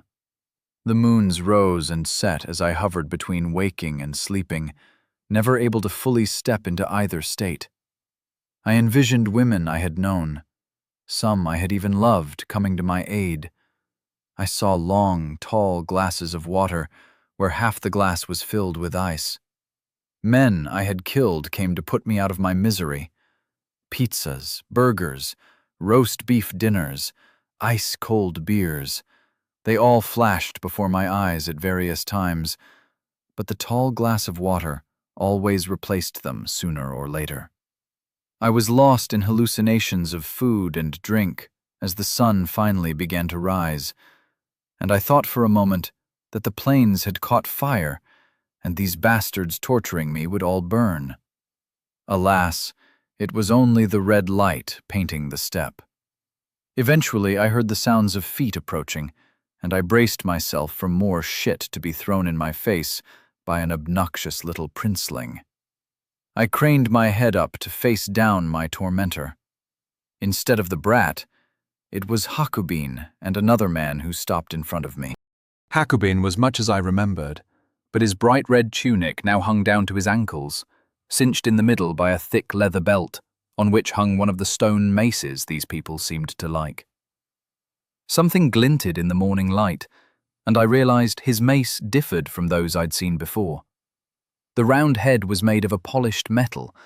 It looked like gold in my hazy vision, but even in my current state, some part of me assumed they would use bronze or copper for what was obviously a weapon. The other man was a shriveled raisin, stoop-shouldered and wrinkled enough that Mother Teresa would likely have told him to take better care of his skin if she were here. His skin was pale beneath his long white hair that he left unbound to fall around his face and shoulders. A thick beard obscured his mouth, but it became wispy and thin the further it grew past his Adam's apple. He wore a dull red tunic that hung to his knees, and his skinny legs were a patchwork of varicose veins. Unlike the others I'd seen, his belt was hung with dozens of leather pouches, in addition to the ubiquitous stone mace. He survived. "Will you keep your word, King?" said the dreamer, his voice half-remembered in my feverish state. Hakubin stepped forward and peered closely at my face. "You think he is something more?" he asked. I considered trying to bite his nose off or set him on fire, but now was not the time to fight. Aresk has been speaking to me these last few weeks. Opportunity was the feeling I got from the dreams. Perhaps danger as well. I think this man might be the source. The dreamer wheezed, his breath whistling through his facial hair. "Spice-addled hallucinations are not..." Hakubin sighed before continuing. "You're the dreamer. I've done as you asked, Uncle. I do not want to see this man again. Keep him at the edge of camp." Hakubin gave me a final glare and left. "Well, my wandering friend, slayer of aurochs, bastards, and princes, it seems you're in my hands now." I trust you won't harm an old man like me. His voice had changed, dropping in tone to be clearly masculine. He chuckled and drew a short metal knife to slice the ropes holding me upright against the wagon. As the ropes parted, I fell to my knees and curled up in the mixture of blood, piss, mud, and shit beneath me. I rolled over and gasped as blood began to reach the extremities of my arms again, and they seemed to catch fire. Aside from a few days of peace, all I'd known in this world was pain. I needed to get back home. Chapter 15. Another Giveaway. "On your feet, boy," Dreamer said harshly. The snap of command was there in his voice now. I began to think this wasn't just some old shaman. He was a leader in addition to whatever other functions he carried out in his culture.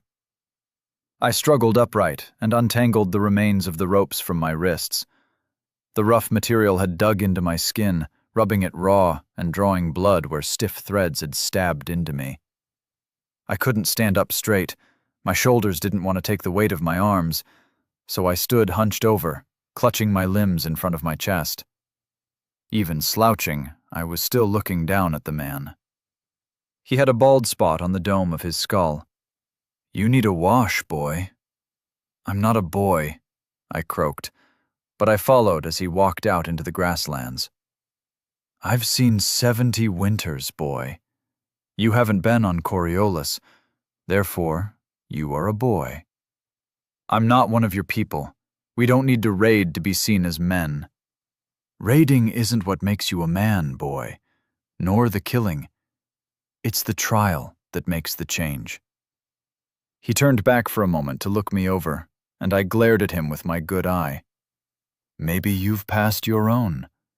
Aresk likes his killers, and I can see the blood on your hands," he muttered before moving on. I glanced down, but my hands were more muddy than bloody at the moment. He led me to a stream that ran just a few minutes' walk from the camp. As soon as I saw the water, I tried to sprint to it, but all I managed was a stumbling run that ended in a painful crawl as I reached the edge of the narrow waterway. My reflection shocked me. The left half of my face was coated in blood that had matted thickly in my hair and beard as well. I brought my hands up and began to brush at the blood and muck sealing my left eye. There was pain as my nails scratched at the accumulation of filth, and then I began scooping water onto my face to ease the process. Frantic splashing resulted in my face looking more like it should, and as my left eye finally opened, a deep sense of relief washed through me. A foot slammed into my ass, and I fell face first into the water. I spluttered and pushed my face above the surface, then dove back down to drink my fill. My burning thirst had knocked dysentery down a few places on my list of concerns. "Here," said the dreamer, holding out a small leather pouch. I reached out cautiously and took it, tipping some of the contents into my palm. I looked up at him quizzically. It was a rough powder of leaves that smelled citrusy and sharp. "It's to wash with. You have such things in your land?" he asked sarcastically. I tossed the pouch to the bank and worked what I had in my palm into my hair. It formed a thin lather that I used to scrub the filth from my head before working on my chest. It took longer than it should have, due to my aches and pains, but I eventually had myself looking reasonably human again, and despite the chilly water, I felt worlds better. The dreamer had watched for a while, but then settled down cross-legged to fiddle with the grasses in front of him, weaving the blades into little green towers. I stepped out of the water and refused the urge to drink more. I would make myself sick if I did. My body needed time to absorb what I'd already drunk. "There's a tunic and loincloth in the bag." He tipped his head to where he'd thrown his satchel. "Won't fit you, but better than running around showing your danglies to the world, eh?" he cackled. I pulled the rough garments out of the bag and began to put them on. The tunic was straightforward, but tying a loincloth was a new experience. I felt like I was putting on a diaper. "Not from here at all, then," my rescuer muttered. "Hungry?" he asked with a gleam in his eye as he looked up at me. I nodded. I needed food and rest to regain my strength. Then I could settle my debts with Hakuben and bugger off, hopefully to somewhere with a less savage population. "Come on, then." He rose and began walking back towards the Eriskin settlement. "The plains are a great place to live if you've got the knack, you know. It's hard, and there are always threats. Other tribes, ervile slavers, the vile cats are dangerous too, but mostly it's a good life." He continued to mutter at me as I trudged along behind him back to the settlement. I had thought it would be a town, if not of bricks and mortar, at least wooden buildings, but I was wrong. I suppose in a way it was a village, but it wasn't like any I'd ever seen before. Perhaps it resembled a Mongol tribal center from Earth, back in the 13th century, but history wasn't my strong suit, so the reference could be way off. 2/3 of the perimeter was composed of huge, heavy wagons with solid wooden wheels, parked end to end to form a porous barricade. The rest of the circular perimeter had crude stakes hammered into the earth to form a rough palisade. Within the, in theory, secure space, this created there was a maze of large, yurt-like tents and open areas. Smoke rose throughout the camp, and by the palisade were rows of tethered ponies within crude fencing. Hundreds of people flowed around, going about whatever the hell primitives like this did with their days. "Behold the mighty king's city," Dreamer giggled. "He thinks he's done so well. My brother built the alliance that made him a king, and Hakuben has almost... well, let's just say it could be better. Have you ever seen a real city? Stone buildings and towering walls?" "I haven't." "Lies," Dreamer laughed happily. "This will be fun. If you tell me of your adventures, I'll tell you about mine. Deal?" "You've seen cities?" I asked. "I was a wanderer in my youth." Mighty Helipican, with walls taller than the biggest ervile and thicker than 3 men laid on the ground. Sinister Junt, where the Kantani slavers harbor their ships. Many places, boy. I've been to many places, but I always longed for home, he finished in a wistful tone. "Why?" I asked. "Civilization is all well and good, but family is family. I could never stay away for long. Have you ever had an ambitious brother?" I shook my head, baffled at the seemingly disconnected ramblings. "Well, I did. Hakubar was a good man, on the whole. He actually asked me to leave the first time. Some of the families were pushing for me to claim the chiefdom. Idiots. As if I wanted to spend my life pandering to them and fretting about the herds. So I went away for a while, to give my elder brother a chance to consolidate his power and, coincidentally, removed any arguments for my assassination. He cackled once again. "But why come back if you were being threatened?" I asked. Once Hakubar had made the Gretakin bend the knee, he was secure. I didn't know that, of course. I was studying philosophy in Helipican at the time. But a tribe needs a dreamer, and my predecessor had been old when I departed. His apprentices were shite. Stupid little worms, more interested in potions to make women forget the night before than medicine or natural law. A dream told me to come home. A dream? I was surprised. If this man were the local equivalent of a doctor, why would he be moved to turn his life upside down by a dream? "You don't dream?" "Of course I do." I would not elaborate on the contents of most of my dreams. Despite my code, I still saw the faces of some of my victims in the night. "No, you don't. Not properly. I can tell. But we can fix that, boy. I'm afraid Eriskinit isn't much of a place. There are no alehouses or brothels, no markets filled with spices and exotic goods, but it has a few amenities. You'll need to stay the hell away from all of them for now." Hakubin is a vicious bastard, and his almsmen will happily split your skull at the slightest provocation. They already tried. I rubbed my left temple. Perhaps I should wait here? We had reached the gap in the palisade that led into the town proper. "If anyone sees you without me or my apprentice, you're dead, boy. The word has been spread about, and you stick out like a cock in a henhouse with your height and color.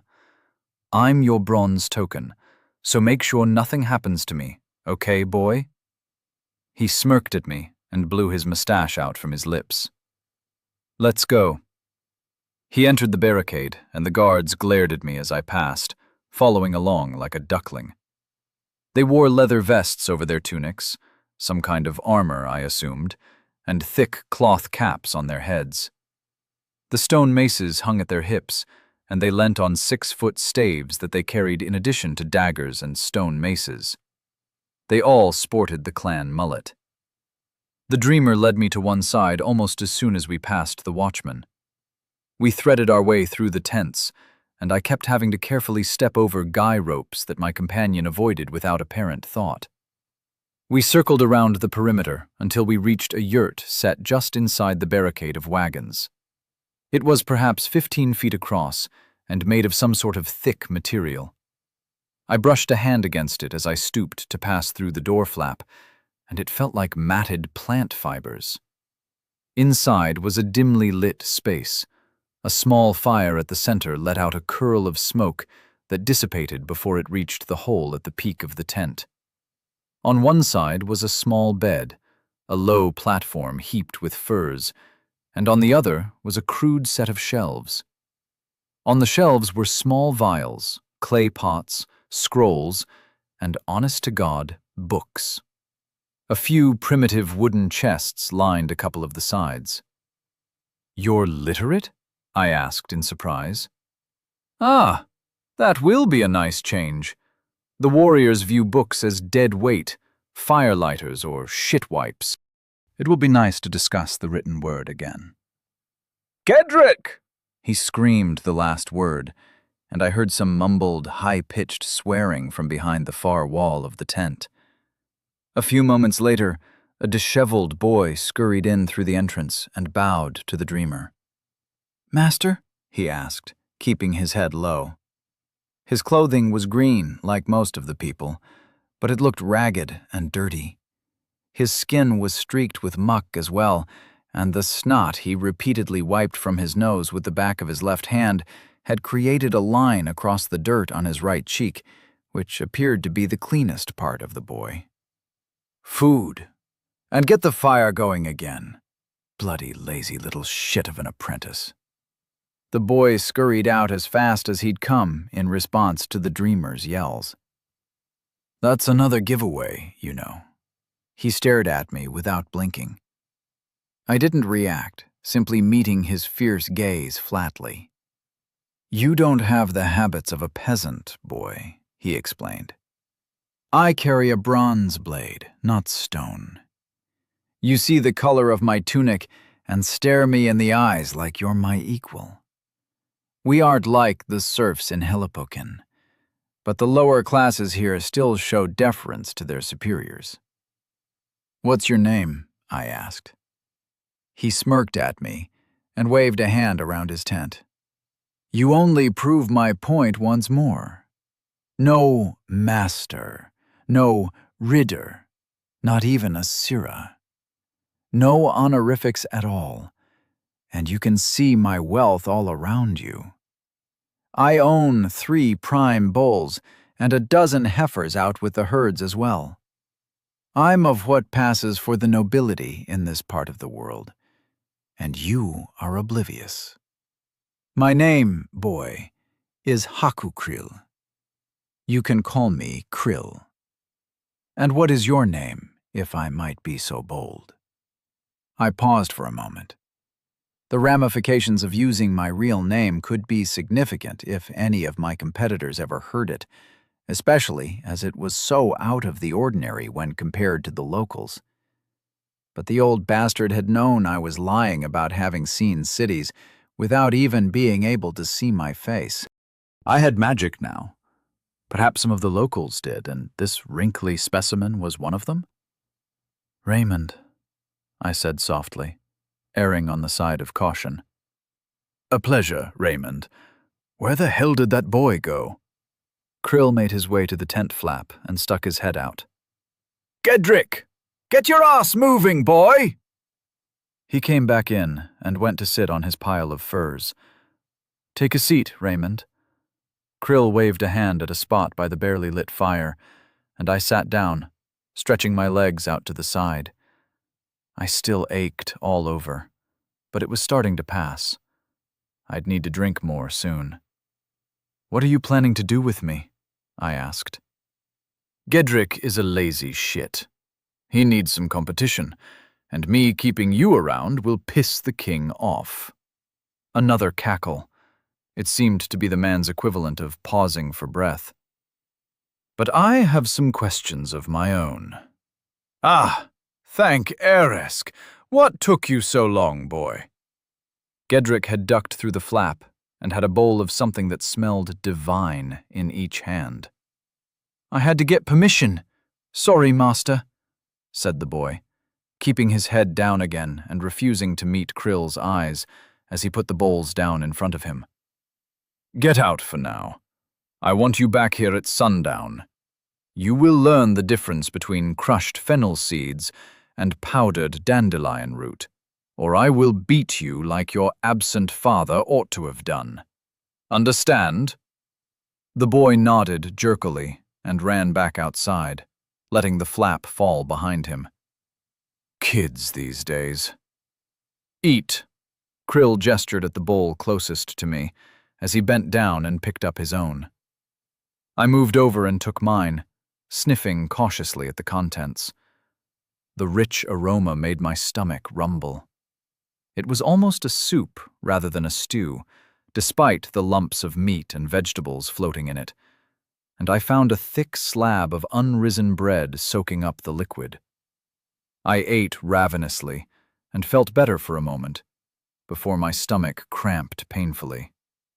Krill had barely eaten half his bowl, and he laughed as I groaned.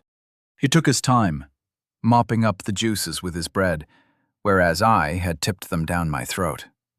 3 days since you ate. You should have been more careful."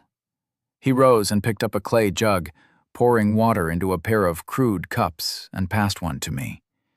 Despite my latent suspicion of my new master, I drank gratefully, but made sure to sip the liquid slowly. Damn the boy, he forgot about the fire. Krill rose and walked over to his shelving, taking down a leather pouch. He picked up a leaf-wrapped package that I recognized as one of my own. "Do you have the rest of my things?" I asked hopefully. "I do, but not here. Tell me, Raymond, Why were you carrying these? He tipped the bear teeth I had kept from my first kill in this world into his palm and stirred them with a finger. I don't know why I kept them. I just didn't want to throw them away. Perhaps they could have been useful in the future, I muttered. Vile bears are no joke, boy. You killed this one. You didn't find it dead and rotting? He fixed me with a piercing gaze, and I nodded. Alone? Impressive. He put the teeth back on his shelf and picked up some firewood that was waiting to one side of the rickety-looking furniture. He laid out the fire and blew on the remaining embers to get a blaze going. As the wood began to crackle and the flames reached up, he sat down on the ground opposite me and fiddled with the pouch he'd taken from his shelf. You have never dreamed. Not truly. True dreaming is a secret known only to a few, but I have a sense about you. No harm can come of it either way, and my curiosity is itching like fleas. His voice had dropped to a mumble, then almost a whisper as he talked, and I leaned forward to catch his words, my face perilously close to the fire. He poured something from the pouch into his hand, and I leaned even closer to try to see what it was. With a flick of his wrist, the powder shot into the flames, and as I recoiled, I snatched a lungful of acrid smoke. I sat back, stunned and more than a little frightened. Sleep well, boy. It will open your eyes.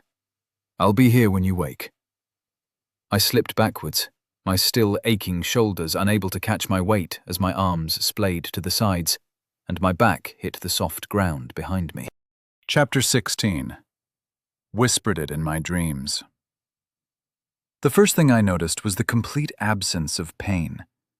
It had been so long since I didn't have a recovering wound to twinge and grumble when I moved in an unusual way. The blessed sense of peace that came from the change was refreshing. Next was my clothing.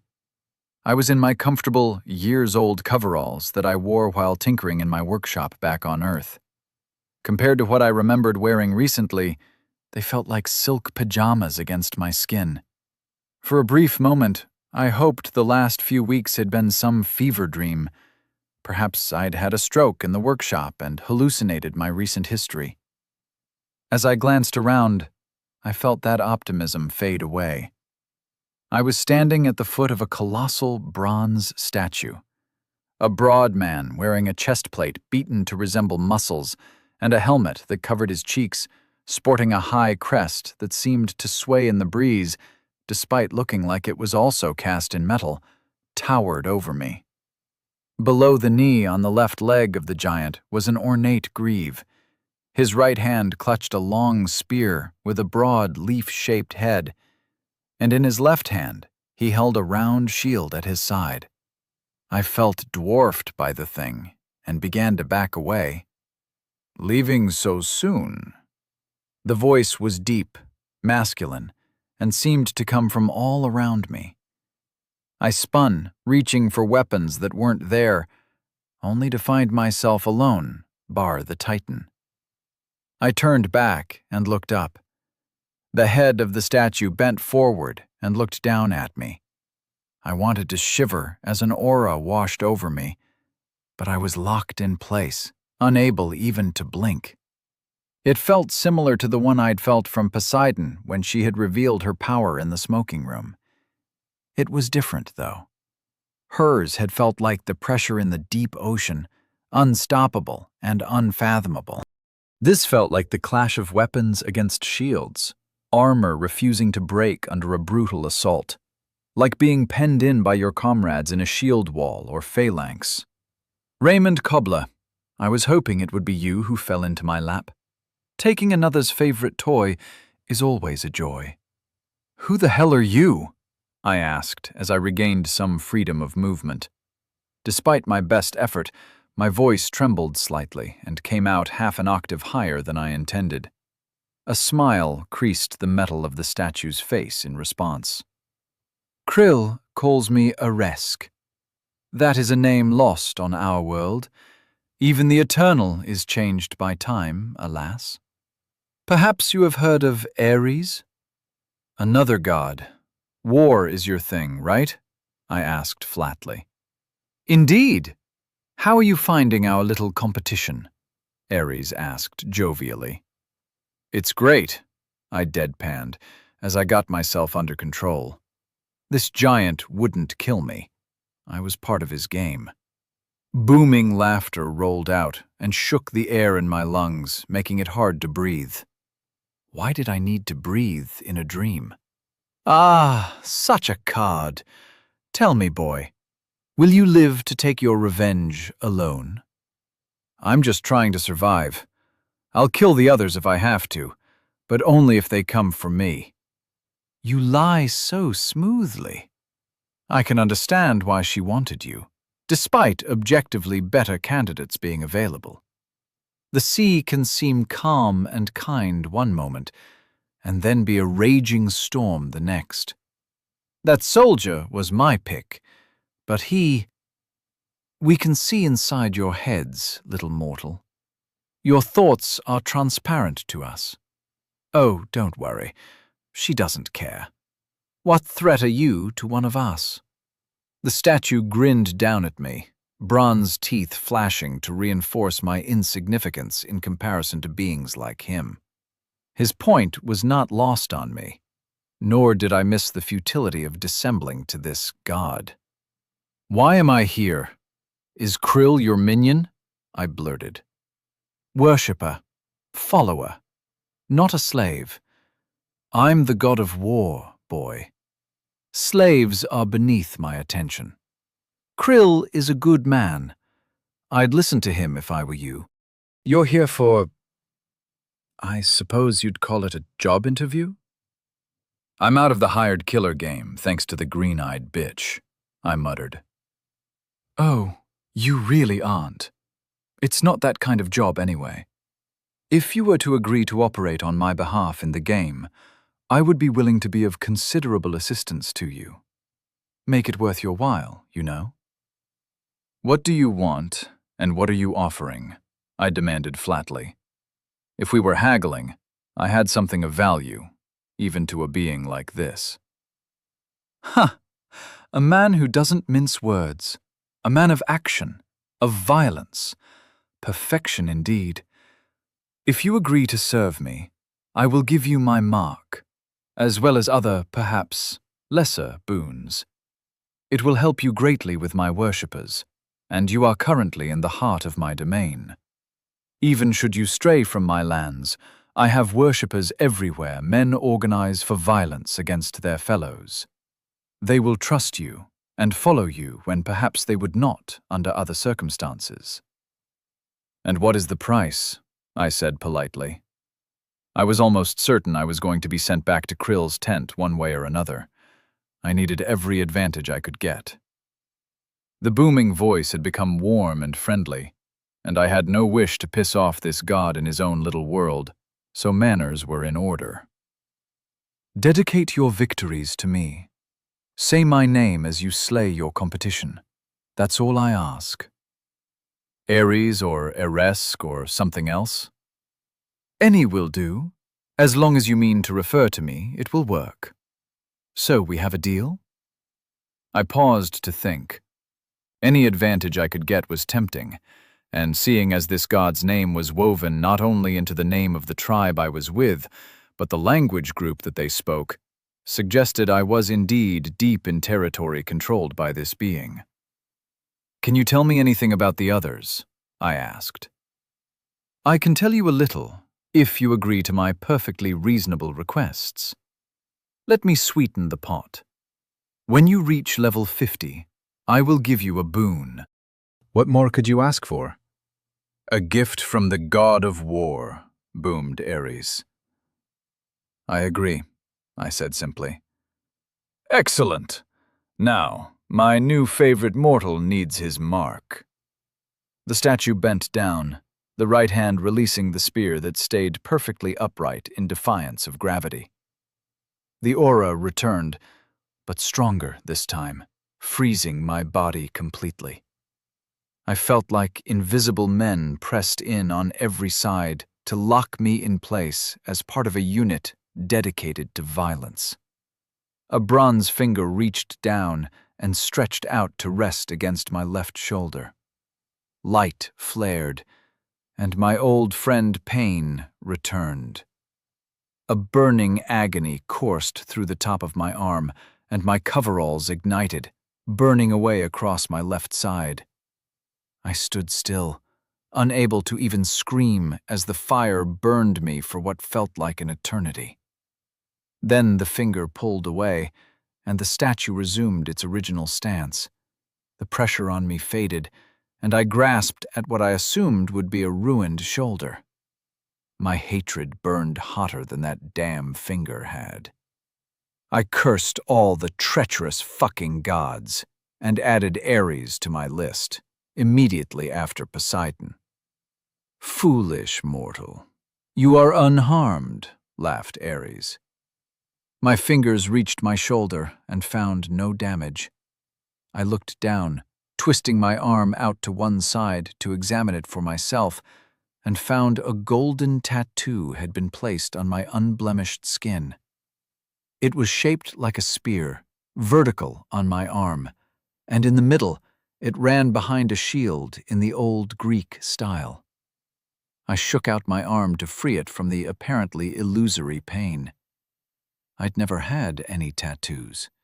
No permanent markings to make identifying me easy. I'd never felt the need, even back when I was a foot slogger killing for the government. Now, as to your colleagues, I cannot tell you too much. Even such as I, in my unlimited glory, must obey the rules. However, I'll say what I can. My soldier has gone pirate and now serves Hades. The mogul is setting up a new business empire, and slavery suits his purposes. He's dedicated to the Lady of the Waters. Perhaps she didn't have so much faith in you. The influencer is working with the scholar for now, but their alliance is fragile at best. The warrior has found his new octagon. "Where are they?" I ground out, letting my arms drop to my sides. "That I cannot say. But you were heading in the right direction before old Jacobin waylaid you," said Ares. "I could keep you longer. I'd love to hear you tell your war stories from Earth. But the dream smoke is starting to fade, and to hold you might damage you. Remember, speak my name when you slay them. If you do, we will feast and boast of our exploits when you die. If you don't, you'll curse the day your mother opened her legs to your father for all eternity." Ares boomed, and a final squeeze with his aura reminded me I was in no position to challenge him. The world vanished, and I was once again in that disembodied state I had experienced when I was exiled to my new world. It only lasted a moment this time, and then I opened my eyes. Back then, and touched. I can feel it. "What did the old bastard say?" asked Krill's voice from off to my right. I sat up slowly, feeling the lingering ache that had been pleasantly absent in the dream. "You do that a lot?" I asked, carefully rubbing the back of my neck. "I never needed the powder. He usually ignores my powder dreams. I've been there before, though. A giant bronze statue garbed for war, correct?" I felt his eyes on me and turned to look at him. His gaze was bright, almost feverish. I nodded at him in confirmation. "Erisk's balls! Where is it?" Krill gasped. He rushed over and began patting me down like he was looking for a weapon. "What?" I pushed him away, using more strength than I intended to, and he stumbled backwards. He didn't seem to care, and moved back towards me and started tugging at my tunic roughly. "The mark! Where did he touch you?" "Ah!" He caught a glimpse of gold from my left sleeve and yanked it up over my shoulder. The spear and shield tattoo glowed golden at the top of my left bicep. Krill ran to a chest by the tent wall and rummaged through it. He pulled out a strip of cloth and ran back to me. I need to wrap this. Most of the tribe cannot see it until you're ready. The king, for sure. It would mean your death. He began to wind the fine cloth around my arm and shoulder to cover the godly tattoo. Once I have my strength back, I won't need to worry about your king, Krill. My voice was laced with violence. Do you have your strength right now?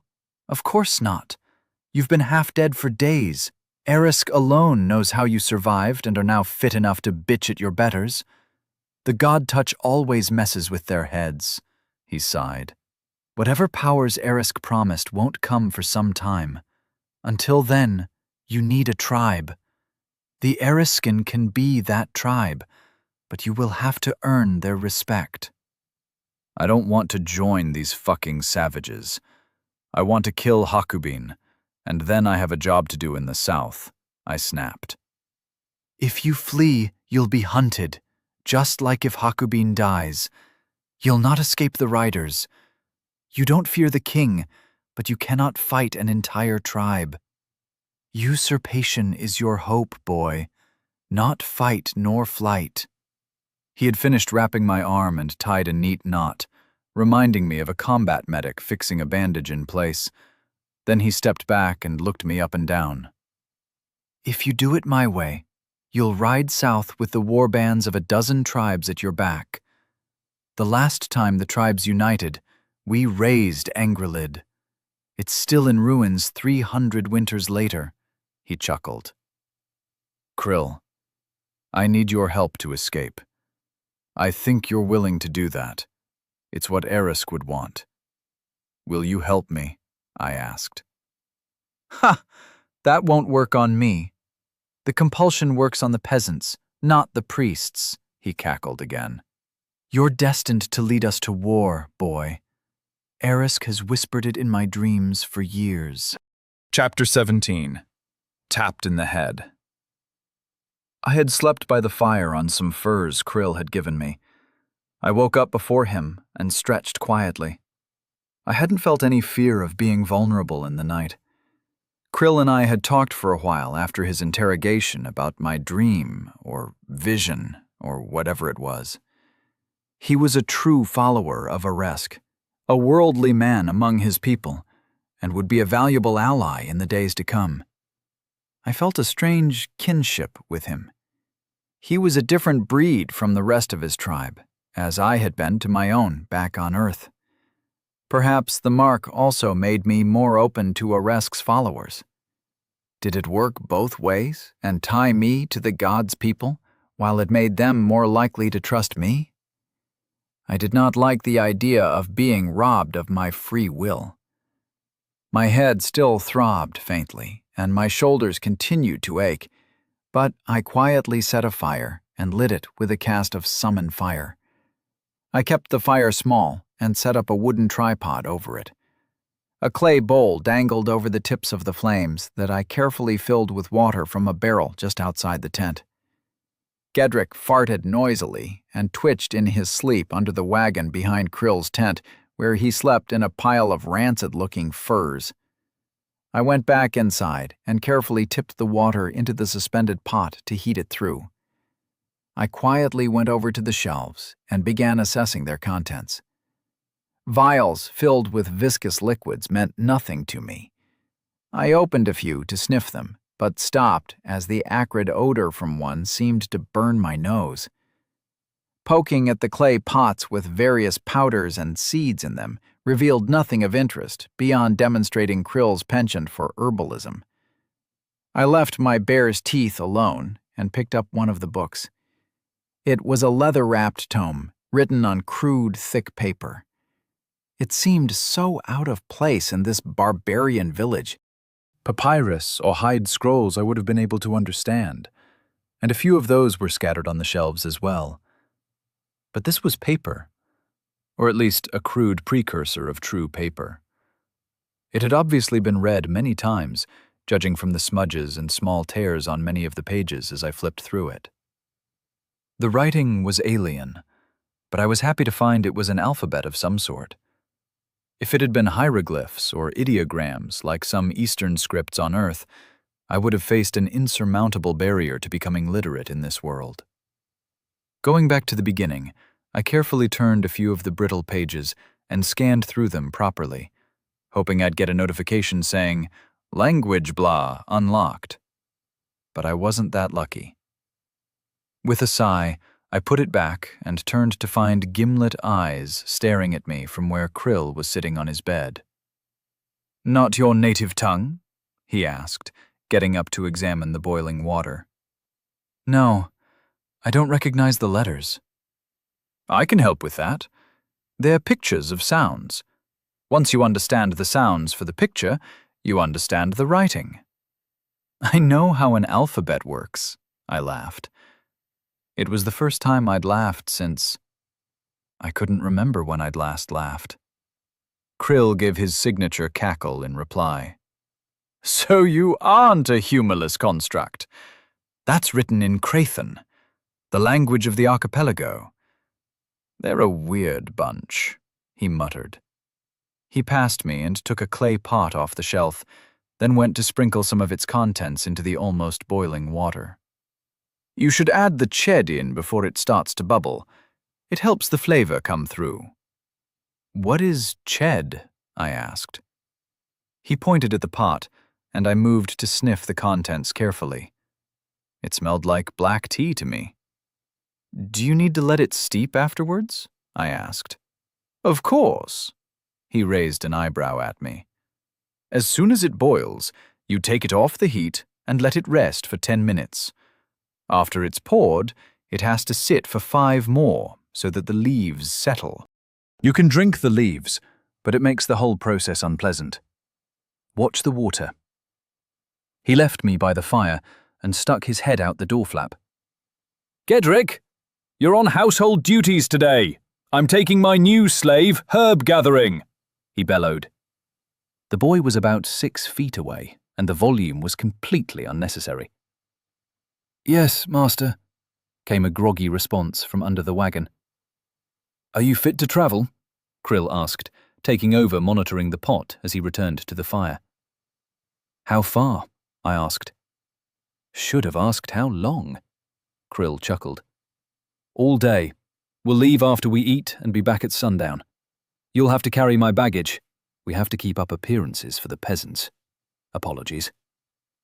I flexed and stretched again, just enough to gauge my range of movement and to catch any lingering aches.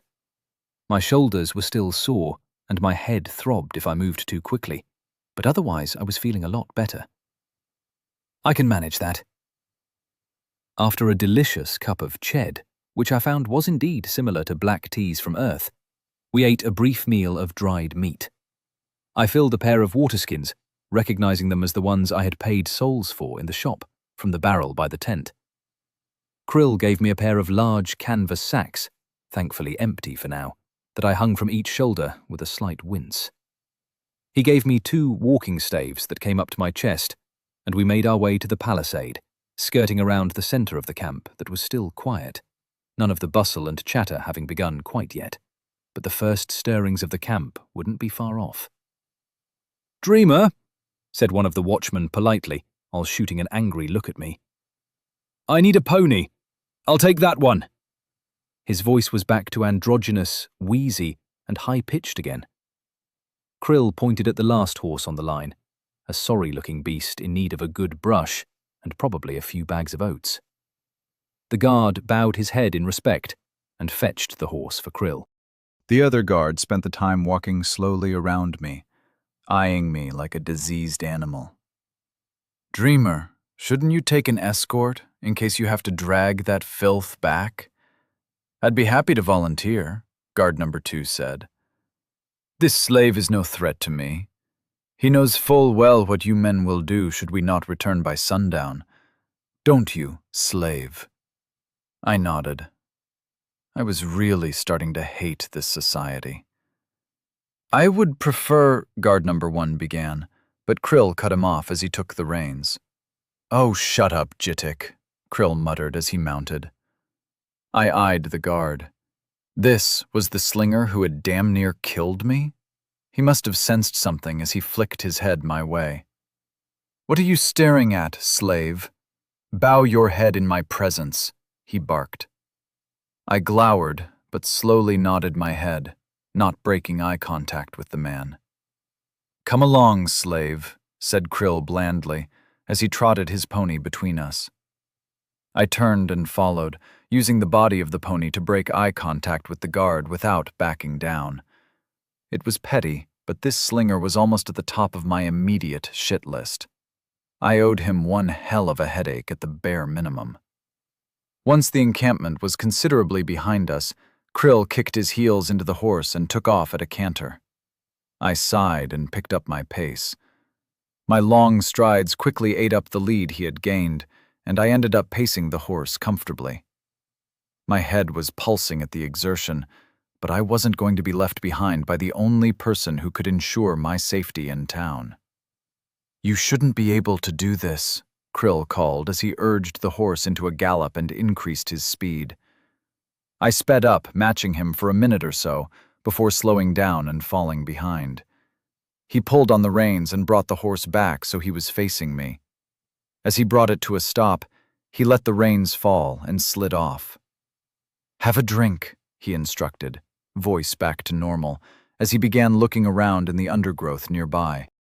I took a long gulp from a water skin and held it out to him. He glanced up and shook his head, turning back to sorting through various grasses and shrubs. "Not possible. When Aresk gave you the mark, what did he say?" Krill asked absently. I opened my mouth to say that he had called me foolish and told me I was unharmed, but my voice wouldn't work. My mouth opened and closed like a goldfish. Krill glanced at me and snickered. "A gayish of silence. Are they really playing these games again?" he muttered without looking up. He began picking clumps of grass and sorting them. "Bag these up, boy," I was told, and I obeyed, slowly filling the sacks I'd brought with us. Once we were halfway through loading the second sack, having scoured an ever-widening area of plants seemingly selected at random, Krill stood back up and glared at me. "You can fight?" he asked. I nodded. "Killed some men, I reckon?" Another nod. "Good. Let's see what you can do against an old man like me, He picked up the staves I'd dragged along and tossed one to me. Each staff had one end crudely rounded to resemble a blunt spear tip. "Well, boy, let's see it," he said, assuming a fighting stance, staff held loosely in his forehand and tightly in his left hand by the base. "I'm not sure this is a good idea. Should I just do some stances and forms?" I asked. I didn't want to hurt the old goat. "Pah! You're from the East? They have all that fancy shit. There's some sense in it, but you can't get a feel for someone by watching them dance about like a woman." He lunged, driving the blunt tip towards my stomach. I reacted without thought, batting the spear to one side and swinging a leg up. My shin stopped an inch from his balls. He looked down and grunted. "Thanks for pulling that." He sat down cross-legged and laid the staff across his knees, then gestured for me to sit as well. "Too strong, too fast," he muttered. Then his eyes almost glowed as I failed to hide my reaction to that particular choice of words. "Not the first time you've heard that. Graben?" He read the answer in my face and nodded. "You know he was a bastard." "Graben?" I asked, surprised at the change of subject. "Yes, the name, boy," he snapped. "His name didn't start with Haku?" Not completely tapped in the head then. Yes, boy. Graben was Hakubin's favorite child, and one that he shouldn't have had. There are other bastards in the camp. Hakubin likes to put it around, and he isn't the only one who does. Being king has its rewards, and his armsmen take a poor view of people criticizing him for womanizing, so he gets away with it more than is decent. Understandable. A man like him lives or dies by his reputation, I replied. The little shit who pelted you with aurochs dung. Can you guess his name? Does it start with Haku? Hakudan, His mother, who styles herself Queen like some shit-sitter, is one of your biggest fans in the village, believe it or not. Graben was popular with the men since he was small, and Hakudan is at best tolerated. When Graben came back from Coriolis, he was going to be trained to lead the war band. Krill shrugged and reached for the water skin. After a pause to drink, he glared at me. How did you start the fire? Shit. If he saw me light the fire with a thought, and based on that bloody phrase of Graben's he'd repeated, I figured I was rumbled. I have a few tricks. It wasn't a lie. Magic was handy as a surprise, but I could only cast 5 fireballs. Then I needed a 10-hour break before I could do it again. The heal spell was more useful, but again, it didn't make me unstoppable. Tricks. Did you bury the Coriolis? Burn them? He asked. Graben and his friends? No. I cremated my friend that they killed. The word friend felt right for Wilson, despite our short acquaintance. You weren't alone? There was another like you, he asked, sharp eyes locked on my face. A wolf I befriended while I was at the cave. There weren't any other people with me there. But you didn't come here alone. How many of you came? He asked sharply. The man was too smart for his own good. I'm not a threat to you. I can probably be of more help than you realize, Shikrikin. Do you know what it means, Shikrikin? I asked.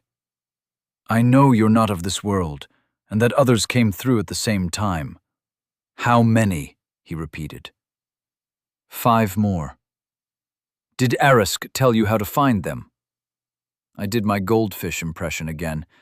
I was pissed about this gayish whatever it was. Kind of, then. How strong are you? Much stronger than I was before, back home, I replied with a shrug. You were fit on the other side? I nodded. What did you do? Within your tribe, I mean, he asked, eyes still boring into me. I killed people. I sounded almost sad when I said it, but I relaxed as he simply nodded and smiled slightly. It felt strange that my murderous past didn't even raise an eyebrow among these people. A good pick for my god, he nodded decisively. You are beyond what a human should be capable of. Perhaps you might stand a chance.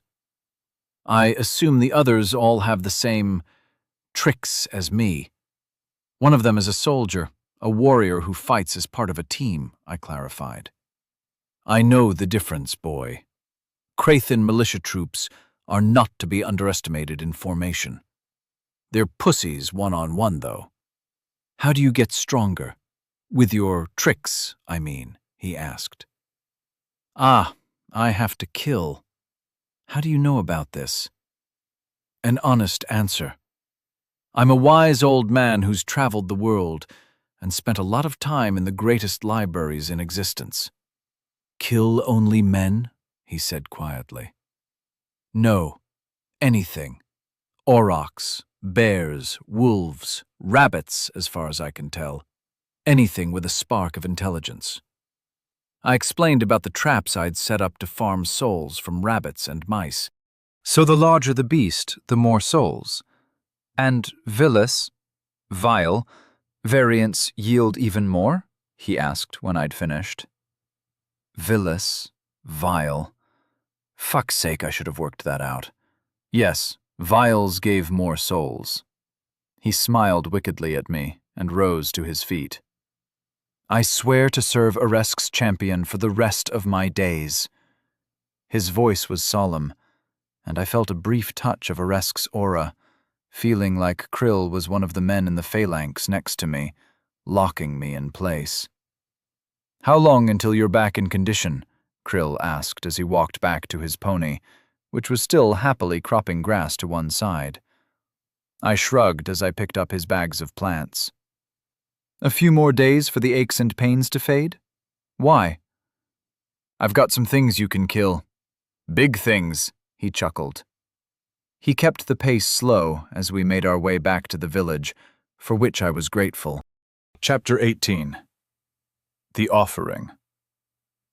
What do the tunic colors signify? I asked Krill as we skirted around the settlement towards his yurt.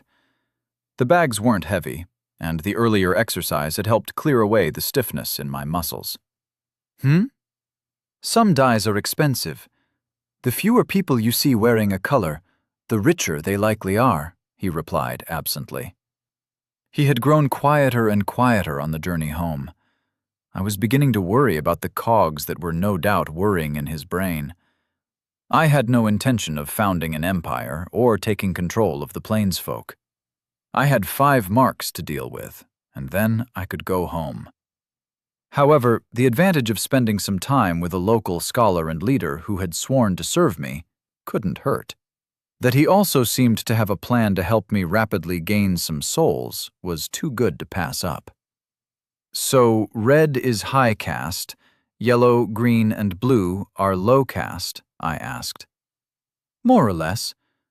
Brighter colors cost more, too, so dull colors tend to represent lower status folks within each class. If you ever see someone wearing even a dull purple, they'll be a powerful man, or married to one. He hurried us through the encampment and immediately screamed for Gedrick as we reached his tent. The boy appeared from under a different wagon to his usual nest and bowed his head. He shot me a scowl as he did so. "Refill the barrel," Krill snapped, and the boy hurried away towards the center of town. "Come in, boy. We need to talk." By talk, Krill meant interrogating me exhaustively about my magic and the system. His eyes were wide and bright when he finally felt he'd dragged everything he could out of me. "You can buy materials in the shop?" he asked, like a giddy schoolboy. "Sure. They're all too expensive to be worth it, though," I replied. "I'd rather spend the points on levels or magic." A wise serves his future self, not his immediate desires. Boy, how much do you think this is worth? He pulled out his bronze dagger, and the edge glinted in the dim light from the smoke hole above. What currency do you use? In my world, it wouldn't be worth much. Certainly not the... I checked in the shop for an equivalent. 70 souls it would cost me. Currency is for city dwellers. Shit-sitters, the tribes call them. Little clay tablets and metal trinkets. Here, a man is valued by the size of his herd. I told you I had 3 bulls and a dozen heifers. That makes me rich, boy. It would take a pair of heifers, good milkers, mind you, for me to sell this blade. He slipped it back in the sheath at his belt. Where is your wealth? The herds are just wandering about the plains with a few kids guarding them. Don't they get lost or eaten by vile bears? Pah! We're good at what we do. A few are lost to predators, but this is tame land. It'll be different where we'll be going, though. Another cackle split the air. What's your plan, Krill? I'd be happy enough to set some traps and gather souls that way. Idiot. You're thinking small. First, we go north and hunt the great tusks. If we can find a herd of vile pachyderms, you'll be able to grow so strong that Hakubin and his armed men will have to give you respect. On the way, the tundra and forests will provide rich pickings for your traps. He sounded so sure of himself, I found I was nodding along with his words. Just you and me in the wild, hunting herds of giant elephants? Alone I could manage perhaps, but I can't promise to keep you safe. I'm no woman, boy. I can care for myself. We wouldn't go alone anyway. We would need a kend, and you, my God-touched friend, are in luck. It will help establish you as a man and justify your emancipation when the time comes. You plan to free me? Why not just do that, and I'll head south? The mob would be against it, and, as a result, against you, fool. We need to gradually reveal your abilities to a few chosen members of the powerful families. Back to the fucking point, boy. You can buy bronze weapons. What about the raw material? It's 150 souls for an ingot of bronze shaped like a hide. I can get copper and tin ingots for 70 each. For 300 souls, you could buy half the herds of every family in Areskit. We have no smiths here. Shit-sitters don't let smiths come north to trade with us directly. The Jagon clan to the south has one, last I heard. Sulk has a strange story, and he's mad as all smiths are, but he might be. You said you cannot imbue your magic in items bought from the shop, so you must craft them yourself or find talents to do it for you. He fixed me with a beady stare. You need us more than you think, boy. I work best on my own. It was a simple fact. I'd never used a team for jobs back home, and any support I'd required was a one-off and done kind of deal, used only when absolutely necessary. Not anymore. Do you need anything urgently? I have things to organize, and Aresk hates time-wasters. No? Should I just stay here? I asked, looking around the tent. For now. I won't be long. You'll have a busy evening, though.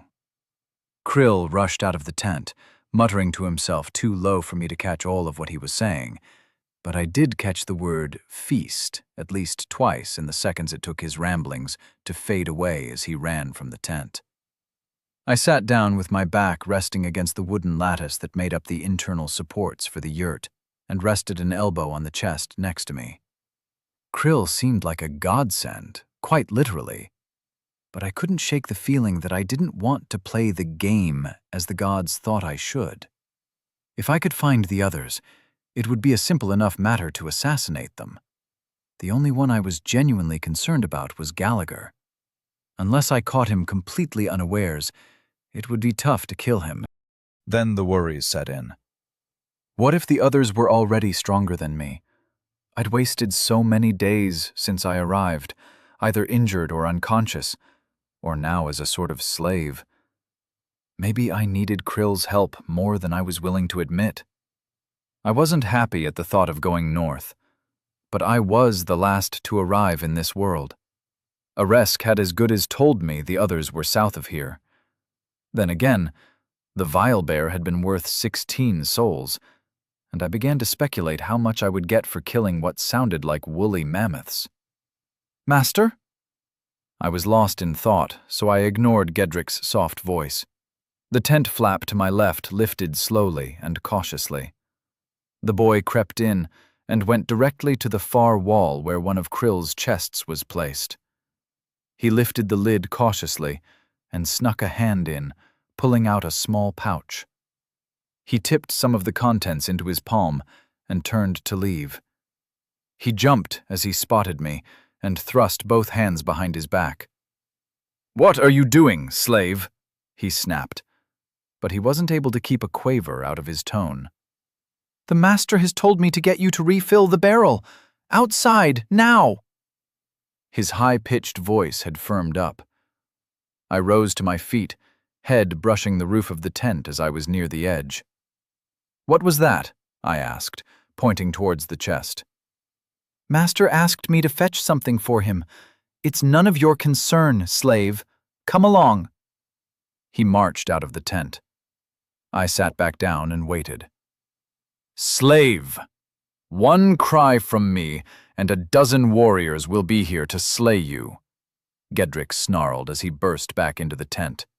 Whatever he had stolen, he must have hidden away somewhere nearby, as both hands were animated now as he blustered back into the tent. "Gedrick, what did you steal?" I asked calmly. "Slaves don't interrogate free men." "You're a boy," I scoffed. He bristled in response. "Still higher than a slave." "I'll tell you what. How about I fill the water barrel as a token of goodwill? And in return, you don't mention what you saw," he asked, going from angry to wheedling as the realization sank in that no matter how loud he screamed, he wouldn't escape if I chose to attack. My blue eyes glared up at him to drive home the point. "What was it?" I asked. "Nothing a godless foreigner would need to know about. It's for my training to replace Master Hakukril. He was trying to sidle back to the tent flap without being obvious about it. Boy, what the hell are you doing in my tent? Krill demanded from behind him. The boy looked like he was about to wet himself. Just checking that your slave was recovering well, Master. I was offering to prepare some herbs for him should he need them, Gedrick squeaked. He turned pleading eyes on me. I don't think that will be necessary, boy. I notice the barrel isn't refilled. Krill's voice was cold. The boy squeaked and fled the tent. Useless brat, Krill muttered fondly after the boy had fled. I have a job for you tonight. The word job stirred up old habits. Was the target a criminal? Would my code let me take the money? Who's the mark? I asked automatically. The mark? Krill looked confused as he sat down on his furs. The target, I said flatly. Oh, she's a right bitch. A great big lump of evil and mean, Krill smirked. I hadn't seen anyone in the encampment who matched that description. One thing these steppe people didn't have a problem with was obesity. The queen?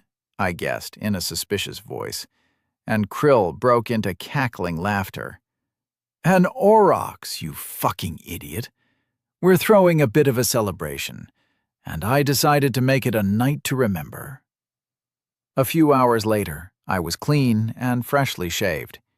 Krill had insisted on cutting my hair. The fringe had been sliced short, and the sides of my head were shorn down to the skin. A fresh tunic, pure white this time, had been provided, and I felt very strange. Why the white? No one wears white, I asked as Krill fussed around in his chest looking for something. It's part of the ritual. Look, all you have to do is say for Eresk as you slit the heifer's throat. It's not that hard. Ah, found it.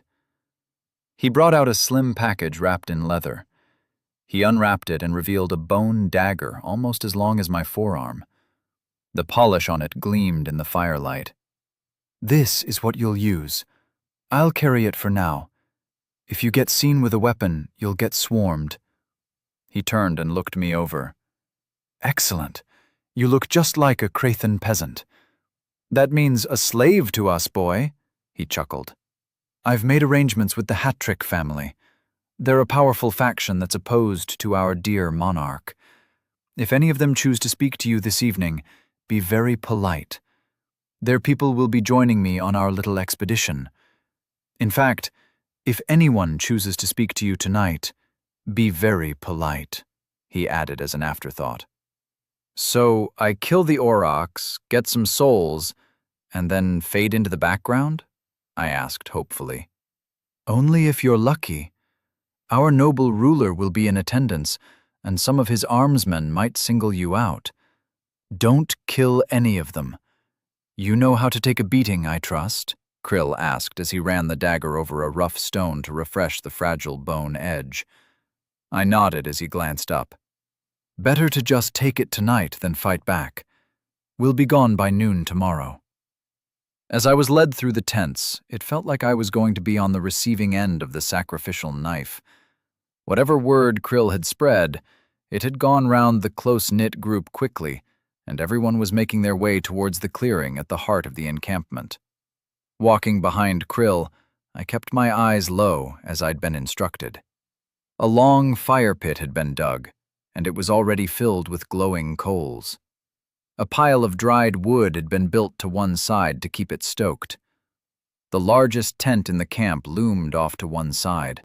A pair of men, wearing the leather aprons that passed for armor here, stood outside the entrance, fingering their stone maces and glaring at everyone who got near them. I was taken aback by the numbers that had gathered. A few hundred people would be nothing back on Earth, but even at home, I'd rarely attended large gatherings outside of work. And when I was working, I tended not to stick around after the job was done, for obvious reasons.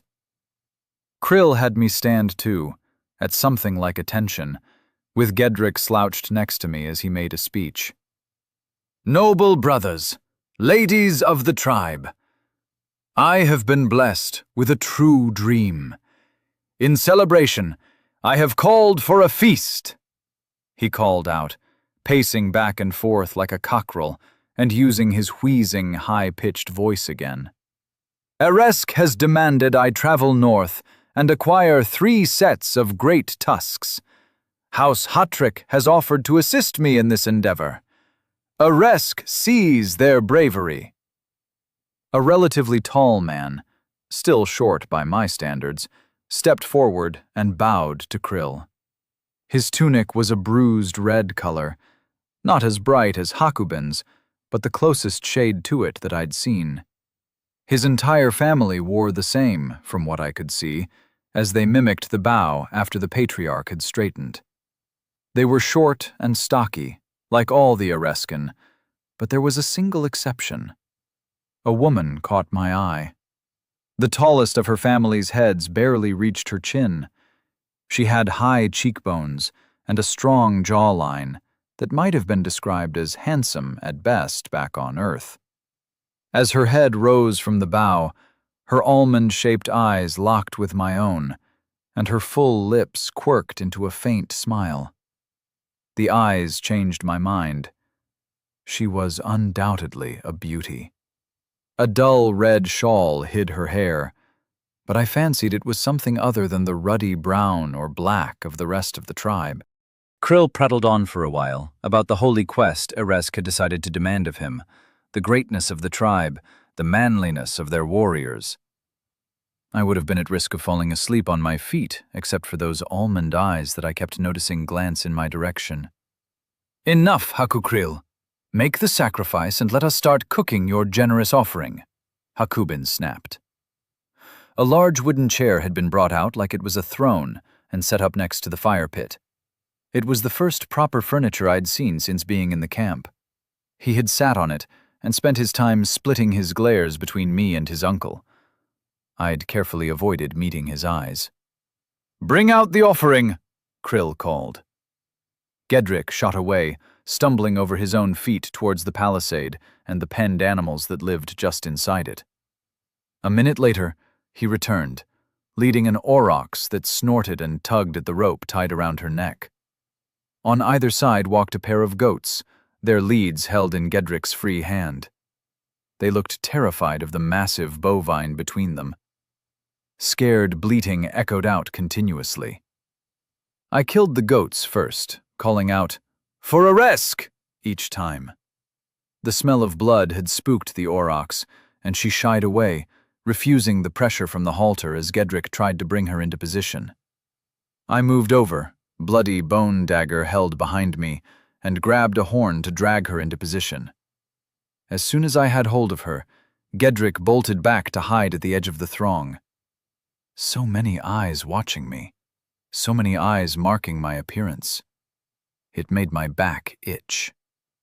I was meant to be a gray man, forgettable and unremarkable. Yet here I was, conducting an animal sacrifice with an entire town of savages staring at me. The aurochs still wasn't happy, but when she tried to toss her head and found that my grip yanked her back into position without difficulty, she became more obedient. My feet left deep impressions in the earth as I pulled her into position against her will.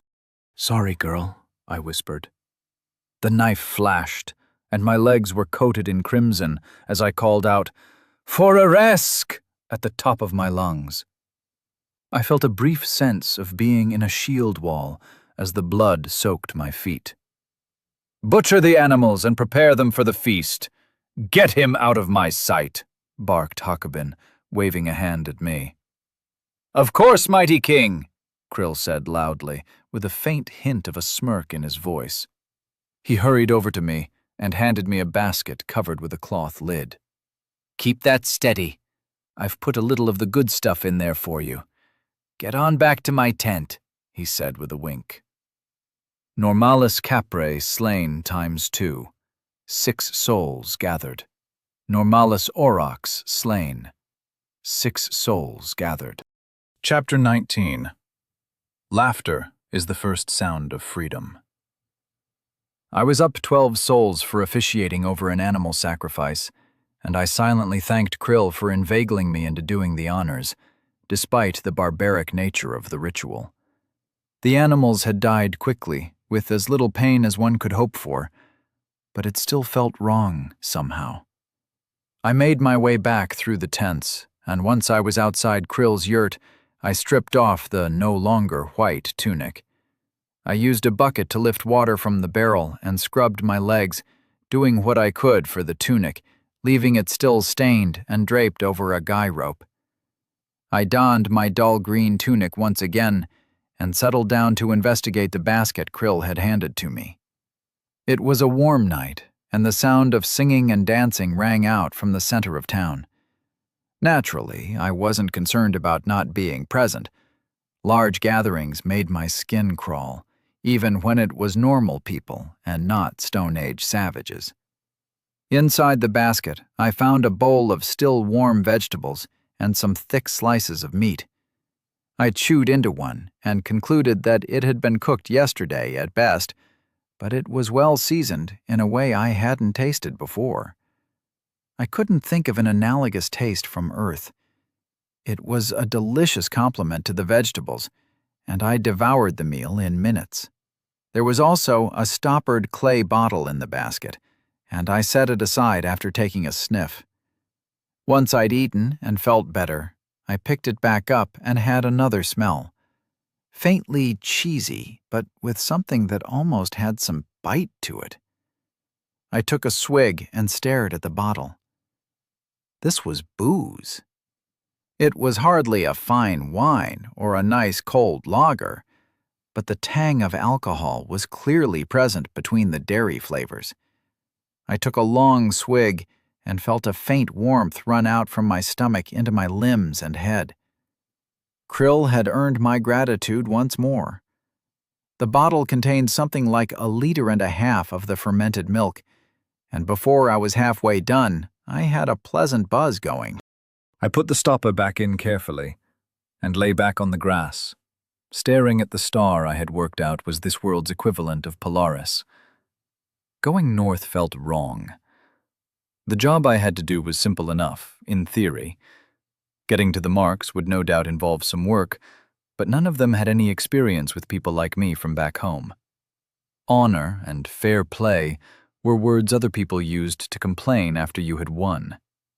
I had no compunctions about slipping a blade between their ribs, or shooting them, with an arrow, I supposed, in the back, without warning. I took another swig of the milk, and continued to watch the stars turning slowly above me. Off to one side there was a faint rustling sound, and I cocked my head over to look. Gedrick had returned, and retreated into his cozy lair of furs under a nearby wagon. I turned back to the stars, and started trying to pick out recognizable shapes. The total absence of light pollution made the night sky a brilliant diorama of pinpricks of light. Some flickered and pulsed like Sirius had on Earth. Others were stable and constant. To the east was a shape that resembled a bow, a large D shape in the sky, composed of over a dozen brighter specks. To one side of it, something that reminded me of a bird stood out, roughly shaped wings crowned by a trio of stars to form a beak. I took another swig and continued to watch the sky, until gruff cursing from nearby disturbed me. "Fucking ropes," a man muttered. "Are you okay?" I asked. I felt remarkably at peace and relaxed. Krill hadn't been joking about the good stuff. I didn't get a reply, but the footsteps came closer until a man in a long leather apron stumbled around the next tent along. As soon as he saw me, he started in my direction with narrowed eyes. "I saw you watching her. Fiala is not for a fucking slave," he snarled as he unhooked his mace from his belt. Who the hell was Fiala? Who the hell was this Priya? As he got closer, I recognized Jitik, the slinger whose stone had knocked me out when I was captured. Anger fled through me, replacing the calm in an instant. I tried to fight it down, but the alcohol was affecting me. Not so tough without your rope and stones, I mumbled as I surged to my feet. You shouldn't have survived. I saw that bullet hit your skull. Sometimes, maybe a mace is better than a bullet. He snarled as he leapt forward, his mace descending overhead and aimed at my temple. This would be a killing blow to most men if it landed. Without thinking, my left hand shot out and caught his wrist, holding the mace in the air. My right snapped forward, driving my fist into his solar plexus and knocking him backwards.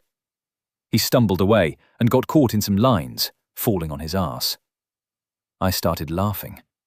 I couldn't help it. I broke into guffaws that stole my breath away as I watched him trying to get back to his feet without knocking over the next tent along. He failed. "Fucker!" he spat as he got back to his feet. A flint dagger appeared in his other hand, and he came at me again. I was laughing so hard I missed the block on the mace, only deflecting it from my head so that it slammed down on my shoulder. The pain brought me back into a focused state. I caught the dagger arm firmly, despite my drunken condition. With the pain in my shoulder clearing my head somewhat, I squeezed with my hand on his wrist. He began to shriek as bones ground against each other. I kneed him in the balls, and he collapsed to the ground. I was on him in an instant, throwing the dagger and mace into the darkness as I snatched him up by the front of the stupid apron, lifting his head off the soil. My other fist came down 3 times. Each time, there was a satisfying crunch. He had gone quiet on the first blow to his face. As I brought my fist back again, a quiet voice hissed out, "Stop, you fool. He's one of the king's men."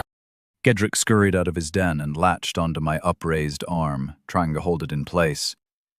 "Too strong. Erisk, damn you, stop. We need to dump him somewhere that will explain his condition. If anyone finds out you attacked a king's man, you're dead," the boy hissed. "He's worth 10, I muttered. Then I pulled myself together, put my greed aside, and focused. "Where?" I asked. "By the horses. If he's found at the edge of the paddock, they'll think he just got trampled," Gedrick suggested. "Horses don't step on people if they can avoid it," I pointed out. "What fucking horses do you know? Most of them are trained for battle. If we scare them a little so they make some noise, no one will be any the wiser," he whispered back. "Pick that prick up. I'll go first and check for trouble. If I stop moving or start talking, hide." "Why?" I asked, meeting his frightened gaze. "They might not just kill you for this. Also, you didn't tell the master what I did. I owe you a little. Enough for this, anyway. Jittik was always cruel to the orphans." The boy set off, and I heaved the body over one shoulder and staggered off after him. The festivities were still in full swing, and had hopefully provided cover for Jittik's yells as we fought. Atonal chanting and singing flooded the darkness. No one was wandering the perimeter of the camp, and I noted the vulnerability in this culture. A band of determined and stealthy men could have been among the tents, setting fires and killing the horses before anyone could react. I focused on the silhouette of Gedrick as he slowed and waved me forward to join him. "We're clear. Can you get him into the paddock?" he asked. I looked at the waist-high fence of hammered stakes and grunted. I backed up, held Jittik under both arms, and moved forward, spinning like a shot-putter building momentum. I released and fell backwards as Jittik soared across the 10 feet to the paddock. His leg caught one of the stakes, yanking it over on top of him as he cracked down against the well-packed mud and horse shit. "Too strong," Gedrick muttered again, and he flinched as he saw me looking at him. Did I have to kill this boy? Could I? "I won't tell no one, promise," he swore. "I kept your secret. You keep mine." "Or else," I said slowly. He nodded vigorously. "Let's get back. We don't want to be missed, my master, when he returns." He didn't include me among Krill's servants, I noted. We hurried as quietly as we could back to the tent to find Krill sitting outside waiting for us, looking up at the sky and finishing off the fermented milk I hadn't gotten round to before Jittik intruded. "Busy night, boys." He pointed to a stone mace and a crude dagger he'd laid out next to him. "Who was it?" "Jittik," I replied calmly. "He's been put in the paddock. It will look like an accident." "Dead?" Krill's voice was sharp. "No, but he won't remember much," I smiled coldly. Raymond pounded his nose into his face in 3 blows. "It was fantastic," added Gedrick in a happy voice. "I didn't ask you to speak, boy. Into your den." "Slave, I would have a word in private." Krill's voice was icy and sinister. We went into the tent, and Krill closed the flap behind us. "What did he see?" Krill hissed immediately. "He saw me beat the guy up. Nothing tricky," I confirmed.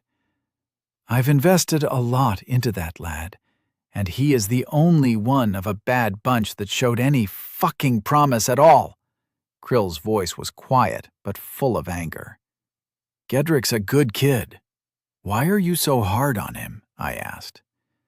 Krill harumphed and turned to his wooden chest. He felt around inside it and brought out the dagger I'd bought from the shop and the satchel I'd taken from one of the attackers at the cave. I noticed that he also took a small pouch, which he hooked onto his belt. "You can have these back for now. Once we're away from town, I'll set things up so you can be properly armed." "You're sure Jittik will live?" he asked. "I expect so. He was still breathing, and I didn't hit him that hard," I replied. "If he wakes up before noon tomorrow, you're dead. Build the fire up and warm some water. I've noticed you're skittish about unboiled water for some reason. I have a few errands to do. I need to speak to Hatrakan and confirm the arrangements for the Kend. Get to sleep once the fire's done. It will be a long few days starting tomorrow." I nodded and went to get the firewood as he left the tent. I heard some heated whispering from nearby, presumably poor Gedrick getting a bollocking. Then quiet footsteps moved away into the night. The next morning, as we walked towards the gathering Kend outside of the settlement, a bower bearing a long, cloth-wrapped shape was carried out of the palisade by 4 armed men in full aprons. Behind it walked 3 figures in bright red, followed by the rest of Hakobin's fighters. I kept my eyes focused on the little gathering ahead of me and hunched down slightly to try to hide my height. 100 meters past the palisade, half a dozen aurochs were covered with bulky packs that hung down their sides, and a dozen young men, their hair shaved at the sides, but starting to grow out at the back into the clan mullet, kept watch on them. To the right of the beasts of burden stood one of the largest Araskin I'd seen, almost a match for my own stature, and next to him stood 3 women wearing traveling clothes, one of whom was much taller than everyone bar the tall, grizzled warrior who seemed to be in command. Krill, Gedrick, and I approached them. The tall man stepped forward to greet us. "Hail, Haku Krill," he intoned in a deep, resonant voice. "Hail, Hatrakilo," Krill replied jovially. "Are we ready to depart? It's bad fortune to linger by a funeral when setting off on a Kend."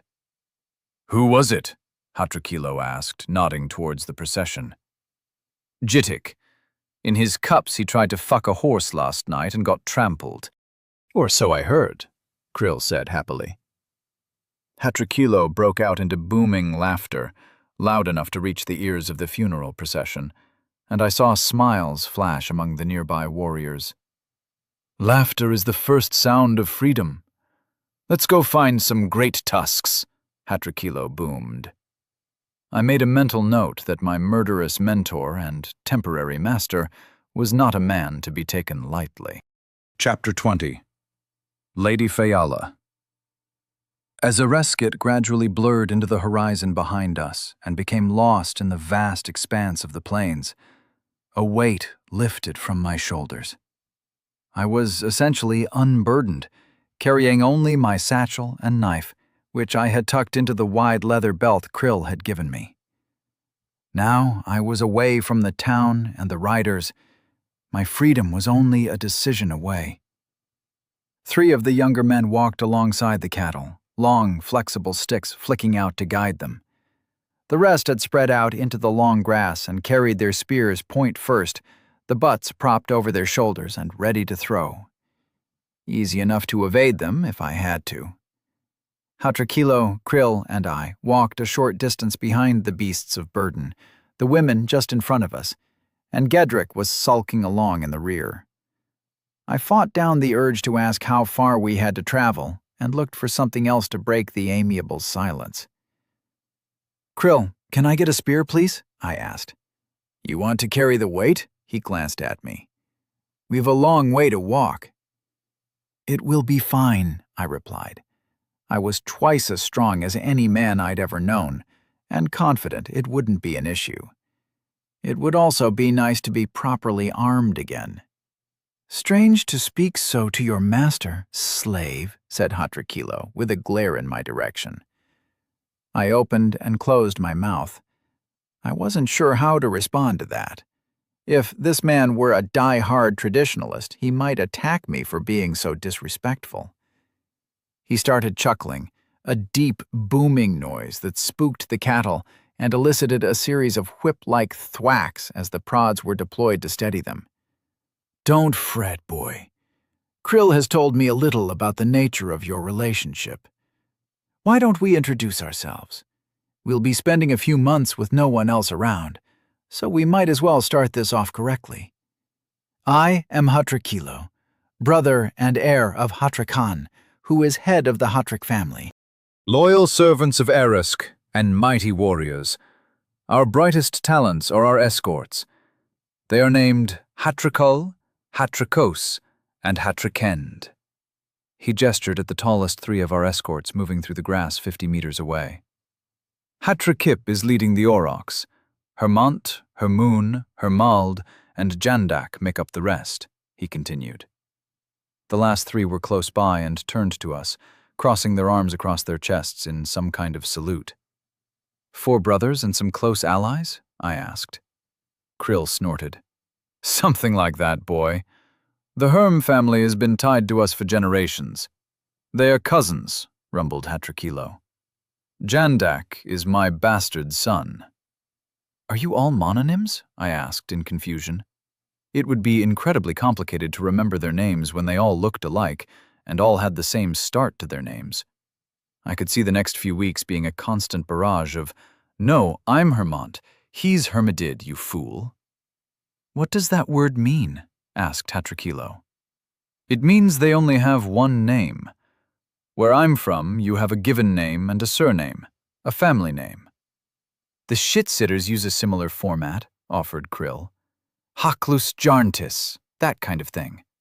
So Raymond is your given name? What is your family name?" I paused, but with a mental shrug, I concluded it wasn't worth lying to Krill about this. The old bastard had a 6th sense for falsehood. If I weren't going to flee, I would need to start bonding with these people. "Cobbler," I said. The shortest of the women ahead of us tittered until the tall one swatted her. "Its meaning?" asked Hatrakilo. "It means shoemaker," I replied sheepishly. "Craftsman's stock?" He turned and looked me up and down like a piece of meat or an animal at auction. Not what I was expecting. "What about them?" I asked, pointing towards the women. "You've only introduced the men." "They will give you their names if they choose. Until then, you will simply call them Lady if they speak to you," barked Jandak from our left. I chose not to push the issue. "What were you expecting?" I asked Hatrakilo to return to a less touchy subject. "You're big, well-muscled, not crafter stock. Krill says you can fight and hunt. He claims you're excellent at trapping and foraging. He says you have a charisma that is hard to explain, and that you are destined to lead a mighty war band. He says a lot of Aurochs shit about many things, so this isn't unusual. Hatrakilo didn't look like he bought any of it, judging by the expression on his face. I don't claim it's that way, Hatrakilo. I stated the truth. My dreams are never wrong. This man has a great future, Krill replied in my defense. You are small and weak because your children often go hungry. Children who aren't properly fed never develop to their full potential, I said casually, and suppressed a smile as Jandak balked and strode over towards me. You're not even a man, but you call us weak? He snarled as he lashed out with the butt of his spear. I caught the spear shaft easily and shoved hard enough that he staggered away and landed on his rump. He rose to his feet, blustering, then stopped as he met my eyes. Perhaps it was the blueness of them. I hadn't seen any Araskin with blue eyes that stopped him. He glared at me for a moment, then burst out laughing. Oh, this one I like. I will be the first to train him, he declared loudly enough that all of our small party could hear him. Well played, baby Ervile.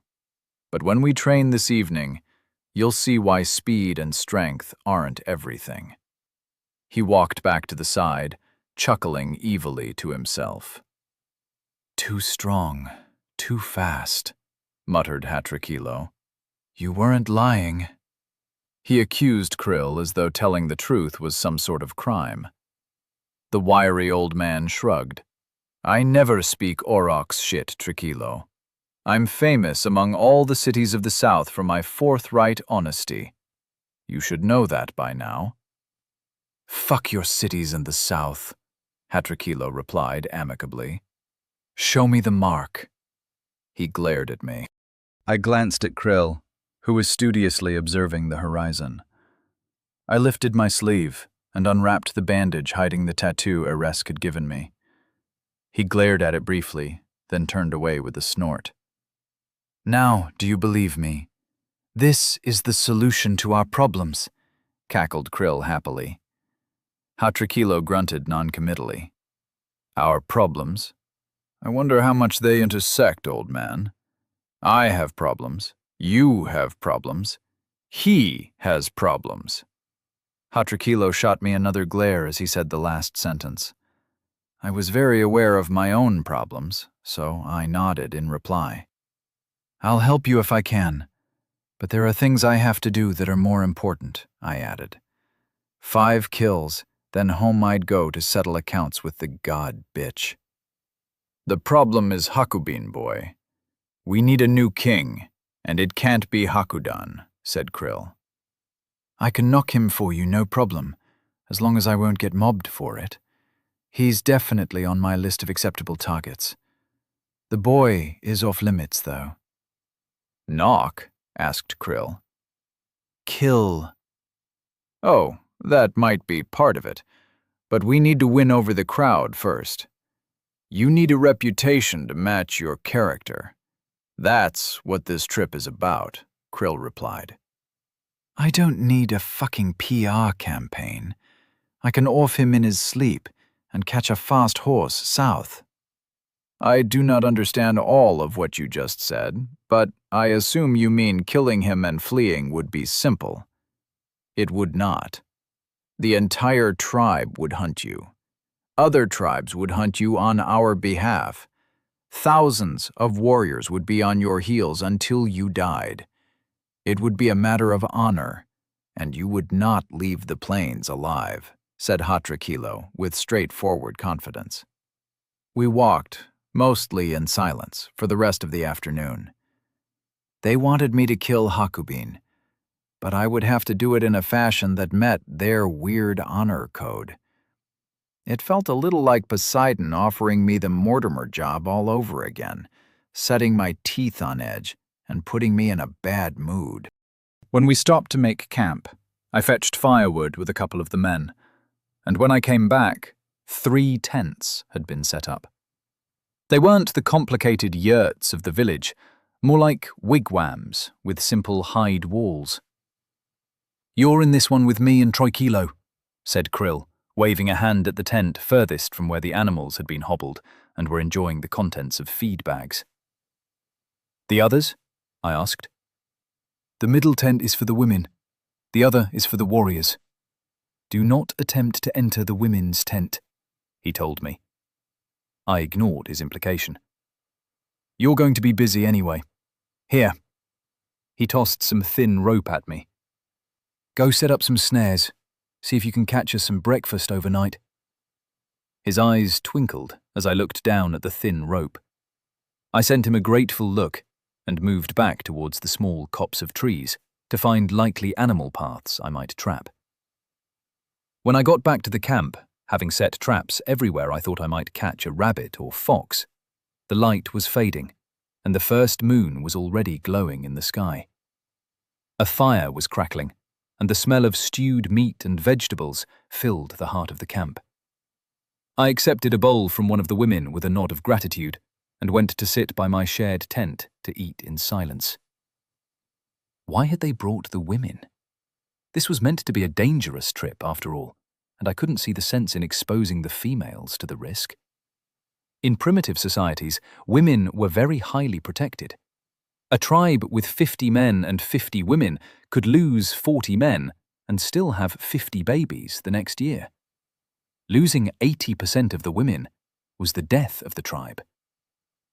Why are they here? I asked Krill quietly, waving my spoon at the pair of women who were tending the pot. I need my attendants, said a soft voice from behind me. I turned my head to find the woman whose eyes I'd met at the sacrifice, looking down at me. Her smile was almost predatory in the half-light of the moons and the flickering flames. Lady Fiala, I think he means to ask why we would bring anyone other than warriors, said Krill, as he shoveled food into his face. Well, that is a tale I might choose to share. I would want some answers myself in return, she said. Her voice was like a cat's purr, rough and smooth at the same time, and very pleasant to my ears. What would my lady ask of her humble dreamer? Replied Krill in a deadpan voice. Not you, she laughed. Raymond Cobbler. Such a strange name. Are all your people named so? She lowered herself gracefully to the grass. Beneath her long dress, I saw flashes of tight leggings that only exaggerated the shapeliness of her limbs. In my culture, yes. There are others with different standards. She arched an eyebrow, and I once again noticed the color of her eyes. Hazel. Coupled with their almond shape, it gave her the gaze of a bird of prey. And where are you from? She asked pointedly.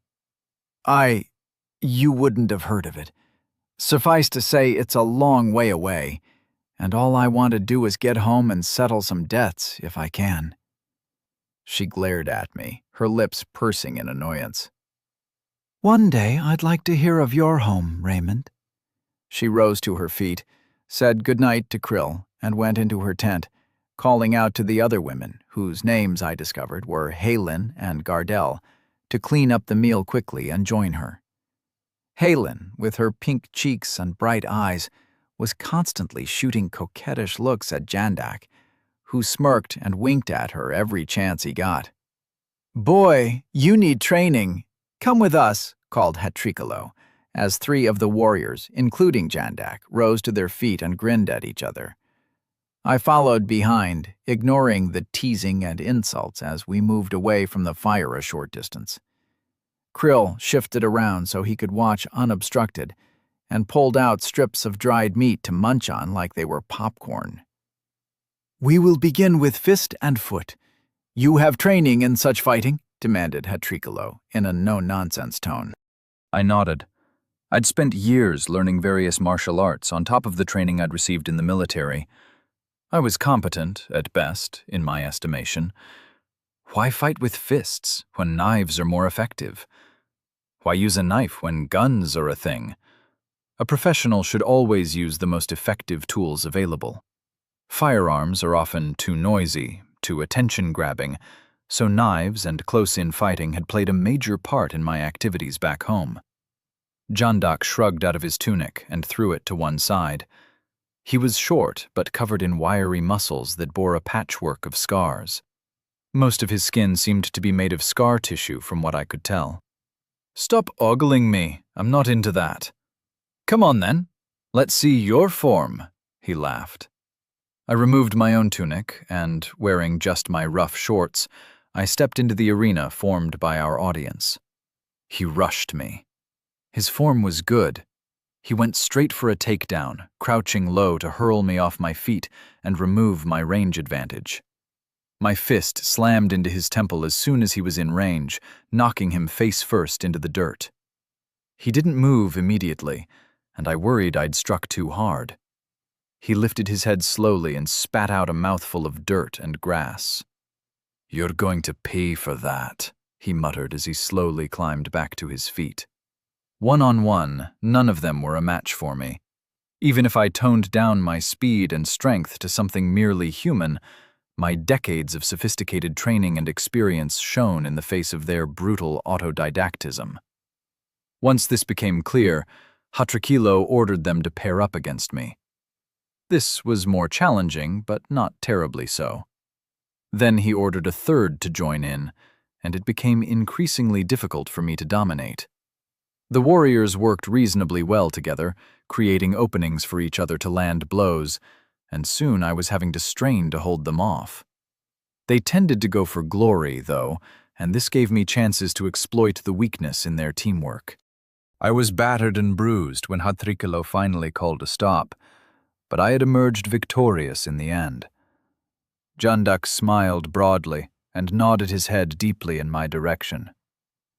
"Tomorrow we fight with staves, yes?" he chuckled as he walked back to the fire with a slight limp. The others all seemed excited to try themselves against me with weapons they assumed they knew better than I did. I looked forward to disabusing them of the notion. Chapter 21. Spent them lavishly. 3 weeks passed in a fashion that soon became humdrum. I would wake to notifications of kills from my snares, gather the bodies and gleefully hoard my souls. Then a quick breakfast and a long, long walk. Each evening I would set traps once more and then fight against the other warriors. I carefully limited my strength and speed in our training bouts. I wanted to learn what I could from them, and I quickly began to pick up their fighting styles with maces and spears. They favored simple striking blows to the head, knee, or elbow with the blunt weapons. Their spear technique was more complex, as they tended not to fight in ranks like European spearmen in an army might have done. They favored a flowing style, where the butt was used as much as the tip, and the spear seemed like a living thing in the hands of the most talented of them. Jandak was far superior to the rest, so he and I sparred regularly. I felt a lot more confident with the weapon now than when I had faced down the bear. In terms of knife fighting and hand-to-hand, I was the reluctant master, and they quickly fell into the roles of students. I was far from a master by the standards of Earth in unarmed combat, but here I was, a passable journeyman training relative novices. With the knife, I was a terror. None of them could match me. Knives are nice and quiet, so a blade in the dark had been my modus operandi for a lot of jobs back home, and I felt completely at ease with the short dagger in my hand. We had headed steadily northwest to skirt around the worst of the hills, one of which had been where I arrived on this world. Fording the river, known as the Grethnillik according to Krill, had been a challenge. Keeping the cattle together as they waded knee-deep across the shallowest stretch had taken everyone working as a team. I'd been taught how to guide the aurochs, taking my turn at handling the long, whip-like branches that were used as goads, as well as more mundane tasks like the cooking and cleaning with fire ash. We were all travel-stained now. Our tunics were dirty and marked by the filth of the journey, but we had gelled together as a group. The distance between the women and the men was a marked difference from what I would have expected on Earth. Their culture was highly stratified by sex, and while the warriors now all joked with me and called monde to mimic my habit of skipping the family denominator in their own names. The women had remained aloof from the camaraderie that had come to dominate our conversations.